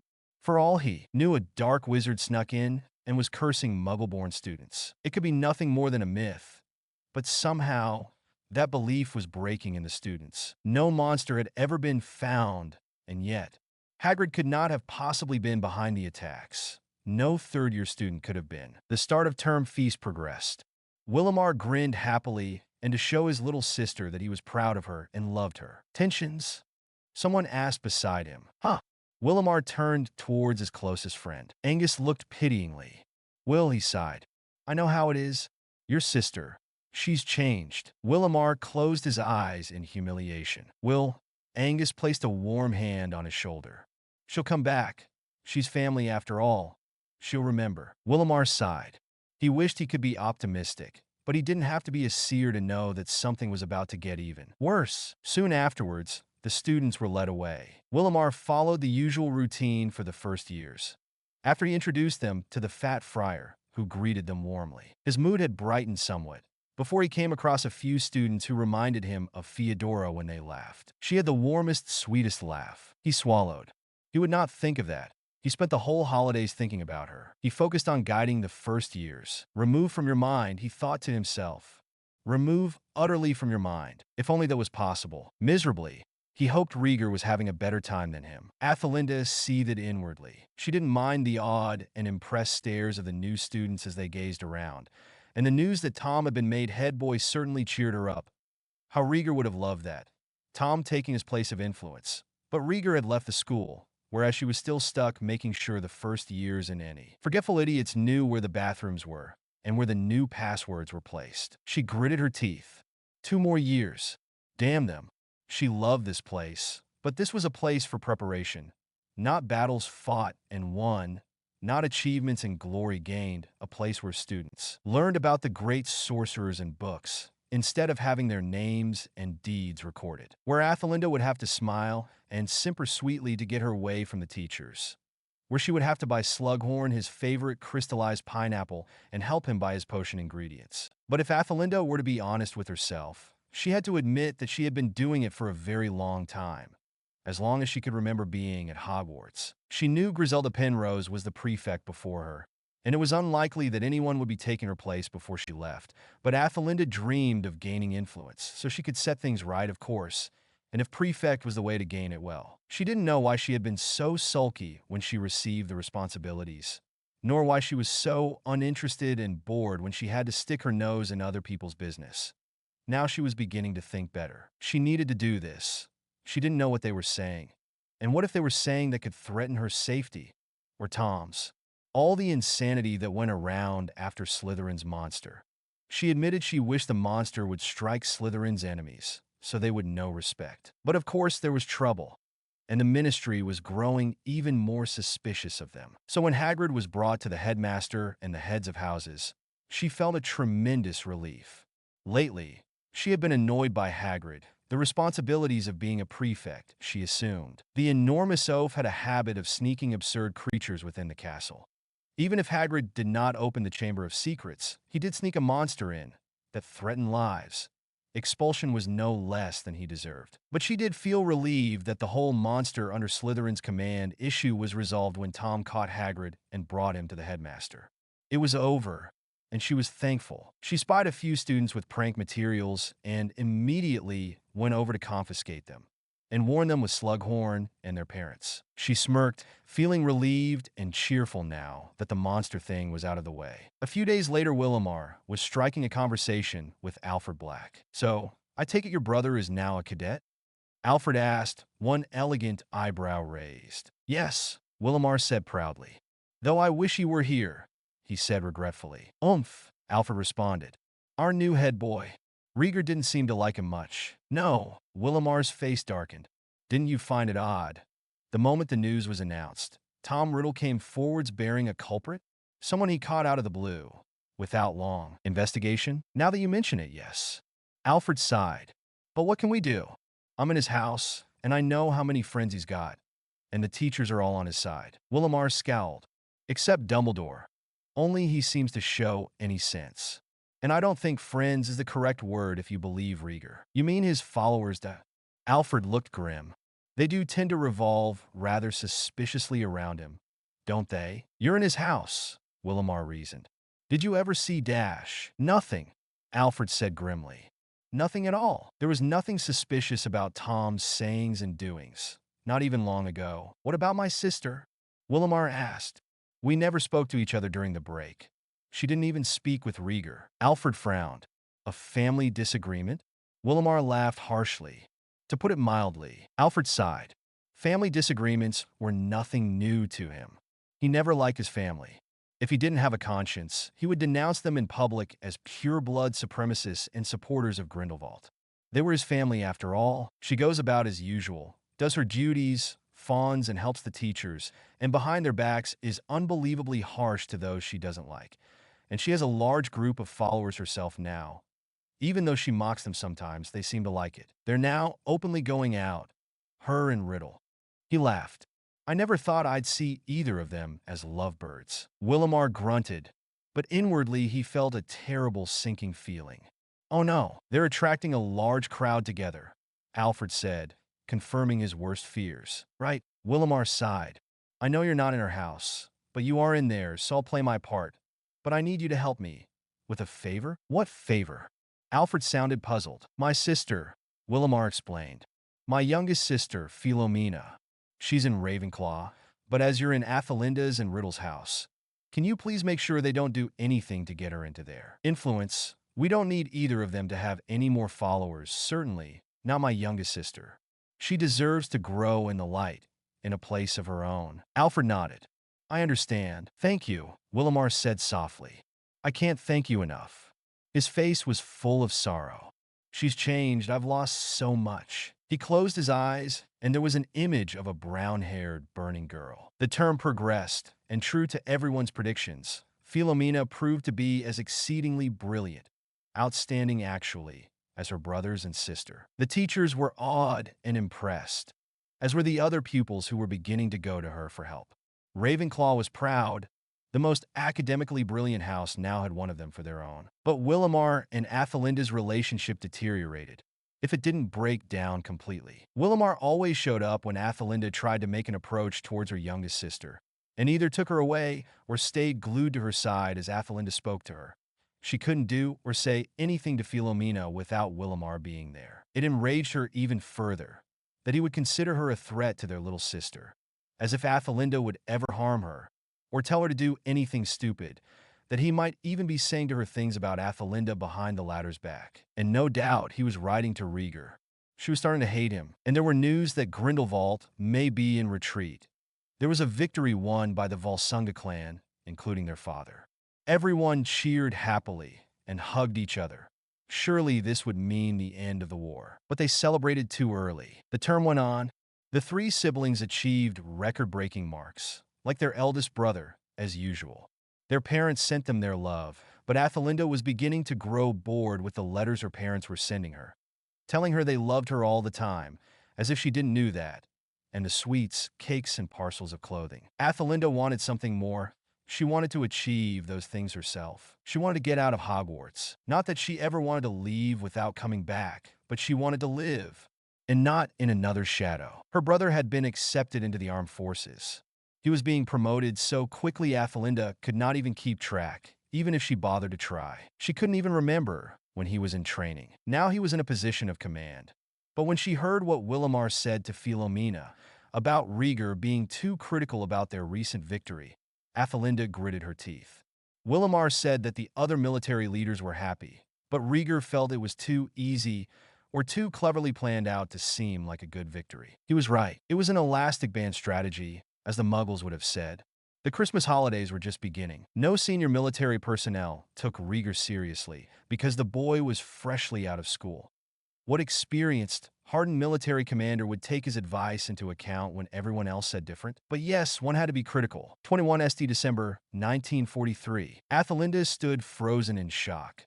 Only this time, it was the sight that greeted her eyes as she looked at the house. She had arrived to find this. The house had been empty. Her mother had gone, until a Patronus appeared out of nowhere. It was a fox, her mother's. The fox opened her mouth. Athelinda, her mother's voice. Leave this place, make for Glasgow. Use the portal we used last time to go to the Cat Heiress Acropolis from there. Philomena and Willamar have been given the message. I am already in Cat Heiress for your father's meetings, but they've blocked all the portals and any form of transportation, even the port keys. They wouldn't let me get home to get the three of you. Her voice rose in frustration and panic. You must go. Grindelwald's forces are invading Britain. Your brother was right. It was nothing more than a distraction. Get to your siblings and get out of there. Athelinda stood still in shock while the Patronus disappeared. She turned around and screamed. Willamar! Philomena! She ran out of the manor, but the sight she saw horrified her to the core. There were people screaming in the distance. Willamar and Philomena were nowhere to be seen. Explosions went forth in the distance. Athelinda's eyes widened, and she ran into the manor before the foreign wizards could zoom close enough, as they dropped explosives in lines everywhere they went in the air. But she had to run out again. Her siblings were nowhere to be seen, even though she screamed throughout the empty rooms and echoes of her house. They were in trouble, her heart pounding fanatically, her mind racing. She drew out her wand.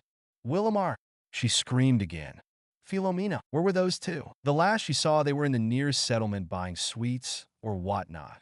She had returned without them, but they promised they would be back by now. Willamar! She screamed again. Philomena! Even their dear house elf was gone. She was alone. Her eyes grew massive as she spotted an airship coming this way. It readied to launch magical explosives, more powerful than any muggle ones from the air. Athelinda ran inside the manor, praying that they got the message and somehow would make it safely to Glasgow together, and from there to Cat Eris, the Atlantean Volsunga city. She wasted no more time. There was nothing she could do now. She instantly went to the fireplace and grabbed a handful of flip powder and all, but leapt into it. She threw the powder down instantly before she screamed Glasgow, portal station. The flames leapt up, emerald and bright. She felt herself being pulled away. But the flow network must have been closed down, because Athelinda felt herself being thrown out of a fireplace before she knew it. She landed on the floor on her front with a loud thump. This was not Glasgow. She stood straight. Where was she? The answer was London. She recognized the city. This was not good. Athelinda immediately ran out the deserted shop she was in. She ran as fast as she could, but then she spotted various peoples running out of their houses. Many of them held small children, bundled hastily and crying, clutching a favorite teddy bear or doll. Everyone was panicking. Adults were yelling at each other and gesticulating madly. They were all running. She grabbed the shoulder of a man. What's happening? She cried out. The man looked at her incredulously. Grindelwald has landed. He's invading. Athelinda's eyes widened. She had to get out of there. Please, she whispered. Do you know how to get to Glasgow? The man shook his head. I'm sorry. They parted ways. Grindelwald's invasion must have been enough for the whole city to be evacuated. Athelinda ran desperately through the streets when she was stopped all of a sudden. There were screams coming from her left. Men clad in black arrived. Many of them wore wizard armor, a mixture of battle robes and body armor. Masks covered their faces. She knew who they were. Grindelwald's army had already arrived. One of the soldiers shot a jet of green light, and it landed upon a running man who fell forwards dead. She drew her own wand. She would not die this way. If there was no escape, well, she would escape. But if there was none, she would fight. A mother screamed, try to shield her children. This she would not accept. Athelinda shot a jet of red light, a hex, towards the attacking soldier. He crumpled. The mother looked at her with wide eyes, as did her children. Go! She shouted. They wasted no time. Unfortunately, it drew the attentions of other soldiers. She readied herself. Her form was perfect. She was ready. They wasted no time. Jets of spells exploded from their wands, either to be blocked, dodged, or counterattacked upon by Athelinda. She might not have won against Rieger, but she would not lose against them. She fought like an angel, or so some later said. Soon 4 went down. The others doubled their efforts. She shielded herself, cast spells towards them, didn't even stop to watch them go down. Dozens of them arrived, but they did not deter her. She cast spells that would take several out at a time, even if only for distraction, such as Aqua or Ructo. She blocked a fire spell. She caused the house to crumble and its stones to fall upon the soldiers. One of them shot more fire. She blocked using a source of water which she sprung up and threw at them. Others were starting to stare, but Athelinda was too busy to tell them to get out of there. More soldiers came, only to decide that she wasn't worth the effort and went running. Athelinda stood still, but she knew they didn't have long. She looked at the spectators. Go! She barked at them. They took off running. She had to get out of there. It was a pity she couldn't apparate yet, and she wasn't mad to attempt a broomstick. Grindelwald must have found a way to get his main forces to arrive by sea. But before she could run further, a jet of light crossed her path and exploded the wall next to her. She halted immediately. A soldier to her right. She steeled herself. But before either of them could do anything, a jet of light shot out and hit the soldier, taking him unawares. He crumpled. Athelinda turned wildly. A tall figure emerged. A young one, though. It was Tom. Athelinda, he breathed. His eyes were wide and feverishly brilliant. almost as if he were emotional. Athelinda didn't know what to think. Before thinking, he had opened his arms, and she launched herself at him. And if Rieger had seen, nothing would have stopped him from performing an unforgivable curse on Riddle. But Athelinda didn't care. She had no one else. Neither did he. They were alone. Only God knew where her family were. She felt so alone, and she was with him now. She could not help but feel everything was all right. "Are you all right?" he asked breathlessly, desperately. "How did you find me?" She was in disbelief. Tom blinked.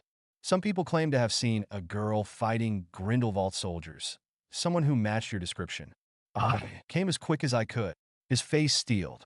"We have to get out of here. My family's gone," Athelinda said. She swallowed, desperately praying that nothing bad had happened to them. She continued, "They're all in the Acropolis of Cat Eris, the Volsunga city, except for Philomena and Willamar. I can't find them. They were in the town, but they didn't get home." Tom's eyes hardened. "You can't wait for them. We need to go now." He grabbed her wrist and dragged her as they both ran. "We're going north," he said. "There's a cottage there by the sea. They won't get to us." "Are you sure?" she asked skeptically. Grindelwald's forces was likely to have arrived by sea, considering the number. "I'm certain," Tom said. "The Fidelius charm." She was startled. "Who's the secret keeper?" He looked at her. "Me." They disapparated. The cottage was a lovely place, Athelinda had to admit. Charming, though simple and rustic. It certainly had none of the opulence and grandeur of her manor or the Slytherin common room and dormitories, but she liked it. It was a half-timbered cottage with a thatched straw roof. The windows were wide and charming. She would have taken it, even if it were a shack. Inside was clean, which she was absurdly grateful for. Comfortable and warm. A fire burned in the living room. There was a sofa. It didn't look new, but it was in good condition and clean and comfortably soft. A coffee table. A small table in the dining room with plate 4S, mugs and eating utensils stacked neatly on top. 2 chairs, as well as a kitchen with a clean stove, oven, pantry, sink, and cabinets. She turned to Tom. "I thought you said you lived in an orphanage?" She raised her brows. "I do," Tom said simply. "But they kick you out once you're 18. I started looking for some place to live when I came of age in our world. The Muggles don't really care a whit about the futures of the children they're keeping. They're not family." She didn't think so, she thought. Tom never really had a family. Her heart ached for him. But she would never show pity. Tom would never accept that any more than she would. He told her his maternal family were wizards, so his mother was a witch. But on the other hand, despite coming from a line of pure bloods that stretched back for nearly 1,000 years, their wealth had been squandered due to a lack of common sense and a liking for grandeur. They loved in poverty for so long, until when his mother fell in love with a wealthy Muggle aristocrat. They eloped, but he left her when he discovered she was a witch. She'd been pregnant then, desperate and starving. She ended up on the doorstep of a Muggle orphanage on New Year's Eve 1926 and died, giving birth to Tom, whom she left in the Muggles' care. It wasn't a bad place, but it wasn't a place Athelinda would want her child to grow up in. There was a strong lack of family and love in that place, although the children were reasonably cared for. He had no friends. Strange things happened around him, so the other children, and even his caretakers, were afraid of him. Until he came to Hogwarts, he had no home. Athelinda thought of her home, how it was home, but never really felt like it. She was Atlantean. She could not forget that, not a native Briton. Everyone else never forgot it. It was as if she never completely belonged. No matter Arthur and Merlin. Athelinda turned towards Tom. She tried to smile, but found she couldn't. He'd lost his family. It was not something she would wish on anyone, not even those she held in contempt. Her heart tore for him, despite all he had done. And he had accomplished so much. He had nothing and no one. She tried to swallow. What she said to Rieger, to Willamar, how she wished she had never said it. How she wished she could take everything back as if she had never spoken them. How she wished she had never crossed the most unforgivable of lines. What if she lost them? What if she never saw them again? There was no way she could ever get to Glasgow now. Not to its portal. She could never meet up with her family in Cat Eris. If Grindelwald's forces had truly invaded. She took a deep breath, keeping it all in. "My snakes?" she asked. She kept her voice firm. "They're at the house. I can't just leave." Her throat tightened. Tom nodded. He gestured towards several urns in a corner. Athelinda's heart leapt to her throat. She slowly approached, and with trembling hands she lifted one of the lids. Several heads poked and slithered out. Her eyes filled with tears, but she didn't sob. She held her composure and breathed deeply. The snakes slithered and coiled around her, climbing up her arms and nuzzling her as their way of embrace. She took several breaths and turned to Tom. "Thank you," she said. She was almost shaking. If she had lost her friends. "How did you dash?" "I was afraid for you," he admitted. "I went to your manor. I ran around. I used magic to reveal the presence of your little friends. I explained things to them, and they got me to take them here when they heard me promise to try and find you." She rose. "Thank you." She nodded, and Tom held out his arms. She stepped into them, but slowly. She never lost her composure. She was unpredictable, though. Tom admired her for that. She didn't burst out wailing, despite what happened, didn't show her panic. He never could stomach the small ones wailing in the orphanage. "So," he said softly. He pulled her into an embrace. There was strong warmth and something else inside of him. Something he wasn't sure he would be able to accept, but knew that he would never be able to go without her. "I'll take care of you. When the opportunity comes up, I'll take you to Glasgow and to Cadaris. I promise. I will never let any of them touch you. And I keep my promises." They stayed like that for a while. Athelinda felt the softness of the linen beneath her cheek and the warmth of his toned body. He was strong and calm. She wished she had said and done better to her siblings and parents. She had no idea how priceless every minute was with them. Now all she had was Tom. She wasn't sure she would see any of them again. They pulled each other tighter before Athelinda pulled away. Tom looked confused, puzzled. But she was turned away, and he didn't see. "Thank you for saving me," she said, sounding oddly formal. "I'll do my best around here. I won't be too much of a burden. Won't the Muggle orphanage expect you back? I mean, if you're underage in their world dash." He shook his head. Unbeknownst to her, he had secretly modified their memories. There had never been a Tom Riddle at the orphanage at any point in time. Not ever. This was the first step of the journey.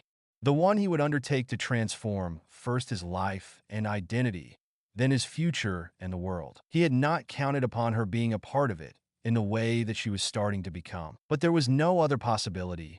Not for him. The two of them had tea, and Tom showed her where she would sleep. She protested when he showed her the room he had up there. It was his, but he insisted. He would take the couch, he said, a mischievous gleam in his eye. So the two of them settled in. There were numerous wards around the cottage, and there appeared to be no weakness in the barriers. Athelinda lit a fire in the living room. She made dinner with Tom. She set the table, and they ate it first in silence. And then he started to talk, to break the ice a little and diffuse the tension. Eventually, the conversation became easy and relaxed. They never discussed silly things. It always filled them with disgust despite tolerating such things when conversing with others. But they were calm and happy. Although they didn't laugh madly or get drunk, there were no pretenses, no unpleasantness. The meals he had eaten alone for necessary sustenance to ease his irritating hunger were forgotten. He actually enjoyed this, enjoyed talking with her, enjoyed seeing her smile, enjoyed hearing her laugh. Though like him, she didn't do it frequently. He found her company, not only pleasant in a way he never found anyone else's, always secretly preferring to be alone, but he felt warm and happy in a way he had never been before in all his years of living and breathing. At some point, his eyes fixed upon her, and he smiled. Without knowing it, she realized too late when his hand clasped hers. Her stomach felt strangely fluttery. She smiled. She rose and collected the dishes. He tried to protest, but she didn't even say anything, barely sparing him a glance which diffused any argument. They settled down on the sofa. The fire flickered and danced. The snakes coiled themselves at the feet of the sofa, basking in the warmth of the fire and the softness of the rug. It was so quiet, so peaceful. She had a cup of tea in her hand, soothing chamomile, and he had elf-made wine in a glass. There was a book on ancient magical practices and traditions, but she didn't read. They just stood there, staring at the fire, and the twigs which crackled and snapped, watching its glow and the logs illuminate in its recesses. Their wands rested on the tea table nearby. She didn't want to break the peace. She still feared for her family, especially her siblings Willamar and Philomena. But she was determined not to waste or embitter this moment with Tom. a boy who had become so strangely and yet so understandably important in her life. Now he was her family. She realized, belatedly and feeling fragile, just how important family was. How she ceased to function without them. She wondered what he must have gone through on his own. And Tom's hand subconsciously found hers, and they held each other's, watching the firelight. Everything was calm and quiet. None of them said a word. But there was warmth and light in each other. Strangely, for Tom Riddle, it might be enough. So this was what it meant to have someone, he reflected. Someone in a true sense. In truth, Tom didn't really want to take her back to her family. Even if it meant going to the great library there and finding secrets about powerful magic which he had actually intended to, and still did. He wondered if he had gained something more valuable. And yet, the fear of death needed to be quenched and his desire for power needed to be satisfied. The road he was going might just ease both as well as gaining her. It might just work. He must play his cards right. They went to bed that night, and Tom settled down on the sofa. He didn't mind. He felt warm and safe and content the way he had never been before in his life. He felt happy and comfortable. How absurdly strange, his lips twisted. How? He scowled, but before he could think further, Athelinda appeared from above. She smiled at him. He frowned. Yes. He asked, "Why don't you come upstairs?" She asked. Her delicate hand rested upon the banister. He blinked. "But I dash." She shook her head. "This is your house. You've saved my life. You're more than you imagine, and I can't let you sleep down there. Come upstairs. It will be all right." And thus saying, she descended in a white nightgown and dressing gown and took his hand, gently pulling him up. Her black eyes glinted. He was puzzled and tried to work this out. "You might as well come," she said. "It's better than sleeping down here." She pulled him up the stairs. They entered the bedroom, and it was a good thing Tom managed to salvage a double four-poster bed from the Shrieking Shack. The bed was in surprisingly good condition. A few repairs and a cleanup were all that was needed, and new sheets, mattress, pillows, and eiderdown and counterpane. Athelinda led him into the bedroom and smiled, drawing back the covers and settling herself down. He told himself not to be foolish. She was inviting him to sleep in the bed. It was kindness on her part. She thought to repay his. Tom ignored everything else which was going on and settled down. She drew the covers around them. Without even saying an incantation, the curtains closed. Tom felt peace, and something else, which he did not care to find out. He was stronger than that. But he thought it would be beneficial, but it was so much more. Together they closed their eyes and slept through the night. In Cadaris the next day, "Where is she?" Katerina wailed. Absurdly, her younger son and daughter had made it. Willamar stood, as the Muggles would say, shell-shocked, metaphorically, and Philomena was pale as a ghost. They never made it to her. They had gotten the Patronus, and Willamar, being of age, operated them both to Glasgow and to the portal. He had been assured, and thus assured himself and his little sister, that their sister was resourceful enough to get to Glasgow and Cadaris without his help. Knowing her, that was what they all thought. "Where did you last see her?" Rieger demanded, shaking in rage. He glared at his mother. Even though he knew there was little time and chance that a single Patronus would have been able to find all of them at the same time, he felt a pit open up at the bottom of his stomach. The very thought made him sick with dread, with horror, with pure fear and terror. Athelinda. No, it couldn't be. It just couldn't be. Not her. Never her. Never unconquerable, resourceful, cunning Athelinda. Never. Not her. The black pit opened IP wider and deeper. Not her. Never her. Not his sister. His precious, beloved sister. Leaving behind a lifetime full of regrets and memories and wasted life. Why? Why'd he do it? What was wrong with him? What did he say? Why did he have to say those things? She was his sister, and now she might be lost. He didn't know what to do. Athelinda opened her eyes. Daylight filtered through the curtains. She remembered where she was. She sat up. Tom was nowhere to be seen. She smiled, warmth and affection coloring her. She readied herself to get out of bed before something floated in front of her. It was a lap tray with breakfast, toast, a rasher of bacon, marmalade and butter, poached eggs, and a pot of tea with teacup and saucer. She laughed softly, shaking her head. She ate, then went to the bathroom and brushed her teeth. There were toiletries for her. She wondered if Tom had been planning this for quite some time. This place was strangely well equipped to suit her needs. She showered and dressed. She went downstairs to find Tom reading a newspaper. He smiled when she walked in, and she responded in turn. "What's the news?" she asked as he placed the paper in front of her. The Daily Prophet was trying her. It reported nothing of interest. "Don't worry," Tom said. "They'd never take London, which means they'll never take the country." "How can you be sure?"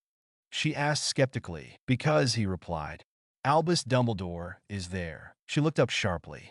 "What does this have to do with anything? Didn't anybody ever tell you?" Tom asked quietly. "Dumbledore and Grindelwald used to be friends." She stared at him. "That was a very long time ago, and I do not think that the Transfiguration teacher we know today was the young man who befriended Bathilda Bagshot's nephew, who coincidentally can never be the Dark Lord we all know and fear today." She stared. "Is this some kind of a joke?" she asked. "No joke, I tell you." He shook his head. "They were friends." But Dumbledore was obviously betrayed. Grindelwald fled the country. Something about murdering a young girl. I can never get the full details. And they haven't been in contact since. She stood there in silence for a long while. "Why should that stop him?" she finally said. "Because the two of them happen to be the most skilled wizards of their age," Tom said calmly. "But I believe, and with good reason and reports, that Dumbledore might be more skilled, if only slightly. Grindelwald, too, I believe, knows this. He won't risk a direct attack or a confrontation with his former friend, even if it means not being able to deploy the greatest amount of his strength to invade and successfully conquer Britain. Grindelwald is too cowardly to part with the bulk of his armies. He needs them, but I may believe that he is occupied with something else at the moment." "More invasion plans?" Athelinda asked. "What this time? America?" "One can never be too certain," Tom said. He drank his coffee in silence. "And Hogwarts?" Athelinda asked. "Considering that Dumbledore works and protects the castle, I assume, if what you say is true, that Grindelwald would not think about attacking the place unless Dumbledore is gone and the country conquered." "Yes," Tom replied simply. The snakes slithered out of their urns. She knelt down and they climbed on, coiling and twining themselves around her. Her eyes glinted, this time dangerously, as Tom bent down and also gathered some of the snakes to him. "They will not succeed," Athelinda said icily. "They will never succeed. For once, Rieger's knowledge and skill may be useful. He'd better prove he had learned something, or else there is no point in a clan or an army's might." "Yes," Tom said. The two spent the next 2 days in peace. Athelinda cleaned the house, despite it already been cleaned. She went outside and planted a herb and vegetable garden, so that when spring came, if she was still there unable to go anywhere, they could at least have a supply of food without being dependent on anybody. She even rechecked with Tom their supply of water. He stocked up on firewood. It was Christmas Eve now, and she had no family. She felt as if something had been torn out of her, as if a limb had been severed. She swallowed. She felt as if her heart had been torn out. She felt as if everything was dragging her down into despair. She would never get a chance to tell them how sorry she was. There was no chance she could go to Glasgow with everything going around, dark wizards roaming the country, and the Flynn network shut down. Even portkeys were too risky. The portal would have been closed by now. She contained the tears in her eyes. There was no chance of telling them how sorry she felt. No chance to make it right. She busied herself, gathering fallen branches from the snow-covered ground and arranging them together with a sticking charm into a Christmas tree. Athelinda made various colored streamers, mostly red, gold, silver, and green. Christmas colors and Slytherins shoot out of her, wand and drape themselves artistically around the dead branches. She fashioned more ornaments, using a mixture of magic and scavenged things such as metal, including a star. She enchanted the metal star and turned it gold and glittering with clear lights. She placed it atop the tree. Athelinda smiled. She'd gotten something for Tom before they even left.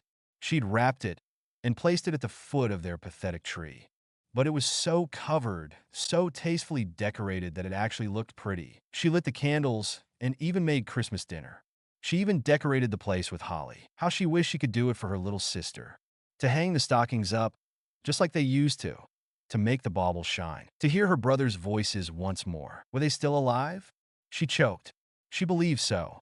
She hoped so.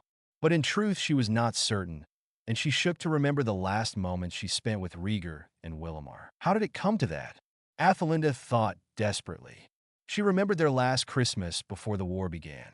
Philomena hung the stockings. Willamar and Winnie discussed the merits of a fine pudding without brandy flavoring.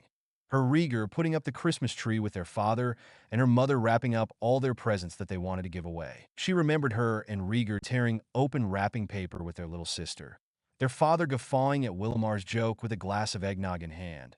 While Willamar animatedly described the time he placed the wrong ingredient in a potion he made with Athelinda, to disastrously hilarious results. She remembered her mother admonishing Winnie for not joining in the fun and relaxing at Christmas, as she was a part of the family, and her snakes slithering out after dark for Athelinda to secretly slip them the tastiest morsels and leftovers for their own feast. She took a deep breath and tried to restrain the tears, angry at herself. How could she have let such a thing happen? How could she have ever persuaded herself to turn against the ones she loved limitlessly, who loved her the same way, no matter what? How could she have ever wanted to hurt any of them? She sniffed as she angrily fastened the decorations tighter than necessary. Athelinda rose. She needed to check the pudding for tomorrow night, pudding that she would share with Tom. She sniffled and wished with all her soul, heart, and every fiber in her body that she would be able to see them again, even if she had to beg to make amends. But in the meantime, Athelinda would give Tom the Christmas he never had, and someone to share it with. She didn't want to waste anything. "What's this?" Tom sounded surprised when he arrived back from his errand. She smiled. "You've never had a Christmas, have you?" He blinked.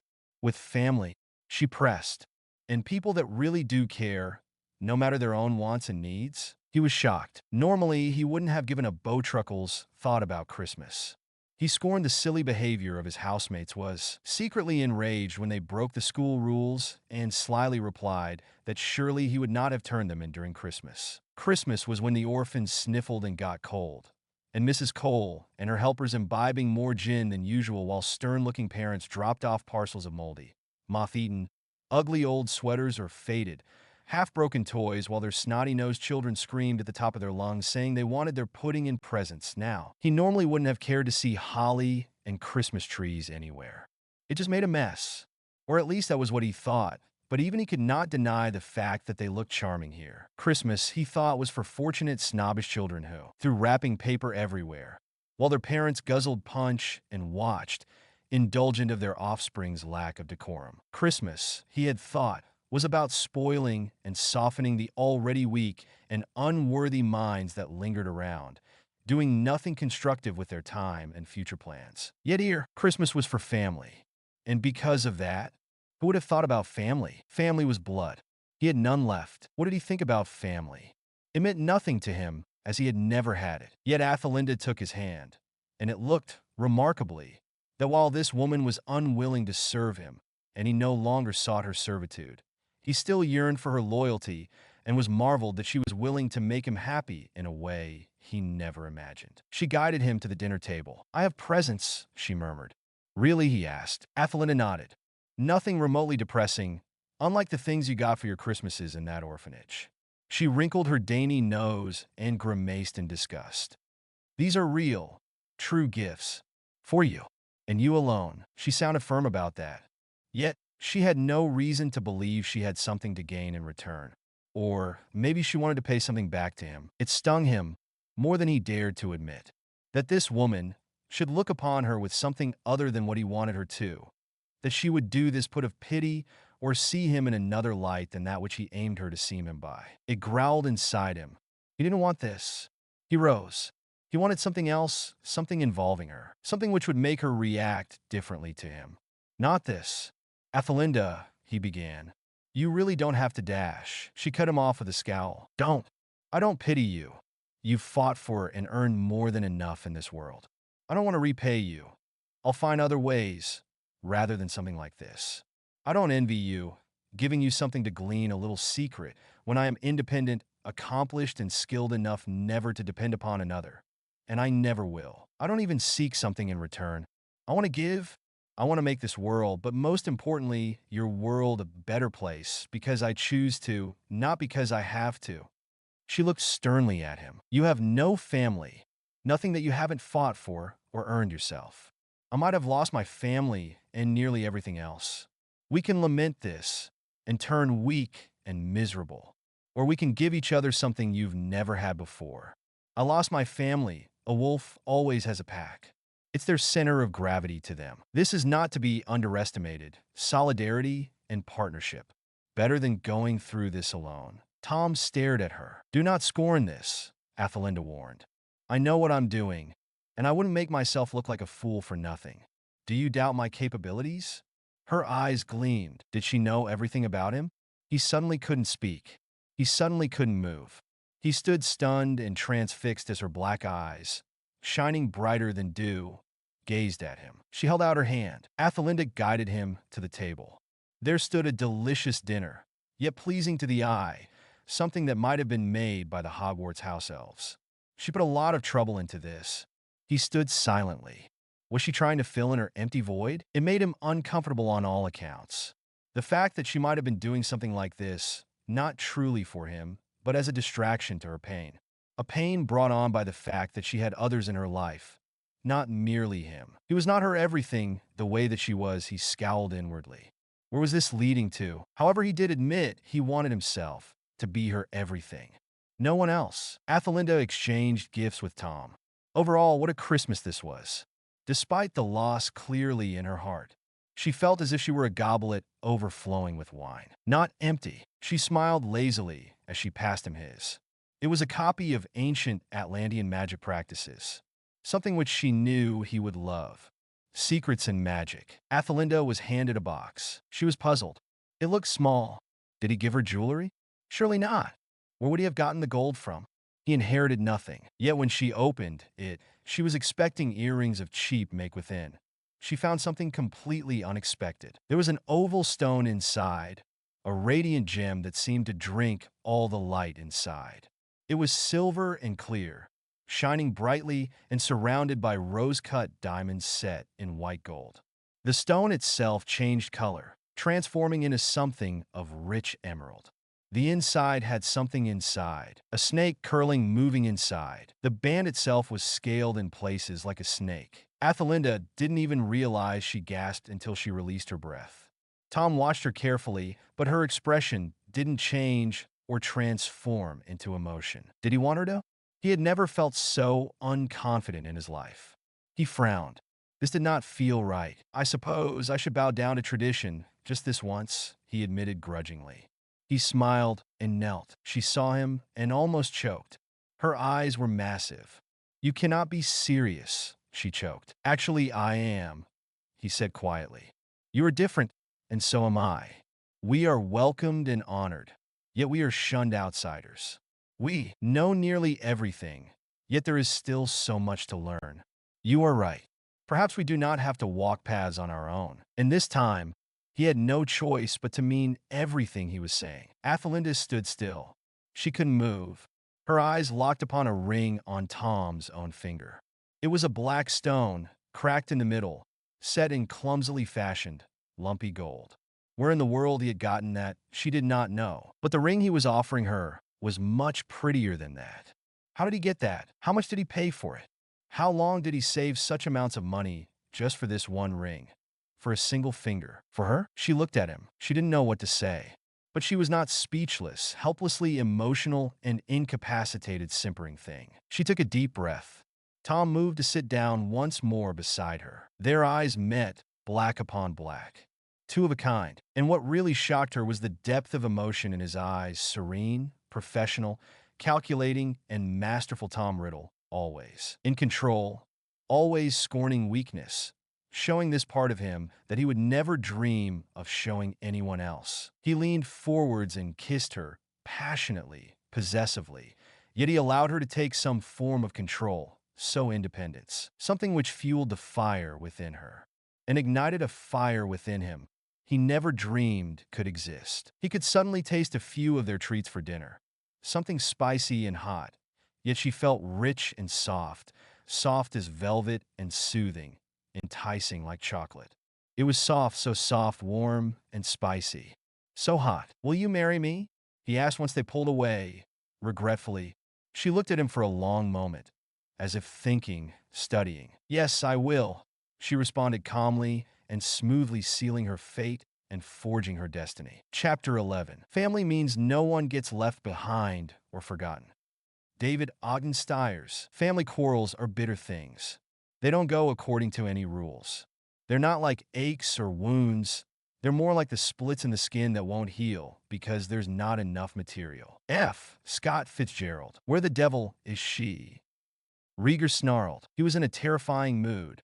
His brother looked nervous. Rieger he began, but thought better of it at the sight of his brother's face. You were supposed to go with her, his mother said, tone rising. She was no happier. You were supposed to meet at the Glasgow portal. Together. We had no choice. Willamar shouted.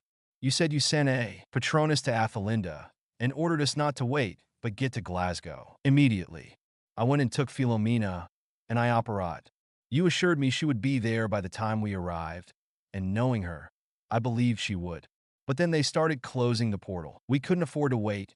We had nowhere else to go. Katerina closed her eyes, and the shadows under her eyes darkened on her pale face as she sank onto a chair in their home in the Acropolis of Cateris, the unplottable Volsunga city. This is my fault, she whispered, her face being drained of its color more. She was ashen. I should have planned it better. I panicked. A shuddering sigh slipped from her, and a tear slid down her hollow cheek through her eyelid. Philomena stared wide-eyed and white as the others. Tears streamed on her cheeks, and the child was shaking. Rieger touched his mother's shoulder. I need to get back to Britain. His mother looked at him incredulously. He looked firm. I should have never exchanged such harsh words with her. Our last meeting was hateful. It would be a bitter farewell if what? He didn't dare think about the possibilities. He didn't want to. He couldn't. Why?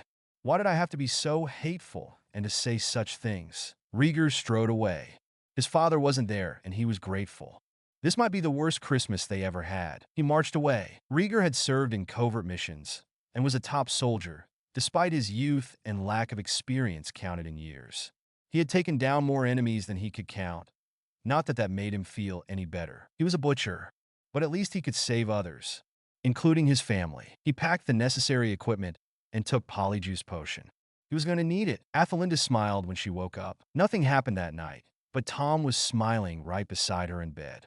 They smiled, and she saw something she never saw before, something which no one else saw before. His smile was unfeigned, more than polite, unnecessary, as there was no one else and nothing that needed to be done, yet filled with so much undisturbed light and contagious joy that it lit him up everywhere.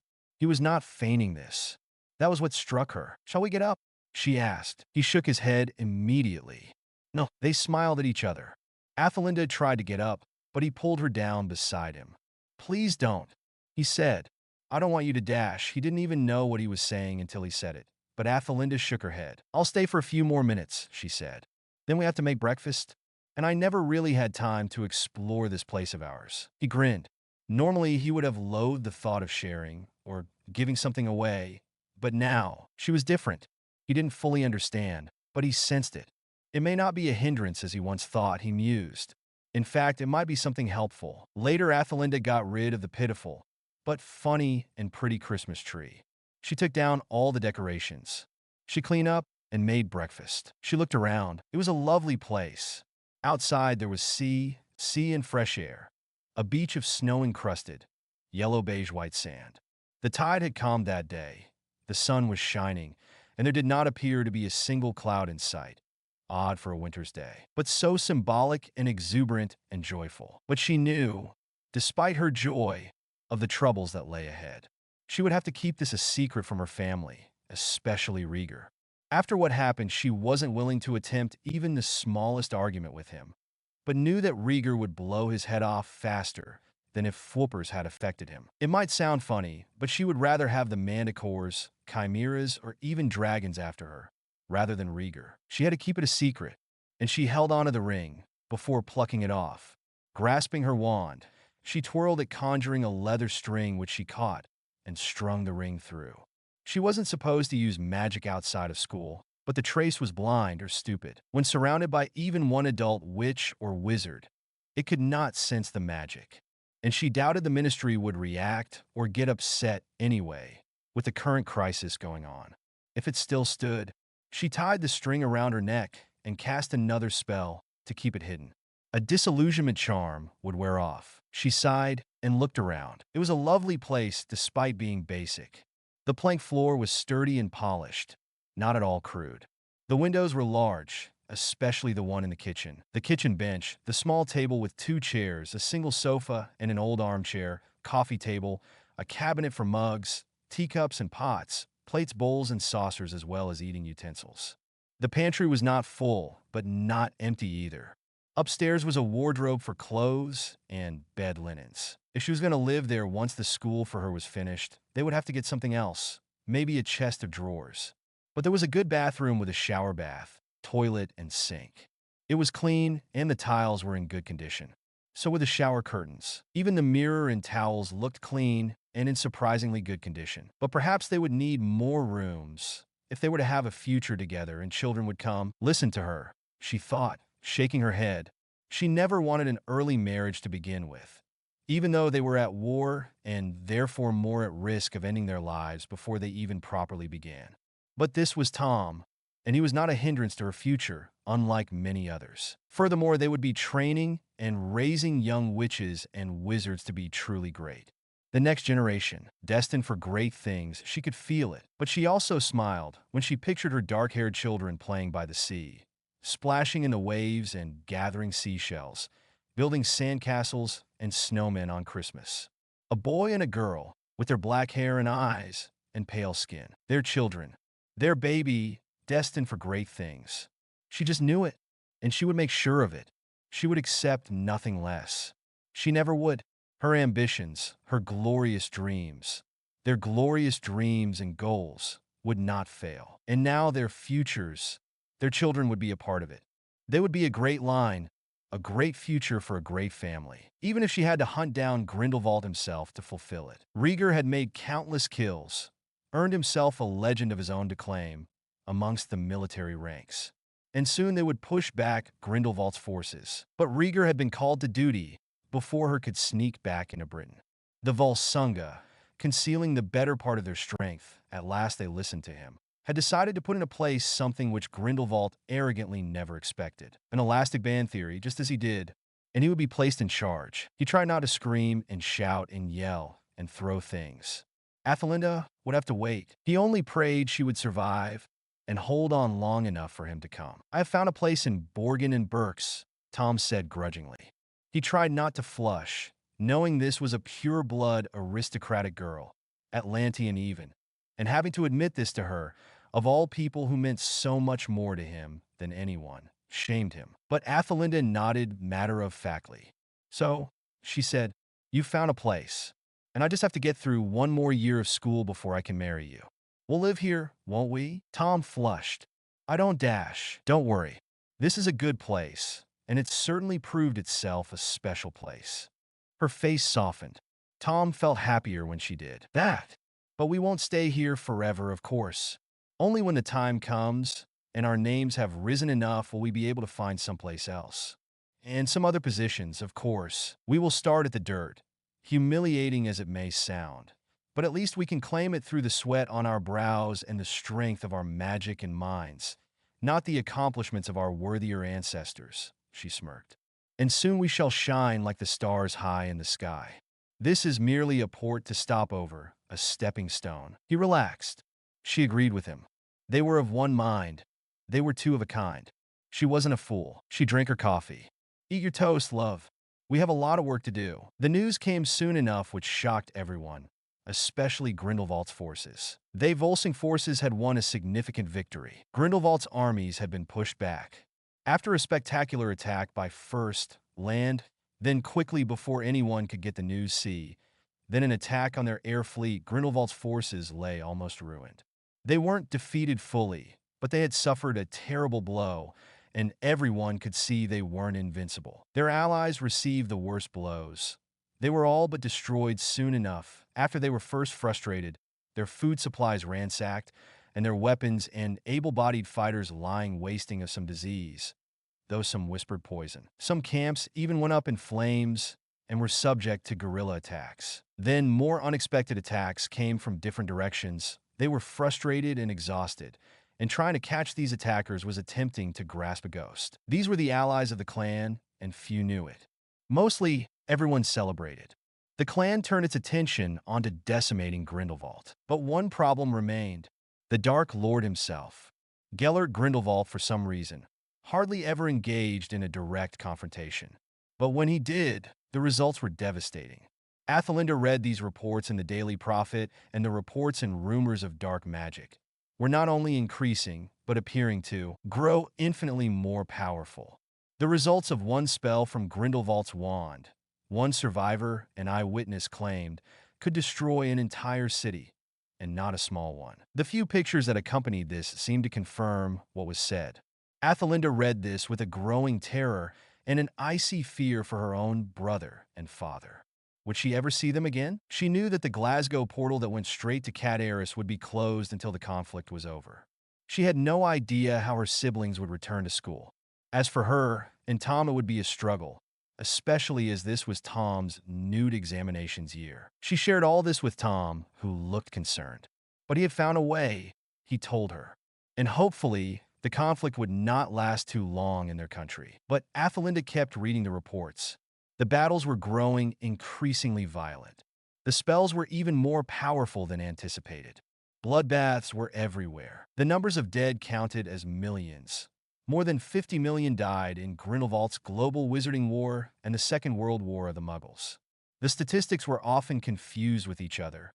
It was hard to keep track anyway of the civilian and military casualties, let alone those captured and tortured or missing. But they were gaining ground. The Prophet reported a source quoting that it was as if the Volsung clan had been given a fresh boost of power. They spread rumors unconfirmed, sadly, and unnamed of anyone involved, that there might have been someone recently arrived into the inner military circles who was planning and leading everyone. The rumors might have not confirmed anything, but Athelinda's eyes widened when she read this part of the paper. She knew the style of planning. She could see his fingerprints, his spell work, and handwriting everywhere in this. The fresh boost of energy, the new way of thinking which challenged the older soldiers. She knew who this was, and he was alive, and her heart wept with joy. Anyone who knew could guess. But Grindelwald, frustrated and furious, and his most ardent followers, would not accept defeat. They killed off those who disappointed them, those apart from their enemies, whom they held responsible for the losses on the battlefield and in their ranks. Of course, not all of their followers were fighter. Some were simple, ordinary wizards and witches who were raised with such prejudiced beliefs and knew nothing else. They lived their day-to-day lives, including those who were secretly toasting Grindelwald in Britain. Ideas can spread quicker than anyone thinks, and this one of wizard domination had spread like fiend fire. But now, they were realizing that defeat was imminent. Although they had one surge of hope, Grindelwald took matters into his own hands. Before anyone, even the clan knew it, several cities were attacked and countless innocent lives lost because the most dangerous Dark Lords so far had arrived to take a personal hand in things. Nothing lasts, after all. Grindelwald turned his hateful eyes north. The New Year's Eve was Tom's birthday, but before they could celebrate, Tom took Athelinda somewhere. The two were disguised, and to her amazement, the Wolves' orphanage where Tom had grown up was still standing. She could hear the sounds of orphans crying within. She turned away. Even the place, uniform, austere, blocky, and unwelcoming, was enough to put awful things to mind. She doubted they tortured the orphans, but she also doubted that any of the carers actually loved the poor children and gave them the love and care they needed to flourish in their growth. This place, Tom hissed. I hate this place. I don't ever want to remember it. They apparat, Athelinda clutching Tom's arm. Suddenly, she found herself in a graveyard when the ground appeared beneath her feet. It was dark and eerie, ominous-looking, but somehow paradoxically peaceful at the same time. And there were lamplights somewhere. Tom lit his wand. It was definitely a Muggle one. Tombstones made of marble, limestone, or granite, bearing names which were unrecognizable to a witch. Unrecognizable save for 3. Tom Riddle was the name she saw first. Her heart leapt to her throat, and a flood of ice fell upon her until she remembered that Tom was also the name of his father. Thomas Riddle and Mary Riddle were 2 more names. My grandparents, Tom told her softly. He held his wand close to their gravestones. The earth looked fresh. "I came looking for them," he said quietly. "I traced my mother's identity back to this village. As it turns out, she had a brother remaining. When I learned what happened, I realized they're gone, but they were never worth it. My father left my mother when she told him she was a witch. He came back here. My mother had been cast out of her family home when she chose to marry a muggle. My uncle Morphin killed my father and grandparents only last year, when he couldn't take the misery and shame any longer. He was sentenced to life in Azkaban. My maternal grandparents are long dead." Athelinda looked shocked.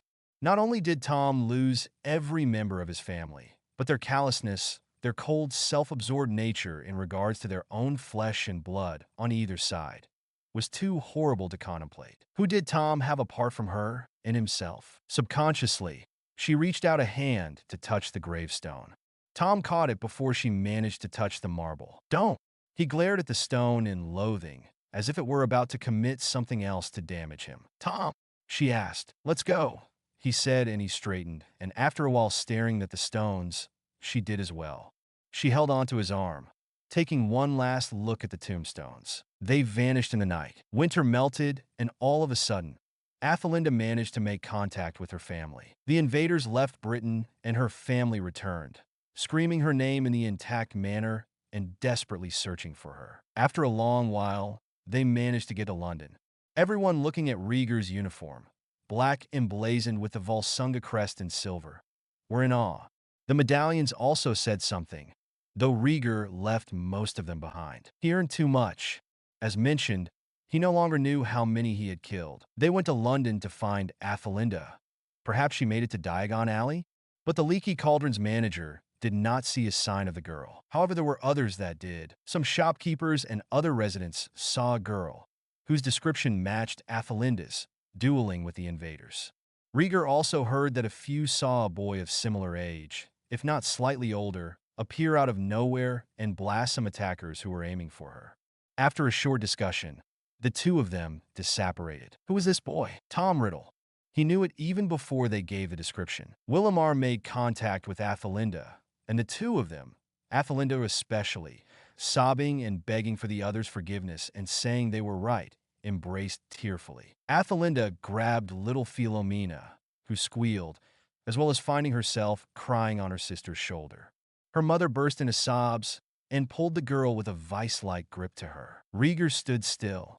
His father had been injured a few weeks before and was currently in a coma, so he blissfully was unaware that his elder daughter was missing. But Athelinda and Rieger held each other, repeating the same thing she and Willamar had said. They held each other, their faces wet with tears, even Rieger's.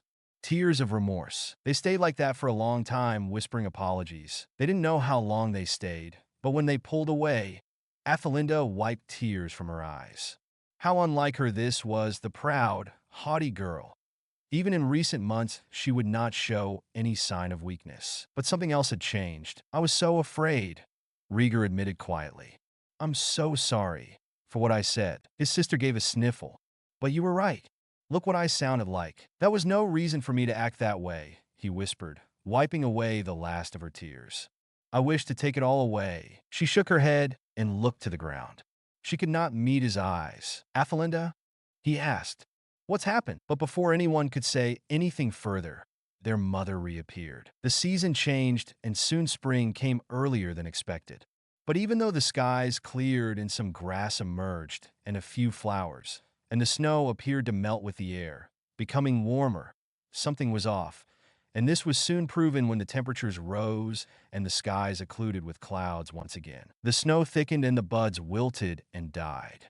It was a false spring, something that put people on edge because, well, it was a bad omen to many, even muggles in the old days. Winter still existed, and even though Rieger was the last person anyone would call superstitious, even he felt the uneasy feeling of trepidation upon him as he beheld the graying clouds and the blizzards returning, although that was nowhere near as powerful as the winds of midwinter. Spring, the real spring, came late and appeared to be in short. Even though experts all agreed that no magic had been used to affect the weather, thus discounting Grindelwald's involvement with the weather, Rieger still felt uneasy. The fall spring appeared to signal something, Something not good at all. What? Betrayal? Deception? A surprise attack? Something worse? He could not shake off the feeling. The Christmas holidays had long ended, and the children were all at school. The nude examinations were in full swing, and Tom looked like he was about to achieve well. So did Willamar. But Dumbledore was nowhere to be seen. His absence made Willamar wildly uneasy and anxious. Rieger might be away now, but Tom Riddle remained, and he was still head boy. They would have to wait until the school year was over in July. No one knew what the boy was planning next. Willamar chided himself. That boy saved his sister's life. He should be grateful, not mistrustful. But he couldn't shake the feeling off any more than Rieger. Athelinda's attitude had certainly improved. She was much more pleasant to be around. So why did he feel like something even worse was about to happen? It was mid-spring when they received the news. The shocking disbelief echoed all around. Their transfiguration teacher, Dumbledore, had challenged Grindelwald. Dumbledore, the prefects, heard everything. Willamar having been reassigned to the role, as was Athelinda, when all quiet. Apparently Armando Dippet had railed at Dumbledore's foolhardiness and recklessness, despite the fact that in no way had Dumbledore ever been known for such things. Horace Slughorn could not imagine Albus doing such an insane thing. So insane that no military general had dared to do it. Herbert Beery shuddered and looked like he was about to faint dramatically just thinking about it. Sylvanus Kettleburn wondered about Dumbledore's plan. Galatea Merithot, on the other hand, applauded Dumbledore, until Dippet snapped at her to keep her mouth shut. Did she want the students to get ideas? It was bad enough that Hagrid brought an acromantula into the castle itself. In the meantime, the students were told to keep quiet and carry on with their work. No discussions of the subject were tolerated outright. But they soon received the most amazing surprise of their lives. Tom was in the Great Hall, with Willamar not too far away when they heard the noises. The examiners scowled and strode the length of the Great Hall to silence the commotion. Why they didn't put muffling charms around the place was unknown. But it was soon determined the reason for everybody celebrating was that Gellert Grindelwald had lost. The global wizarding war was over. Grindelwald had been defeated, and it was Dumbledore who dueled with and disarmed him. Their transfiguration teacher. The celebrations were enormous.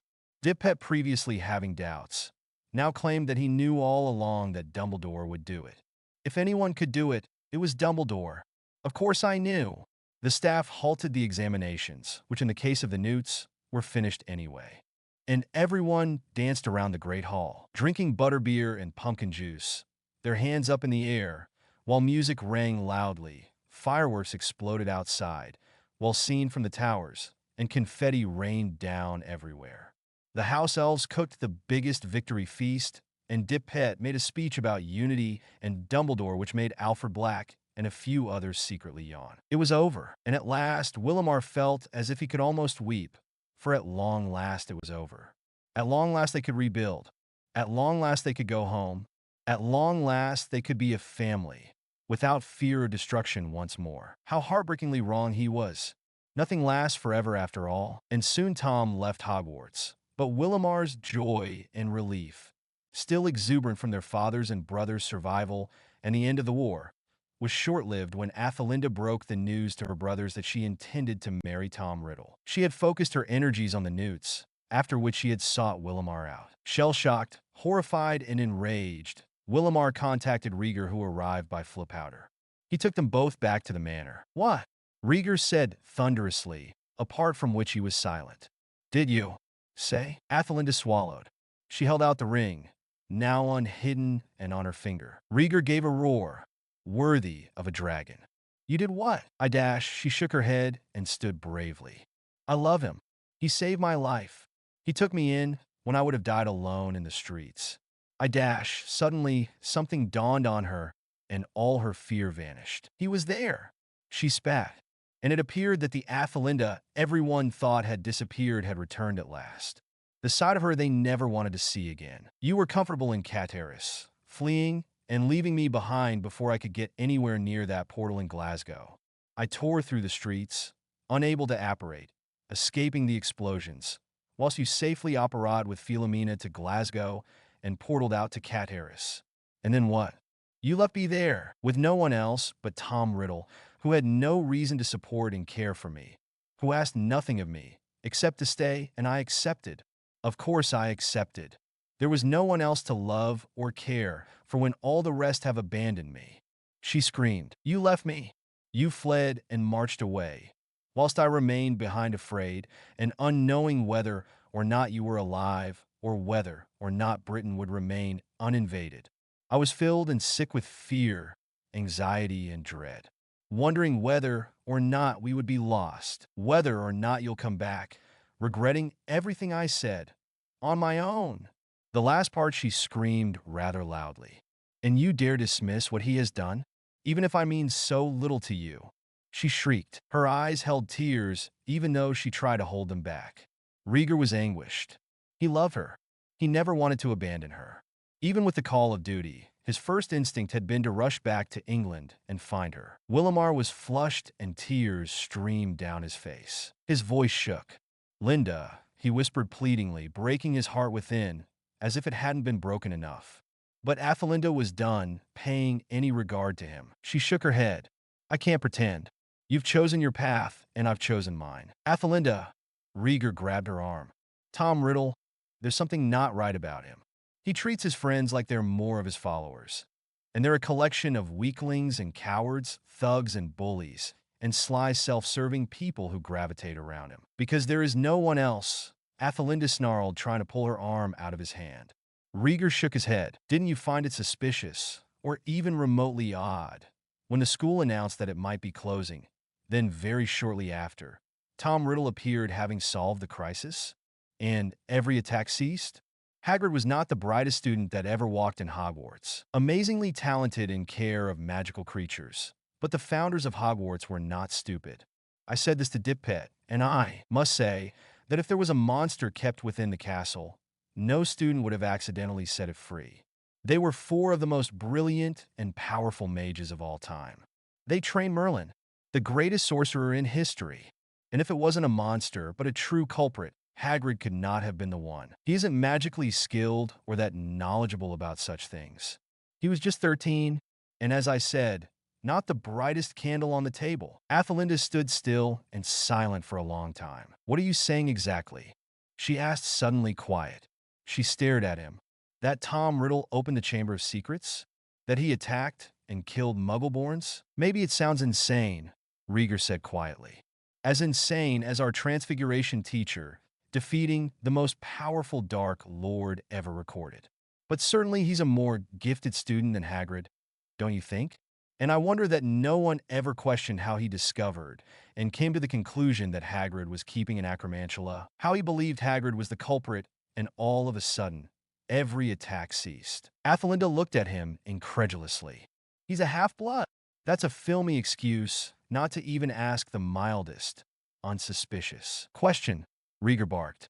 They always employed favoritism on him, even to the point where they turned blind to his behavior towards others. "Like you," she hissed, her eyes dangerously bright.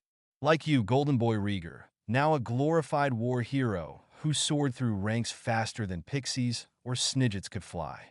Head boy before that, prefect before that, and top student in Hogwarts and Quidditch champion, or whatever else you are, I forgot. You don't think I knew you never liked him? From the very beginning? Before you were even prefect?" He was shocked into silence. "You never could stand it," she screamed. "You never could stand that there was someone else who could upstage your glory. Even two people who could work together to do such a thing. You never wanted it, always felt threatened. And you don't really want us to upstage and obscure your glory." "Athelinda!" Rieger was too stunned to comprehend what had happened. "Don't," she hissed. "Let go of me, Rieger. You've had your turn.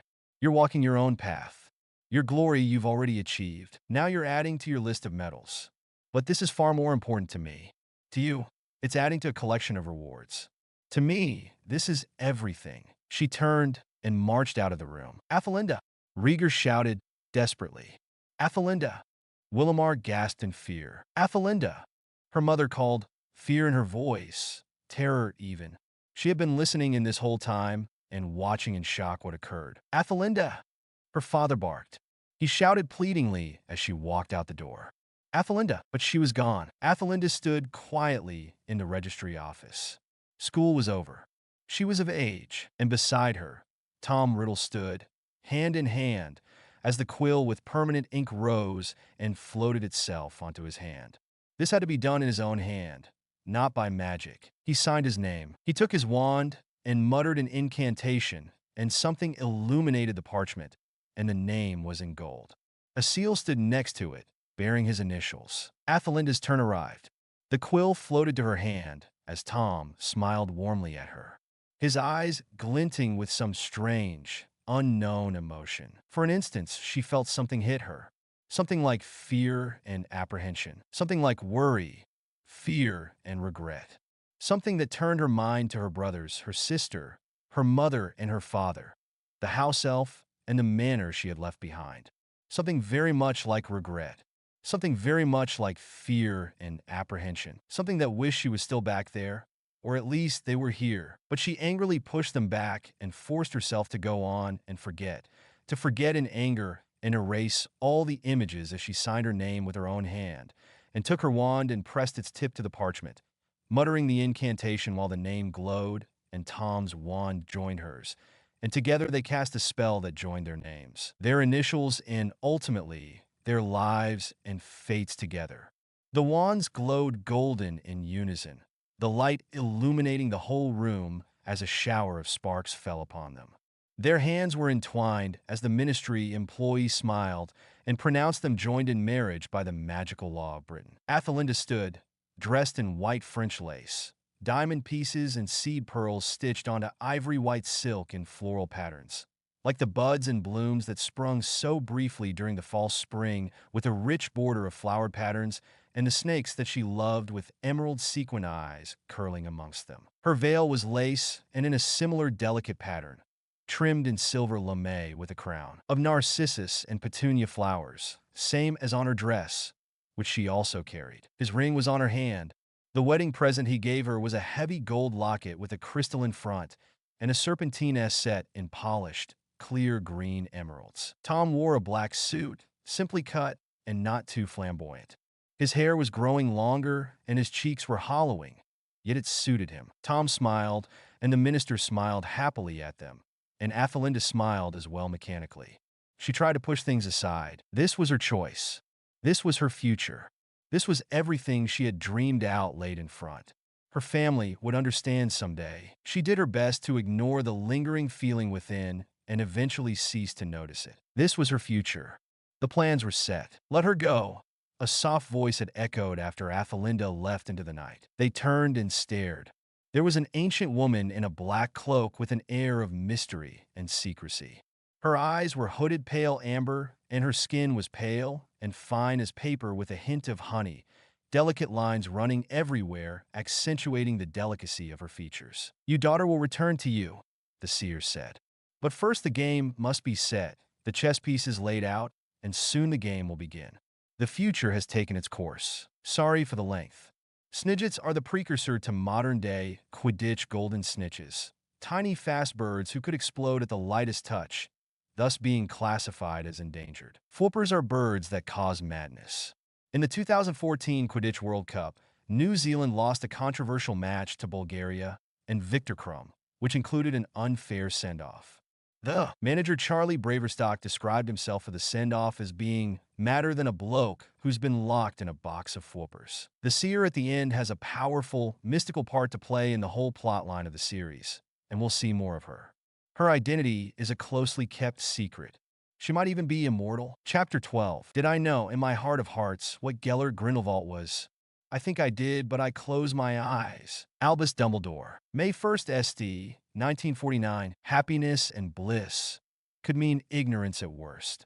In Athelinda's case, it was, but they were happy. Truly happy for the first years. Right until that moment. Right until the end. Athelinda's eyes were closed, but she was awake. Borgin and Burks.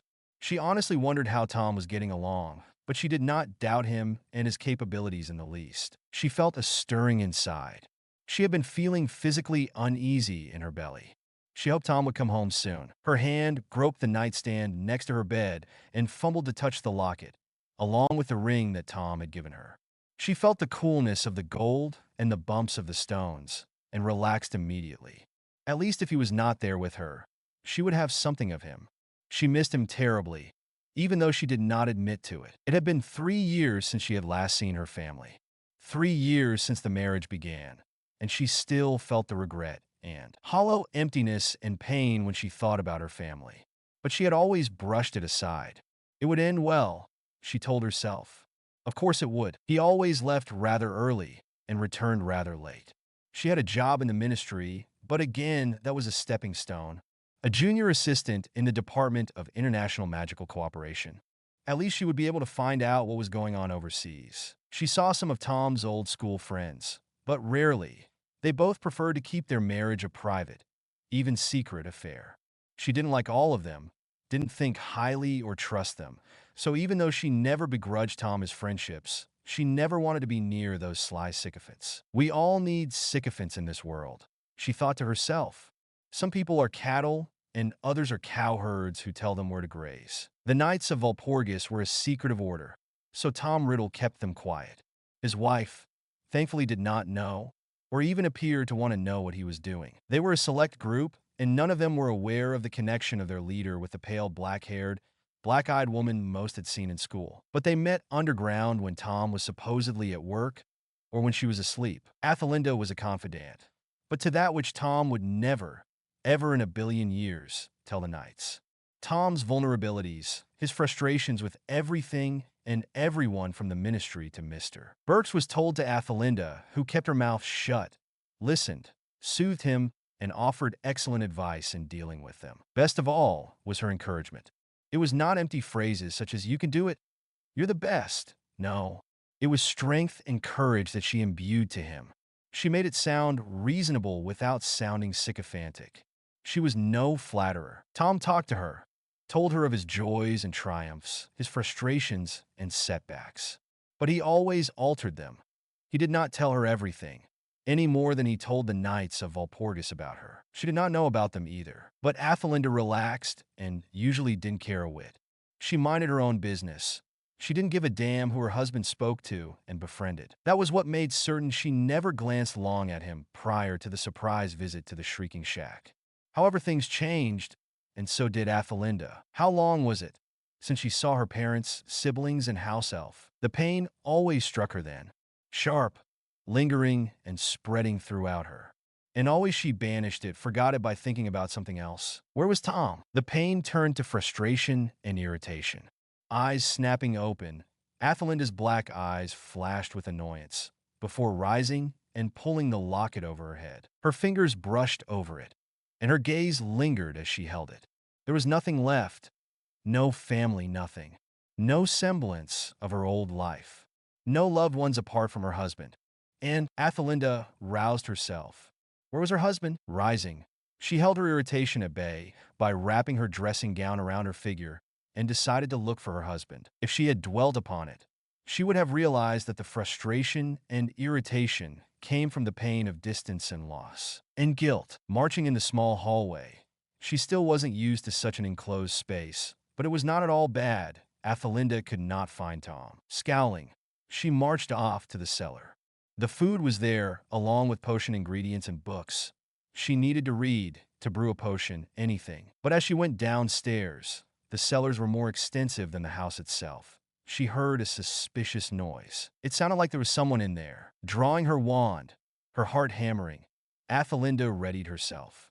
Her repertoire of spells and her training in combat was more thorough and experienced than what she would likely encounter. But she would take no chances. But what she heard made her stop. Only time itself will tell. A voice sounded in the cellar. But I believe that it will be very soon now. Very soon indeed. Athelinda froze dead. It sounded like Avery. But that was absurd. What was Avery doing here? The last she saw him, they were in Hogwarts. Maybe she should have paid more attention to Avery. But she knew him as part of Tom's devoted followers. Like an aphid to an ant. But no reason at all to think that he would be here. He was one of dozens, and she was not aware that Tom was inviting them here. She never cared much for him, but she surely would know if Tom. But she never saw him at work. She could have hid himself. She cursed herself inwardly. She never asked him anything. Athelinda scowled as Tom emerged in their bedroom. "Where in Merlin's name have you been?" she asked so frostily he paused. "I was at work," he answered, his handsome eyebrows raising. Athelinda regarded him with black eyes, the same color as his own, but so cold it was a miracle he stood his ground. It reminded him, in a way, of her brother, the day he brought Hagrid to the headmaster's office. "Do you really expect me to believe that?" she asked, so dangerously quiet. He was impressed, amused and impressed. A strange combination, but not unwelcome. "I did tell you I was eating before I get home," Tom said, sounding amused. He took off his wristwatch and placed it on his nightstand. Athelinda boiled silently. "I don't believe that. Or at least, I bet you must have had a lovely meal with Avery." Tom froze. He turned. His wife was glaring at him. "What were you doing with him?" she asked. "Are you jealous?" he asked, arching an eyebrow. She sneered mockingly. "When Merlin returns to teach chimeras to dance ballet." He smiled. "Love," he said, standing and holding his arms open. "Don't my love me?" she hissed. Her blood was boiling. She went over to lie down on the bed. On the way, she passed a massive earthenware urn filled with hot water and sealed tightly, but magically allowed oxygen inside. Inside it was an egg, Saras's egg, which she had given Tom as a wedding gift. It was still incubating. She glared at him as she lay down. Her black eyes refused to look at him. As he took off his jacket and laid down next to her, drawing an arm to pull them closer and kissing her. "My love," he whispered in her ear. He continued to kiss her at the cheek, close to her mouth and down the line of her throat. Athelinda might have felt a stirring, but happily, she ignored it. Nearby, Ceresa observed, pretending to be asleep. She was used to it, or rather to him doing this thing he so typically did, but not her current actions. His hand drifted to the hem of her nightgown and between her legs, but she turned and gave him such a glare it startled him and disappointed him. "Love," he groaned. "Athelinda, don't," she hissed, eyes wide and bright with rage. "Treat me like a fool." She sent him a scorching glare this time. Severely disappointed, any hopes he had deflated, Tom Riddle lay back down on the bed. "You take me for a fool, don't you?" Athelinda hissed in parcel tongue. Tom's eyes snapped open. "I never said that. You lied to me." Athelinda turned and glared at him. "And worst, you treat me as an incompetent, clueless idiot who shouldn't be wasting her time with anything deep. Need I remind you what I am capable of? Or do you need to go back to school to find out?" She sent a withering gaze. "I was given gifts and powers of knowledge that you can scarcely believe when I was born," she hissed. "The Naga that nursed me with her venom instead of milk ensured that. I was given gifts and powers that you can never hold or understand." He raised his eyebrows, curbing the urge to laugh. "Gifts?" he asked, trying to hide his amusement. "Powers? Like?" But he didn't get to finish, as his wife sent him yet another glare. She snarled and lay back down on her pillows. "Are you a seer?" he asked. She narrowed her eyes when she looked at him. "Seers are slaves to the future. They can only see and tell of what is to come. They cannot decide it." She sneered. "And you can?" Tom looked and sounded incredulous. "The Naga venom gave you that." Her eyes narrowed further. "You doubt me. Very well then, I shall issue what is to come. I am carrying your child." It was as if time stopped and Tom stared at her. She smiled, chillingly, and leaned forwards. "It is a boy child, but because you have treated me like a fool, then I shall make this happen. Our newborn son shall be born with the image of the serpent in his eye." Tom stared at Athelinda. She smiled cunningly, a blade-like smile. "And he shall be known as one of the greatest wizards in the history of the world." Athelinda smiled wider, a smile that didn't reach her eyes, any more than his did for the Knights of Walpurgis. This much will be, if only she knew. But even as Athelinda ate more and carefully, even as she was sick in the mornings, she knew that she had done the wrong thing in deciding the child's fate like that.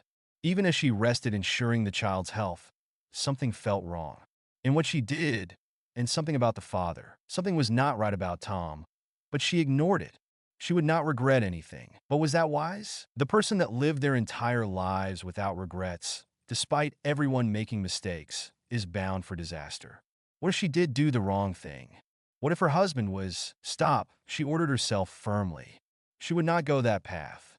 She had given up so much to give up now. But what if she hadn't? That, unknowingly, would be the most haunting question of her life.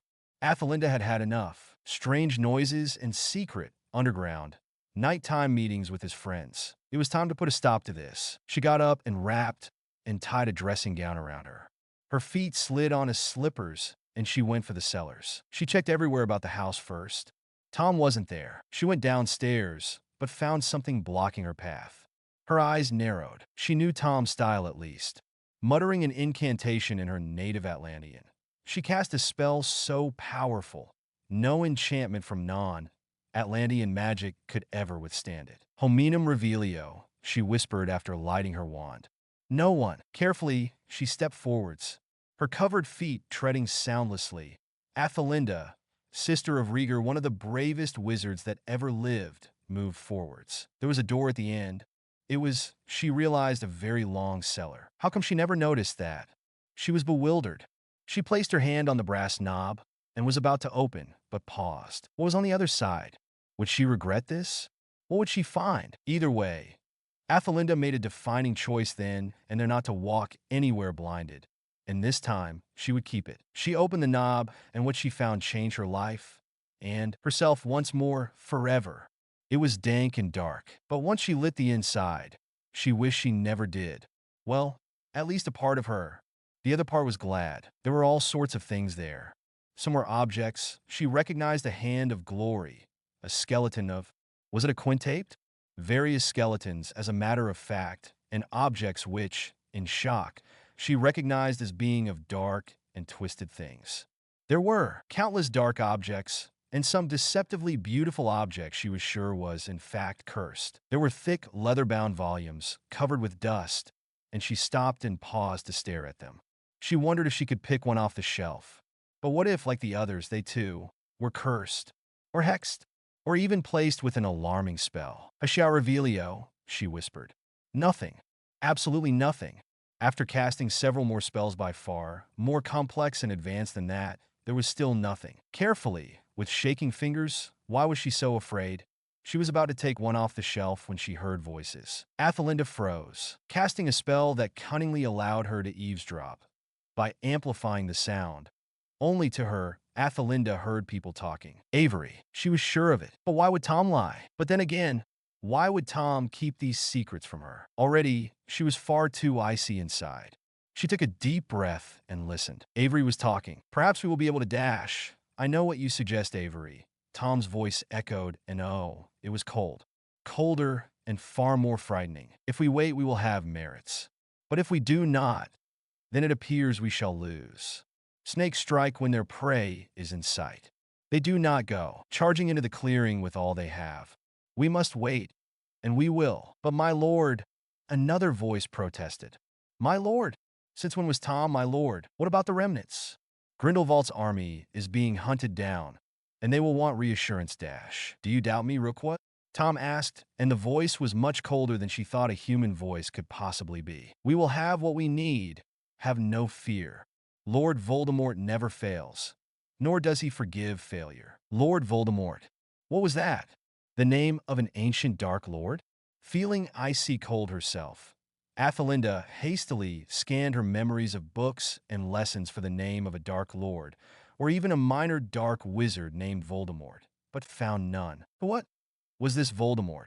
She was so panicked, she was ice cold. Soon we will defeat the ministries on their own grounds, Tom said in the same cold tone.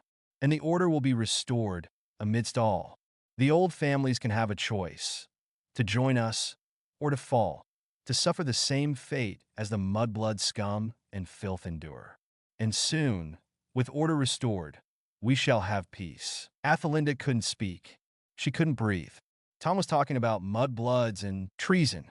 He talked about defeating ministries on their own grounds.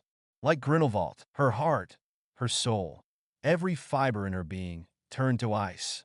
He was the Dark Lord. He wanted to overthrow. He wanted blood and death. He wanted a war. He wanted Muggle-borns exterminated.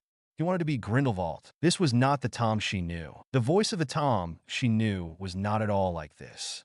Warm. Did she know him? Warm? Was there warmth? Was there charm? Yes, but was there anything else? Was there something else? How much did she know about him? What year were they first introduced? How old were they? When did she start to notice him? How did she start to notice him? How did she feel towards him? Did she feel something? Did they share something apart from ambitions? What did she feel towards him? Did she like him because he was handsome? As if. Charming, intelligent, talented, protective, ambitious? Did they even share the same ambitions? There was always something beneath his voice. But she knew him. Surely she must. But even then, Athelinda was aware of how much a fool that sounded like. How could she not know him? Her own husband. But then, how could she have entered a union with someone she did not know? Nearly vomiting, Athelinda struggled not to make a noise or go too quickly as she struggled up the steps. But then she decided to take a book after all, not even bothering to discern the title. Athelinda flipped feverishly through the pages, searching for what she didn't know. All she knew, she had to do something. Her hands, her whole self was frantic with fear. And then she stopped at a title with a page marker. The title was Horcruxes. A quintape is a creature classified XXXXX, same as a dragon, acromantula, and basilisk, by the Department of the Regulation and Control over Magical Creatures, with 5 club-footed legs and a taste for human flesh. They are native to the Isle of Dreer in Scotland, made unplottable due to the danger. I take inspiration from Norse mythology, and even though I took to liking the show Vikings on History Channel, there are some errors. However, there is a Viking leader, semi-legendary, or even historical, named Sigurd Snake and Eye because his mother prophesied that he would be born with the image of the serpent in the eye. And there was a great scene there to show that. Obviously, because not only that Viking family, but this family, mother and father alike, has an affinity or a cult of snakes, as a historian once put it. I found it irresistible. But I swear this is an entirely original character, even if he is named the same way. I don't own Norse mythology or J.K. Rowling's works, I'm afraid. This guy's a wizard, and a truly terrifying one too, later on. Just not giving away who he will be terrifying to. Yes, by this point he has made Horcruxes, well, at least one, and he has given Athelinda one as well, for reasons which I will later try to explain. I don't know if you want me to redeem him and save him, but I'm not all too sure about that. Convince me. Someone like Voldemort is worth the effort, or else it's likely to be wasted. As I said, this isn't the typical Tom Riddle / OC romance. If it was so straightforward and plain romance, then nothing here would have happened. P.S. I'm really sorry for the long wait. I was working on other things, including another fanfic. Chapter 13. Chapter 13. Seek freedom and become captive of your own desires. Seek discipline and find your liberty. Frank Herbert. May 8th, 1949. Athelinda had been to sleep, or rather she pretended to. She didn't know how she managed to fall asleep, but she did, and she woke up soon enough. Her nightmares were violent and vivid. Images of her brother Rieger, shaking his head, sadly disappointed before turning away.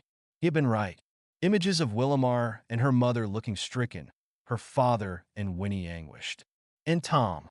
Above all else, Tom.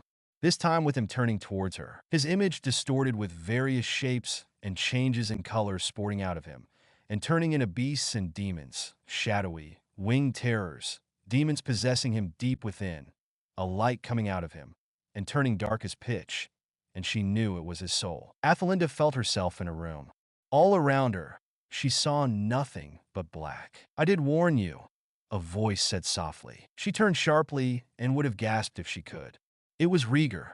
Pain shone in his blue eyes, and he shook his head. You hated me. No, Athelinda wanted to say. You sought freedom from my shadow. But it was not my shadow that you were captive. He looked anguished. You sought another's. You've sold your soul to a monster who murders others to split his soul. At least I didn't do that. You've lost your soul the minute you trapped yourself to him. I've lost my sister, the sister whom I cherished and tried to protect. You didn't want my protection. You didn't love me. You didn't care. And now you've paid. You're alone with him. No. Athelinda wanted to scream. Athelinda. She heard another voice say. She turned, despite not wanting to. There was Tom, smiling in a charming way at her. He reached out for her. Athelinda. He reached out his arms. But now Athelinda could see the nails, like claws, curving, stretched towards her. His skin, she noticed as he got closer, was as white as bone. And she saw other things. She saw sharp teeth like fangs, and those eyes, those black eyes, no longer like hers, but red, vivid red, with slits for pupils, and his mouth smiled, teeth inside like fangs. Only these weren't Naga fangs. "Remember," he whispered, "you gave yourself to me. You gave yourself, and willingly. Your brother tried to stop you. You left his side. You glorified in my shadow. Is that not what you want? To glorify yourself by the side of the Dark Lord?" Athelinda couldn't even gasp. She couldn't breathe. His hands reached out. They were colder than anything she ever felt before. They seemed to grip her to the bone. She couldn't even cry out in pain or move. "Remember," he whispered. And she looked up, terrified, to find his black hair gone, his face distorted like wax, with the nose melted inwards, slits for nostrils. But he was Tom. She knew all along he was Tom. Somehow, she couldn't have mistaken him for anything or anyone else in the whole world. All around her, the dark swirled into a whirlpool or a black hole in space, sucking everything, including light, which she somehow knew were the souls of others, screaming, howling, wailing in agony. She felt her soul being sucked out too. She wanted to scream. She fought hard to pull it back in, to keep it anchored. "Hush," Tom said, trying to soothe her. "You will be immortal. Your brother is gone," he whispered. "Soon they will be dead, and I shall reign as Dark Lord. Dumbledore will be nothing. Even Grindelwald will bow to me, and Hogwarts will be purged once more through my noble servant, until all filth is cleansed and Slytherin House shall hold all in its grasp." Athelinda tried to pull away. She tried as hard as she could. "My soul for this," he whispered, and a white light seemed to shine out and pull itself from him, and roared. It rolled in the air, twisting, turning, agonizing, ripping itself into two, and more. It was horrifying to watch. "Remember," he whispered, "your child, our child will be mine. Always." She heard the screams and cries of a genuinely terrified baby. She even looked down and saw the child, her son, curled up in Tom's hands, like pale spiders moved down, as if to grasp or ensnare her child like a predator slowly moving, before grabbing onto its thrashing prey. Her baby's screams escalated in utter terror, pleading, no begging, more desperate for her to help than anything in the universe. Athelinda jolted awake. She was gasping from the dream, shaking, more frightened than ever for what she had done. Now she was wrong. Oh, how could she have given it all up? How could she have made the wrong choice? How could she have given herself to a man who ripped his own soul apart by murder? And how could she have been so willingly blind and lured by such evil as one who will become a Dark Lord? He certainly had the ability. He had the motive. He loved power. Power more than anything else in the world. More than her. More than his child. She was still haunted by the screaming of her baby in her dream. She realized there was one thing she had to do. Getting out of bed, Athelinda checked Tom was not there. She cast spells, first wand spells, then Atlantean spells of powerful, complex magic that not even Tom could perform, just to check for his presence, and the presence of alarm spells and warnings about her. She dressed. She packed whatever she needed and stowed them all in a bag with an undetectable extension charm. Athelinda went to kitchen and had breakfast. Tom was already there. She didn't speak to Tom. She put up a good act, convincing him. She hoped that she was still angry at him. But eventually Tom spoke. "Well, my Nagini?" he murmured. "My little Naga woman? My Nagini." He had taken to calling her that after she reminded him of that episode. He came and tried to kiss her, but she moved away, pretending to be annoyed when deep down she didn't want to be touched by anyone, least of all him. The memory of those pale, spider hands reaching out to grab and ensnare her baby still haunted her. She put up her acclimacy shields. "Athelinda," he sighed. "My Nagini, please." She didn't look at him. She couldn't look at him now, knowing what he was and did. Not without throwing up or fainting dead in ice. "See you tonight," she said bluntly. Those were the last words she would ever say to Tom Riddle. And it was a lie. But he needn't know that. Tom sighed. "Right? I'm off to work. Bye, love, my precious Nagini." Athelinda wanted to vomit. Tom left. She could hear him disapparating. "Goodbye, Tom," she whispered. Athelinda waited for a long while. Then she stood. The air was biting cold, but she hardly noticed it in her desperation. She had packed enough food. She had all that she needed. Now all she needed left was to get out of there. Wrapping her cloak around her, Athelinda pressed her hand to her belly. The warmth of her skin indicated that she had managed to keep that part of her warm, at least. The baby stirred. I know, she thought. I swear I will make this right. I swear I will get you out of here. She had to. She must. She had to find Rieger, the only one who could save him from Tom. Whether he might take her back, she didn't know. She swallowed.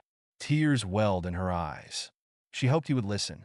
If not for her, then for her baby. She needed to save him. Her son. She took off. She didn't have a broomstick, and it was unadvisable to apparate during pregnancy. Could she create a portkey? Athelinda ran. She ran as she never had before. Oh, why didn't she buy a broomstick? There were woods nearby. She ran through the trees. Whatever creature she would encounter, at least they weren't him. She needed to get out.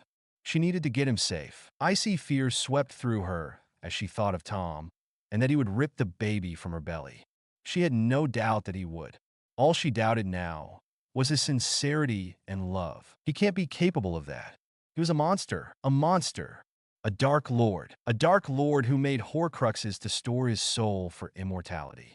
It was unnatural, inhuman, unfeeling, cruel, cold, calculating, and murderous, uncaring and hungry to gain power, no matter what, even if he had to bathe in the blood of the whole world. That was who she married. This man, the monster and dark lord. Athelinda grabbed a tree and heaved inside, retching but managing to keep it all in. She didn't know how. She wasn't sick that morning. Maybe it came late. Eventually she couldn't take it. All the shock, horror, the fear, the terror, and exhaustion kicked in, and she was wretched. She gasped. The baby roiled in her belly in protest. Numbly, she stroked it, trying to soothe it and get heat into her belly. It would make him feel better. She should have a drink. She reached a lake. Athelinda's legs burned. She didn't realize how long she had been running. She knelt down by the water's edge, cupped her hands, and plunged it into the waters. Bringing it to her mouth, she took a sip. First one, then more, slowly, one at a time, before a terrible craving took over, and she plunged her hands in once more and swallowed greedily. She could not help herself. More! She needed more. She plunged her hands in again, and then abandoned the effort and pulled her face down to drink. She was desperate. She wanted water. She wanted all the water in the world. She drank deeply, swallowing desperately, eagerly, thirstily. She wasn't feeling all well, but she needed to move. She needed to get out of there. However, she had forgotten something significant. The heavy gold locket with emeralds touched the lake waters, and in an instant, it jolted. It sprang up and jumped out of the way of the lake, in terror, seemingly, of pure water. Athelinda gasped as the heavy chain suddenly flew back and yanked her away from the lake, throwing her to the ground. It jerked and twisted, twisting and pulling the chain taut around her neck. Athelinda choked and gasped as the locket with the heavy chain pulled itself away and back to the direction it came from. In terror, as if it had a mind of its own, she choked. She had forgotten to leave it behind, in her haste to appear normal before Tom. And now she thrashed, rolling from side to side, hand tugging uselessly at the chain, as the locket swerved and dragged her painfully, slowly, the direction where she had come from. The world blurred before her eyes. Athelinda could barely gasp. Everything seemed to fade to black. The baby! Would he die there, too, because of her folly? She drew her wand. Casting a nonverbal spell, a jet of red light landed on the chain, but it bounced back. She gave a choke moan. No! Even if she deserved this, her son would not die like this. Her child kicked helplessly in her belly. Summoning all her teachings and memories of Atlantean magic, she cast a spell so ancient that Tom would not have known about it. Suddenly the locket's chain snapped, and she gasped. Rolling onto the ground, she felt her eyes close, and the world to disappear and go to black. Athelinda slowly opened her eyes. She could breathe. Instinctively, her hand went to her belly. Her child was all right. She took several gulps of air and suddenly was aware of another presence. A smooth slithering of scales upon the leaf and twig-covered ground hearkened to her senses. Something smooth and very soothing rubbed against her arm. She felt a gentle pressure on her torso. Ceresa gazed at her with her wise golden eyes. She nearly wept with relief. Ceresa nudged her, wanting to know if she was all right. Athelinda weakly nodded.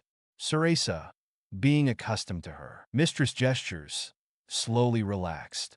Athelinda sat up and looked with distaste at the locket. And hatred. This was it. His thing. His monstrosity. His abomination. His Horcrux. Hate blinded her and made the world seem red. She raised her wand, then remembered that she couldn't damage it. Even with the Atlantean spell she knew, she doubted she could damage the thing. The others, she rasped in parcel tongue. Athelinda winced. Her throat still burned from the locket's attack. Have they come too? They escaped, Ceresa hissed. They would not stay with you gone. Athelinda sagged in relief, then frowned. They will find you, Ceresa said. Not to worry. But he won't. Athelinda froze. Somehow Ceresa knew that Tom was a monster. But your egg, she whispered. She paled. I left it behind. He defiled it, Ceresa hissed. He defiled my egg. My unborn. He damned it. Defiled it with dark magic. He cursed it. Now my child is gone, before it broke through its shell. Athelinda froze, but she knew not to ask any questions. Ceresa nudged her foot. Let's go, she hissed. Athelinda grabbed a twig and told Ceresa to slither up around her shoulders and hold tight, but not to choke her. Portus, she whispered, pointing her wand at it. It glowed with blue light, and they were gone. Tom stood frozen before the sealed jar before his bed. She was gone. Athelinda, his Nagini was gone. She'd left. She left no note. She left no trace. She did not even say goodbye. They were both gone. Her, his wife, and his unborn child. The egg nearby incubated still her wedding gift. The locket was in his hand, the piece of his soul. She had worn it, the priceless heirloom, the symbol of Slytherin, his soul, and now she discarded it. There was a tapping nearby.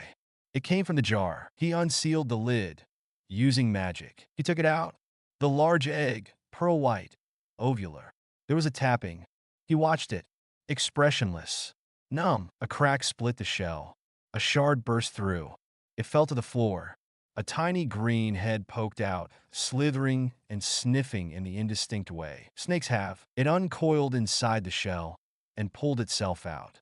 A female, coiling in Tom's palm. The snake looked up and regarded him with cold, calculating, intelligent eyes. So like Athelinda, Nagini, he hissed. My Nagini, his Naga queen. He clutched the locket tighter as the snake coiled up closer to him, basking in his warmth. At this point, Nagini is not a Horcrux just yet. She was turned into one when Bertha Jorkins was killed. After all, didn't we wonder about the origins of Nagini? I doubt that such big snakes are found at random in the forests of Albania. The dark magic Tom must have put inside her probably explains her attachment, obedience, and loyalty to him, apart from Parseltongue. Of course, Tom names her Nagini, what he calls Athelinda, which is the word for a female Naga. Because despite being hurt, like him being unloved in his early life, he denies it and outwardly shows extreme hate and aggression. But this is a rare glimpse of his heart and ripped soul, literally and metaphorically. However, I'm not sure if this is a reason to redeem him. This is no typical love story. In next chapter, Athelinda really unravels and makes sense on whether or not what they had was love as she thought. And she meets Rieger next chapter. Oh boy, what's going to happen next? Edit, September 26th, 2015. Okay, so healers always advise pregnant women not to take port keys. But hey, these were the 1940s. Back then, women smoked and drank when pregnant. They didn't know that it would likely damage the baby. Furthermore, at least she didn't apparate. That would be 1,000,000 times worse. Chapter 14. At the end of the day, a loving family should find everything forgivable. Mark V. Olson and Will Sheffer. Rieger heard an unusual, yet familiar sound outside their encampment. He frowned. It was nothing unusual, really. Just a portkey making an appearance with whoever happened to be arriving, possibly a messenger. Hopefully, he or she wasn't the bearer of bad news. Sighing, Rieger threw aside the parchment he had been reading. A report. Nothing significant. It had been 3 years since he entered the clan's military force and rapidly jumped ranks. He was now a commander, the youngest they had. It was also 4 years since his sister left home. Although he had continuously pushed it from his mind, like his brother did to Theodora, he knew deep down he could never be rid of the fact and the feelings that she was his sister. It hurt. It still hurt. But there was nothing he could do. He forced it aside. It was something the brothers were very good at, forcing aside the impossibly, or at least terribly painful, and thinking and focusing on the present task. If only Athelinda could learn that, then she wouldn't have held so many grudges that build up like toxic fumes, bubbling in a tight space. Rieger picked up another parchment. Another report. Unrest. Something was going on. Grindelwald was dead, but it did not mean that his ideas were as well. And there were still followers to be hunted and brought to justice. And the ministries had once again left it as their work, since Aurors had no jurisdiction to do anything outside of their home borders. Rieger threw aside the parchment. False lead, he thought in disgust. Nothing. Yet the one who attacked a Muggle man was undoubtedly a dark witch or wizard. Couldn't the Aurors handle this then? If it had nothing to do with defeated but unaccepting enemies? Just then someone ran into the tent. "What is it?" he asked sharply. It was a lieutenant. "Sir," the young man said. Despite being only a little younger than Rieger, he was in awe and terrified of him. "They have a young woman. She arrived by Portkey out of nowhere, and she has a large snake." The boy's eyes were wide. "She says she's your sister." Rieger froze. All time stopped. "What did you say?" he asked in a deadly quiet voice which disconcerted the poor boy more than anything. He swallowed and paled. "Well," he paused. "She's a very pale-skinned girl, like milk pale, with very, very black hair, rich and deep black. Same color eyes, and she has a—" He swallowed. "A humongous green snake." Rieger shot out of the tent before he could blink, heart jumping around wildly in his ribcage. The first place Rieger went to was the interrogation tent. He burst through the flaps.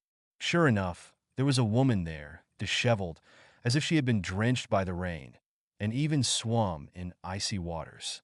A large snake coiled near her feet. He recognized it as Ceresa. "Athelinda," he breathed. The others in the tent turned to him. Athelinda stiffened and looked up. Of all the things he could have expected, he didn't expect this. Gone was the haughty pride, the flash so familiar in her eyes. Her proud eyes could tell you whether she was pleased, enraged, and so forth, because they always emitted a flash of light that appeared all of a sudden, and anyone could see it. Not anymore. They were haunted. So haunted it terrified the people that looked at her and rendered her unrecognizable to those that knew her. They were dull, void, and lifeless. So empty, so hollow. He could scarcely believe she was his sister, even if she had the same features and coloring. Rieger felt himself so icy and unable to speak. Finally, he swallowed and asked, "What is the name of your serpent?" Athelinda looked at him for a long while, then responded, "Suroso, though I have many more." She began listing all the names of the various snakes, what they looked like, and so forth. Athelinda. The name dropped from his lips, and he fell to his knees in front of her chair, numb, unable to speak. "You're alive," he said finally, blankly, bluntly. He stared at her. She flinched inwardly. "Yes," she said numbly. Her dank hair matted in clumps. Her skin was paler than normal, and she was soaked to the bone. Her clothes were soaked. Her snake didn't look too happy either. But it was her. He reached out a hand, then hesitated. After how they parted, did he really think? He moved to take it back, but Athelinda snatched it and held onto it with such a ferocity it shook him to the core. This was not the sister he remembered, but it was his sister. He couldn't remember the next few moments, and neither could she, only that she was in his arms, sobbing, howling and wailing despair and hurt he could not understand. Only that he stroked her back, made soothing noises like when they were little and she was frightened or upset, while she howled and sobbed her regrets and apologies. In the meantime, Rieger held her close. He didn't let her go. He couldn't let her go. So while he shushed and stroked her hair and her back, murmuring soothing words, all the while bewildered and desperate to find out what the hell was going on. And grateful. He was grateful. This was not his sister that returned, any more than the girl who had turned her back and grown spiteful and malicious was his sister. But his sister had returned. She had returned. A rush of warmth flooded through him as she choked on her sobs, muted by his shoulder, as he held the realization of shock, awe, and joy in his mind. His sister had returned. She was home. The two sat there, numbly before the fire. Inside the lodge, Athelinda had told him all. A thick woolen carpet blanketed the floor. The fire burned, and its sound of crackling flames and snapping was the only noise in the room. Dressed in a new nightgown with a dressing gown, Athelinda had been bathed and dried, but the clothes did not hide the small swell of her belly. She was indeed pregnant. The hot drinks stood neglected nearby. Her numb, hollow, and haunted eyes were down on the carpet. Tears had slipped for the first while, and while they still welled, the eyes were still hollow, and she did not notice her own tears. Rieger was silent, too. Well, the word shocked couldn't come close to describing it. Too horrified and sick to describe, Rieger just stood there, his face white, staring horrified at the fire. More than one, he whispered hoarsely and sick. Ceresa shivered and curled closer to Athelinda's feet. It had nothing to do with the lack of heat. They were warm and comfortable in that regard, but she could sense what they were saying. Yes, Athelinda whispered, blood drained out of her. Yes. Rieger stood and shakily took a breath. He closed his eyes. Did you by any chance find out his plans? Athelinda was silent. He said they would defeat the ministries on their own grounds. I didn't stay to hear more than that. Did he suspect your knowing? Athelinda fell silent. He didn't suspect anything. He didn't act dash. Then how did you know you would be found out? At Rieger's blazing look, Athelinda fell silent. We need this information. You've allowed your feelings to get the better of you. You could have saved so many if he was planning what he was planning. We could have saved so many. Why did you run? We need this information, Athelinda. You do realize no one can take you simply by your own word. Athelinda was shocked. No one will believe you. He and his fellow insurgents will hunt you down if they could. Who knows what they will do to your child? And we don't have enough information, let alone evidence to prove that he is practicing dark magic and plotting treason. Do you really think that even the clans can react? He stared at her incredulously. What do you think anyone can do? She was shocked. You planned your escape route brilliantly. And I can never blame you for wanting to escape.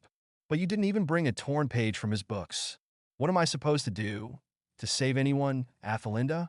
Even you? Athelinda could say nothing. Rieger threw his hands up in the air. Rest, he commanded. I'm contacting Willemar. I can't contact mother and father, let alone Philomena and Winnie, without letting word slip that you've arrived. I can keep everyone who saw you silent, but I can't do much else. Tomorrow, you go back home.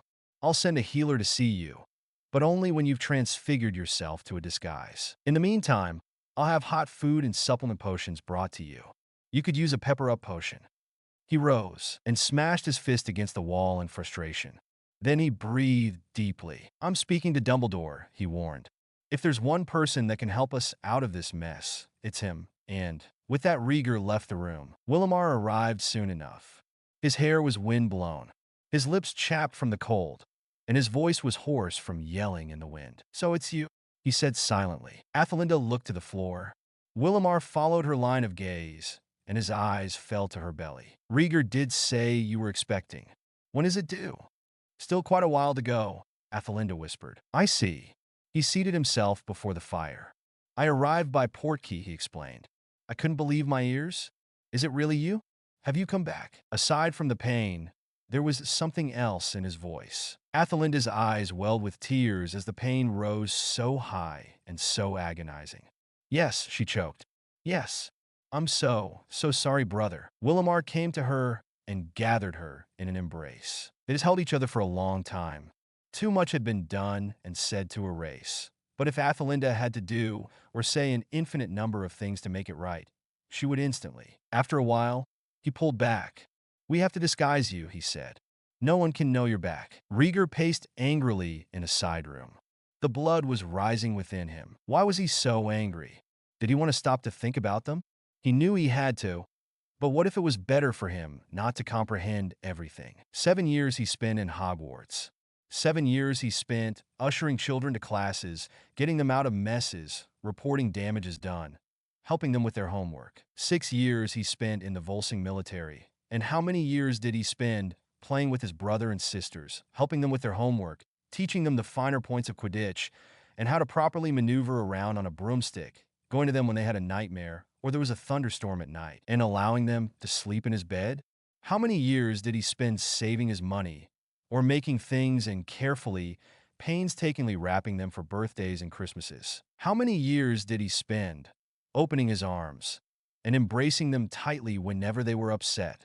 How many times had he told them he loved them and swore up and down, ever since he first set eyes on them, as tiny wrapped bundles that he would love and protect them forever? And now what? There was the fact that Athelinda was smart enough to figure out how to get out of there and had been meticulous in her planning. But there was the fact that she couldn't even help him stop that damn Tom Riddle and save countless millions, including her child. There was the fact that they would all stand around blind, deaf, and oblivious, even accepting towards the coming storm. And if there was one thing Rieger hated, it was to sit idle and blind, waiting for evil to hit you and the ones you cared about. Rieger picked up something. He didn't even register what it was, and smashed it against the wall. Damn him, he shouted. He could do nothing. It was too late. And there was his sister. What did he feel about her? Of course he still loved her and never would stop at that. But she had damaged their family, their trust, and the bonds that held them together. For what? For arrogance and pride, no doubt. And for all his love, care, and protection towards her, what did he get? A sibling rivalry. He scoffed inwardly. So much for love and family. And now what? Just when all was increasing in happiness, just when they were learning to smile again, just when Rieger had found the greatest of joys, he had gotten married, this happened. Athelinda came, bearing bad news. No, he did not blame the messenger. But Rieger didn't want to be near her at the moment. He didn't think he could look at her. He didn't want to. Athelinda had consorted blindly with a man she never even knew properly. For what? He aroused her sympathy, probably, or her admiration and her ambition, more likely. Her dreams for everyone around her, and for herself. She wanted the perfect world, and Tom wanted what he thought was the perfect world, and showed her parts of that world that she was sure to be thrilled about. And she went for it, and she couldn't even help them. He didn't doubt her sincerity, but could he trust her? Could he even look at her? He doubted anything would ever be the same between the two of them again. Of course he forgave her. He always would. He loved her, and she was his sister. So, Rieger thought about that and took a deep breath. Exhaling, he felt better. No matter what had happened, she was still his sister. And fool as she was, inexcusable it may be, but he could forgive her. He would not condemn her. He would not harm her, or allow her to be harmed, or even allow others to point the finger of blame on her. What Athelinda sowed she would reap, perhaps, but Rieger would do nothing against her. He didn't want to, and he never would, nor would he allow others to do it. He took another deep breath. His sister. He forgave her. Now he had to protect her, all of them, and her child. My daughter is back. Willamar wasn't sure which parent said it, but his father had tears brimming in his eyes. His mother, too, was crying, tears spilling over onto her cheeks. And you will have a grandchild, he sighed. His mother gasped, and his father stared at him in shock. She's expecting a baby, he said. She's been through a lot. I think it would be best if I explain. And so he did. He marveled, however, at the bond of family, even though he was a part of it. Athelinda lay, staring up at the ceiling. Tom and Rieger. She could not get rid of the image of Rieger's anger, his rage, and yet his embrace and acceptance of her. She certainly knew, by far, she deserved a million times far worse. Tears spilled from the corner of her eyes and down her temples, into her hair, but she ignored it. She betrayed them. She tore apart the family and threw them away as if they meant nothing to her, as if all their love. She treated them with contempt, if not worse. And yet, they embraced her. She never knew what it was like to hate herself, and it was astonishing when she looked at it, how much she did now, how much Athelinda loathed herself, how much they suffered, and how she traded everything, all their love, away as if it was worth dragon dung. And here she was worth less than even that. Only now did Athelinda see her true worth. The worth of all those years of ambition, desire, glory-seeking, rage, and an apparently higher calling. Only now did she see how low she had been and was, and about to have a child. What kind of mother would she be? To teach her son the value of family, when she knew less than a demina about the ties of family and kinship, about humility, helping others, and morals? Her academic achievement was worth nothing. She was lower than filth. Did she even love Tom then? It's by far not my best chapter, and I apologize. Yes, Rieger is married by now. He's been through a lot, and it's enough to make a story out of. Yes, she was foolish, planning an escape as quickly and carefully as that, but bringing no evidence. Understandable, but evidence is needed for anything. The baby will come in the next chapter. Chapter 15. Athelinda reflects on and analyses her thoughts, feelings, and decisions. Everything unravels. Depression alert, and she makes a choice. But in this, Rieger's wife is introduced. And the new baby. I had a short and really quite catastrophic marriage. And I'm left with this baby, and I've got to get this baby back to Britain, and I've got to rebuild us a life.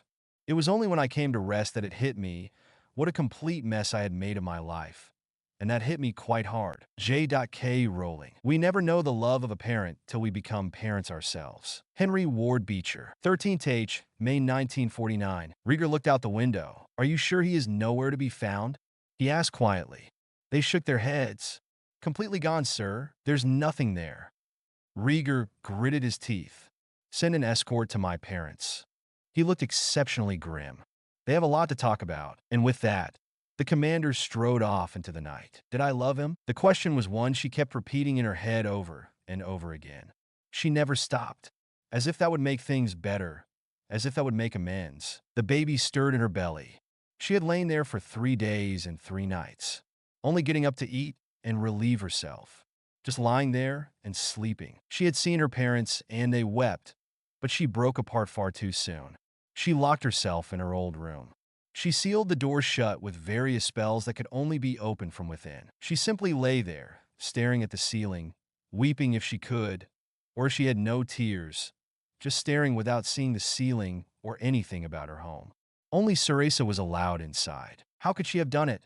Open her ear, and then allowed her reasoning and mind to be occluded by Tom Riddle, to be tempered and molded in his hands like clay, to be swayed and manipulated like a puppet on strings, convinced by his honeyed words like no one before him had, to act, to think, and even to feel what he wanted her to feel. And here she was, back in the family home, and the family she had so carelessly and loathsomely discarded like rubbish. The family she told herself meant nothing more to her, the brother she convinced herself she hated, even though she knew she didn't, the sister she neglected and abandoned, the brother she ignored and overlooked, even the house elf who had taken care of, nourished and nurtured her as a child, forgotten, abandoned, discarded, and apparently hated, though she never actually did. And here she was, the most loathsome creature and the biggest failure she had ever known or heard of. The hypocrisy, the irony of it, that she would berate and be enraged by the failings of others, to fail and sink even lower than they could ever imagine. To be her, to be his wife, his unwitting accomplice, to be the biggest fool and the cruelest, most callous person both. To be worth less than the Zumheap, to be worth so low, and yet to have aimed so arrogantly, so presumably high in the beginning that such a thing happened in the first place. To be the vilest person and traitor to her own kin. To be her, the loathsome person she was, worth less than dung, traitor, family disowning, power-hungry, cruel, unloving, heartless, cold, unreasonable, most evil person, and the one who deserved life and love and everything the least of anyone or anything in the universe. That was Athelinda. Now the veils were gone. The illusion had vanished. No dreams, no stupid, arrogant, self-important, and conceited person's stupid dream. Now she knew the truth. Now she knew reality, who she truly was and what she was truly worth. All along, the fruits of her labor, her worth. And although Rieger had embraced her at first, and then sent her home, and her parents, other siblings, and house elf had embraced her with tears, Athelinda had not seen or heard of Rieger since then. He was gone. How could she be such a fool? She raged at herself. She almost killed herself in a fit of self-rage, before she remembered she had a baby. Now she could see it. Now she could see it all. The fruits of love and care, sprung from her brother's love and protectiveness for her. The love, concern, and care she had seen in his eyes, but ignored or overlooked. The love she had convinced herself, in malice, envy, a lust for power, was the insecurity and envy of the thought of having his sister surpass him, when she knew, in fact, that Rieger wouldn't give a troll's spit for that. And she was evil, as cruel, worthless, and a heartless, callous and unfeeling yet stupid a person that ever lived, no more. What made her convince herself that Tom loved her? Or did she even care, and stop to think whether or not she, let alone he, loved the other? The word fool was too soft and too kind for one so vile as her. Rieger marched back to his room and closed the door.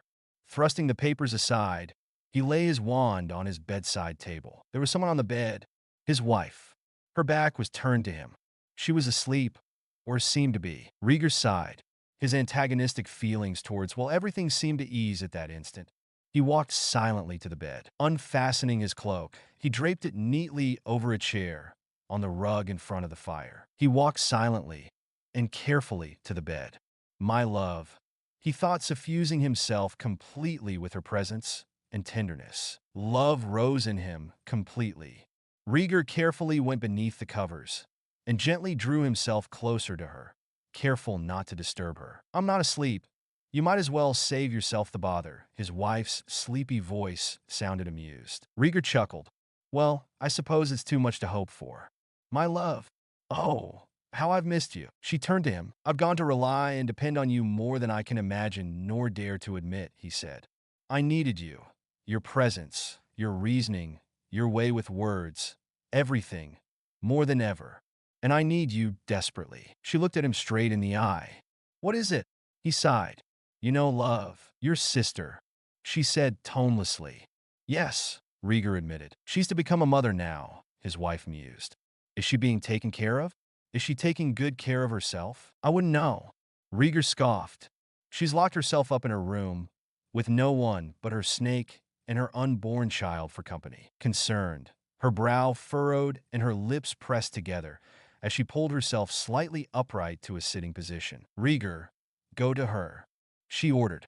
Convince her to snap out of her state and start a new life. It won't be easy, but she's got a child to think about now. She has to think about the future. He scoffed. You make it sound that easy. She's barred the whole room with magic. No one is allowed in or out, except when she allows herself in or out, and even then she's careful to avoid anyone. She's even soundproofed the whole room. And you can break it, his wife insisted. Why will you not see her? Why are you being so adamant that she will break out of her state by herself? Her voice became gentler and tender. Is it because you are still hurt by her? Rieger didn't respond to that. I see, she said. And yet you can't tell her or anyone how you feel. Can you? It's not just about hunting him down. It's about avoiding her as much as you can. But you can't say it, can you? You've fortified yourself so much, and you feel you have so much relying on you. And you're too proud to be humiliatingly embracing her and letting her off easy, even if you don't hate or even are still furious with her. Besides, you don't know or want her to throw away what you give her to the dirt. You're not sure about her or what returned to you. Rieger still said nothing. So you need time, she continued. Very well. So does her. But she needs you too, Rieger. More than anyone, her infant needs you. He or she will never even know the father's name. I have a feeling on that. And therefore, it is not needed to mention the fact that he or she will never meet the father if we are lucky, and will be in constant danger of meeting him through their entire lives. And who is the one person who can guide the child to the right path and keep them safe from that? You. Rieger closed his eyes. She was right. And always, she could see right through his heart and soul. Everything is up to you, she said quietly. But you don't have to go with it just yet. You're more important than you know or have been made to believe, and it isn't just about being a soldier and a commander, or even a leader. Even if others doubt it, don't you ever doubt or question it. Athelinda stared up at the ceiling still. Ceresa curled up next to her underneath the covers, curled protectively near her belly. Did she love him? No. How could she have been as vile and stupid as to marry him then? No, she never loved him. She was intrigued by him and his difference to others and similarity to herself. She was flattered, and she felt empathy, even sympathy, for his character. The poor, but gifted, brilliant, and hardworking boy with big dreams and goals, with enough ambition which drove him to excel and dream of building a new world. A dream he allowed her to glimpse a shining peep out of his imagination. So enthralled, so aroused and excited by this vision was she that Tom practically shone and glittered in her eyes. Flawless, perfect, excitingly intriguing, but purposeful. He gave her purpose, and that was what drove her to him.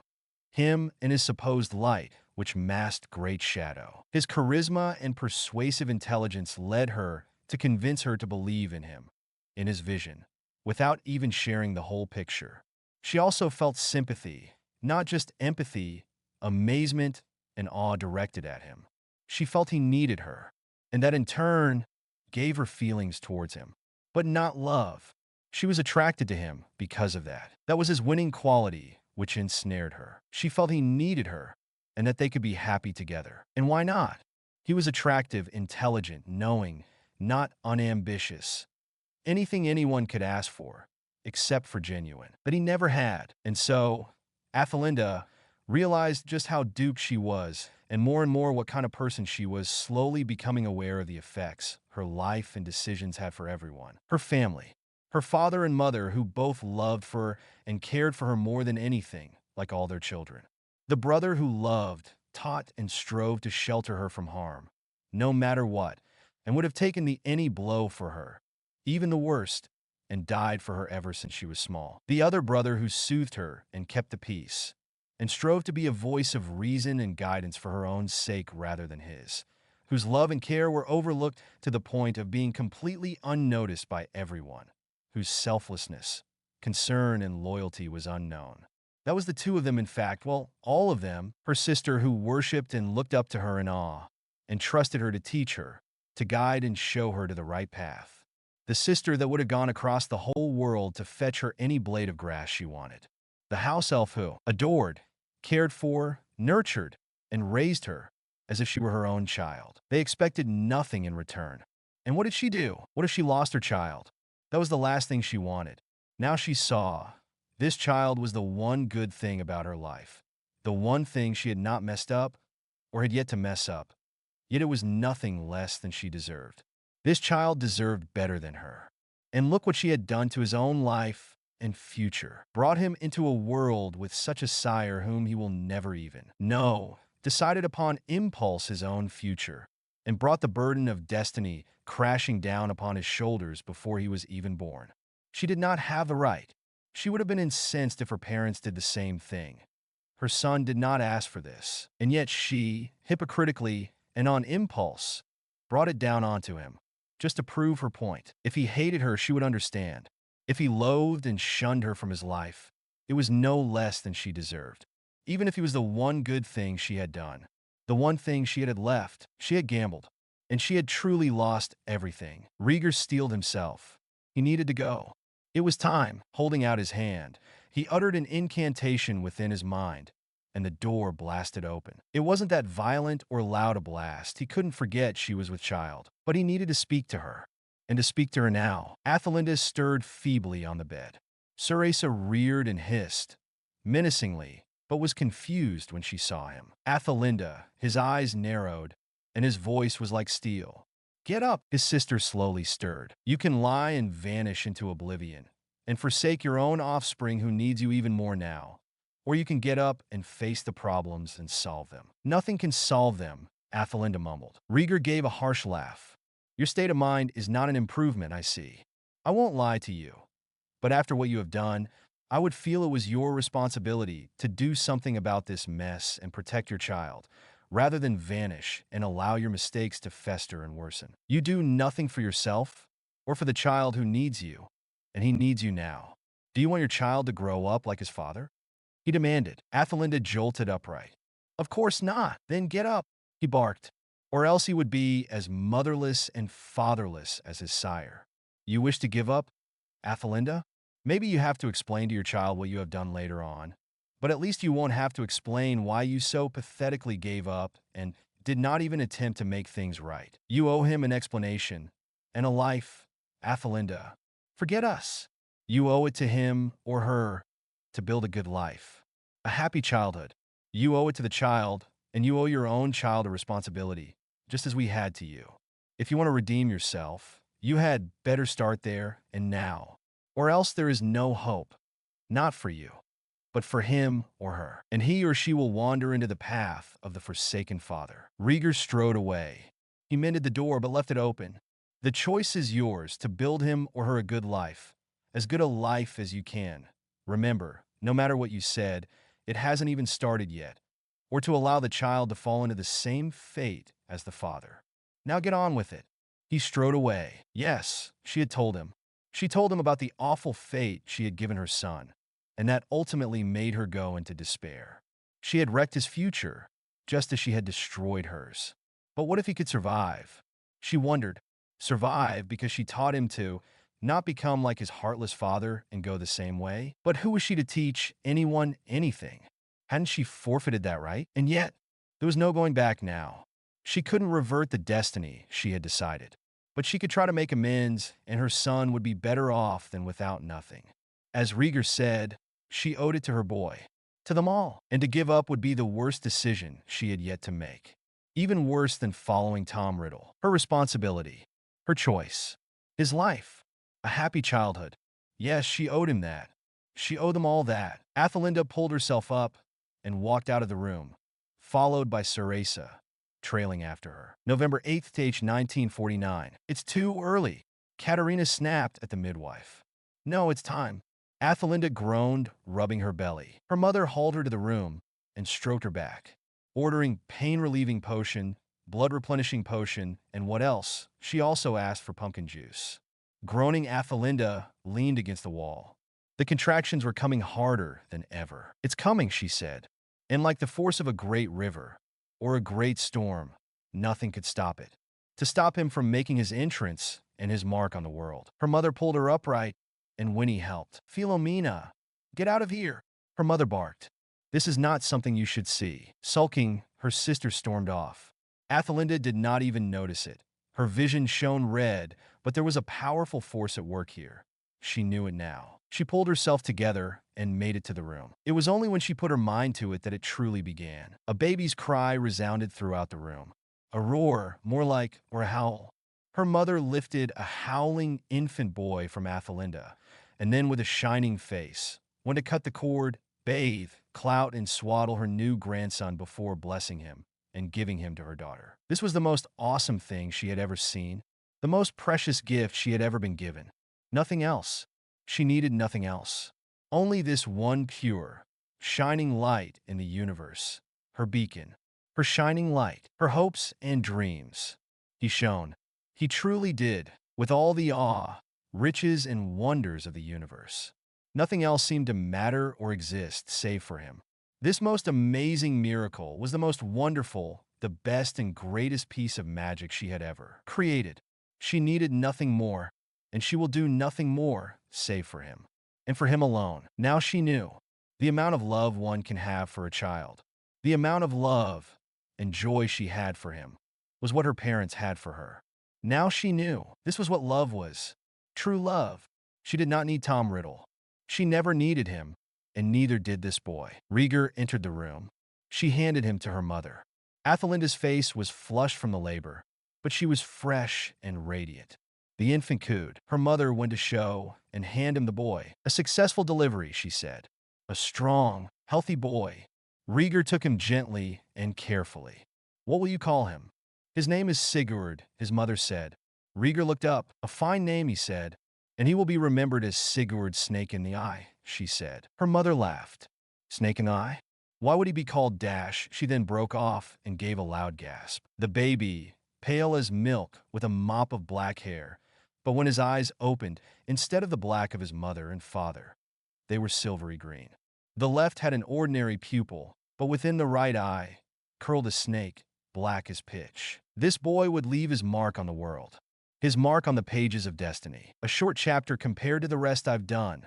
And as for the baby's name and yes, I took inspiration from Viking sagas and from the History Channel series, but this one is different. And besides, in the Harry Potter series, in the books and other canonical stuff, there are various names of famous persons, like Zien, the Chinese mystic, Nicholas Flamel, a famous alchemist who really lived, and other historical characters with similarities. Names are based on real-life persons who became witches and wizards or squibs.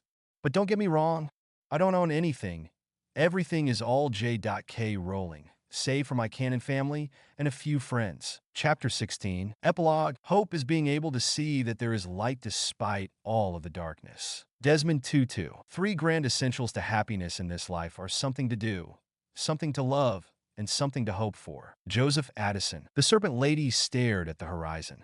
The sun was rising. Athelinda slowly turned back to her eldest brother and her second older brother. In her arms was a peacefully sleeping baby boy with a mop of liquid black hair and pale skin, like hers, and the father that can never be named. "You know what I have to do," she said. "I'm not running away, but we have to live for my son's sake." Haigar novet. He understood. Willamar felt the same way. She sensed his understanding. "You'll see me often," she said. Rieger nodded again. "Where will you go?" he asked her. "What will you do?" Athelinda sighed and turned back towards the horizon. "First, I'll have to keep him safe," she said. "Help him grow to be better than I was, and to teach and love him so he would never be like him. Second, I'll have to spend a great deal of time, a lifetime even, to atone for my mistakes and bring his dark vision crashing down. I don't know where to start, but I have an idea." She paused for a while. "He has many pureblood followers, it would seem. As you say," Willamar finally spoke. He ran his fingers through his hair. "What shall you do?" "First, I have to find a weak link," Athelinda said. "Just because they have been raised to uphold their family's ideals does not mean the reality will be less horrifying to those who actually do have some hidden honor inside. And once I get inside, I'll have to find his thing and destroy it before he destroys the future. I'll turn my regrets into my greatest weapons and lie in hiding like a snake, waiting for its prey to go near before I strike, when my son is old enough to survive without me. Not that I plan on giving up my life so easily. There are many things that need to be done." Haigar novet. Athelinda looked at her brothers with pain and longing. Her little sister watched as well, not too far away. "I love you," she whispered. "I'll miss you. More than you know. I always have, and I always will. I'll come back, but not just yet. Not yet. For all of you, and for my son, for Sigurd." Athelinda looked once more at the horizon. The boy's silvery green eyes opened. He looked at her, as if he knew and understood everything, and he approved. The eyes were so clear, like shallow, filtered seawater touched by sunlight, or a jewel or colored crystal lit from behind, and yet seemed to have a misty dreamlike quality to it. One pupil was small and round. The other was long and winding, stirring like a snake waking and easing towards the warmth of the sun. First off, I can say that Lady of Serpents was by far not the best fanfiction I have written, but I wrote it for a purpose. The purpose being sequels. I can promise the next part of the series will be better than this, by far. If not, then you have permission to send me a PM and say that I suck. Just this once. The sequel is called Roaring Dragon. It involves the same family, but I'm not giving any details. Sigurd will make his mark eventually. Not that I'm giving any spoilers. For those who bore with this, thank you. I'm just so sorry it was so crap. Disclaimer. I do not own Harry Potter. The canon characters of Tom Riddle, Dumbledore, Hagrid, Dip Pet, Marathon, Slughorn, and Alfred Black. I only own their family here, and most of their friends. Edit September 26th, 2015. I admit, the reason I thought this was crap was because so few seemed to like it compared to my Lord of the Rings fanfic. The sequel is up, Roaring Dragon. It will feature the same family beginning in the 1950s.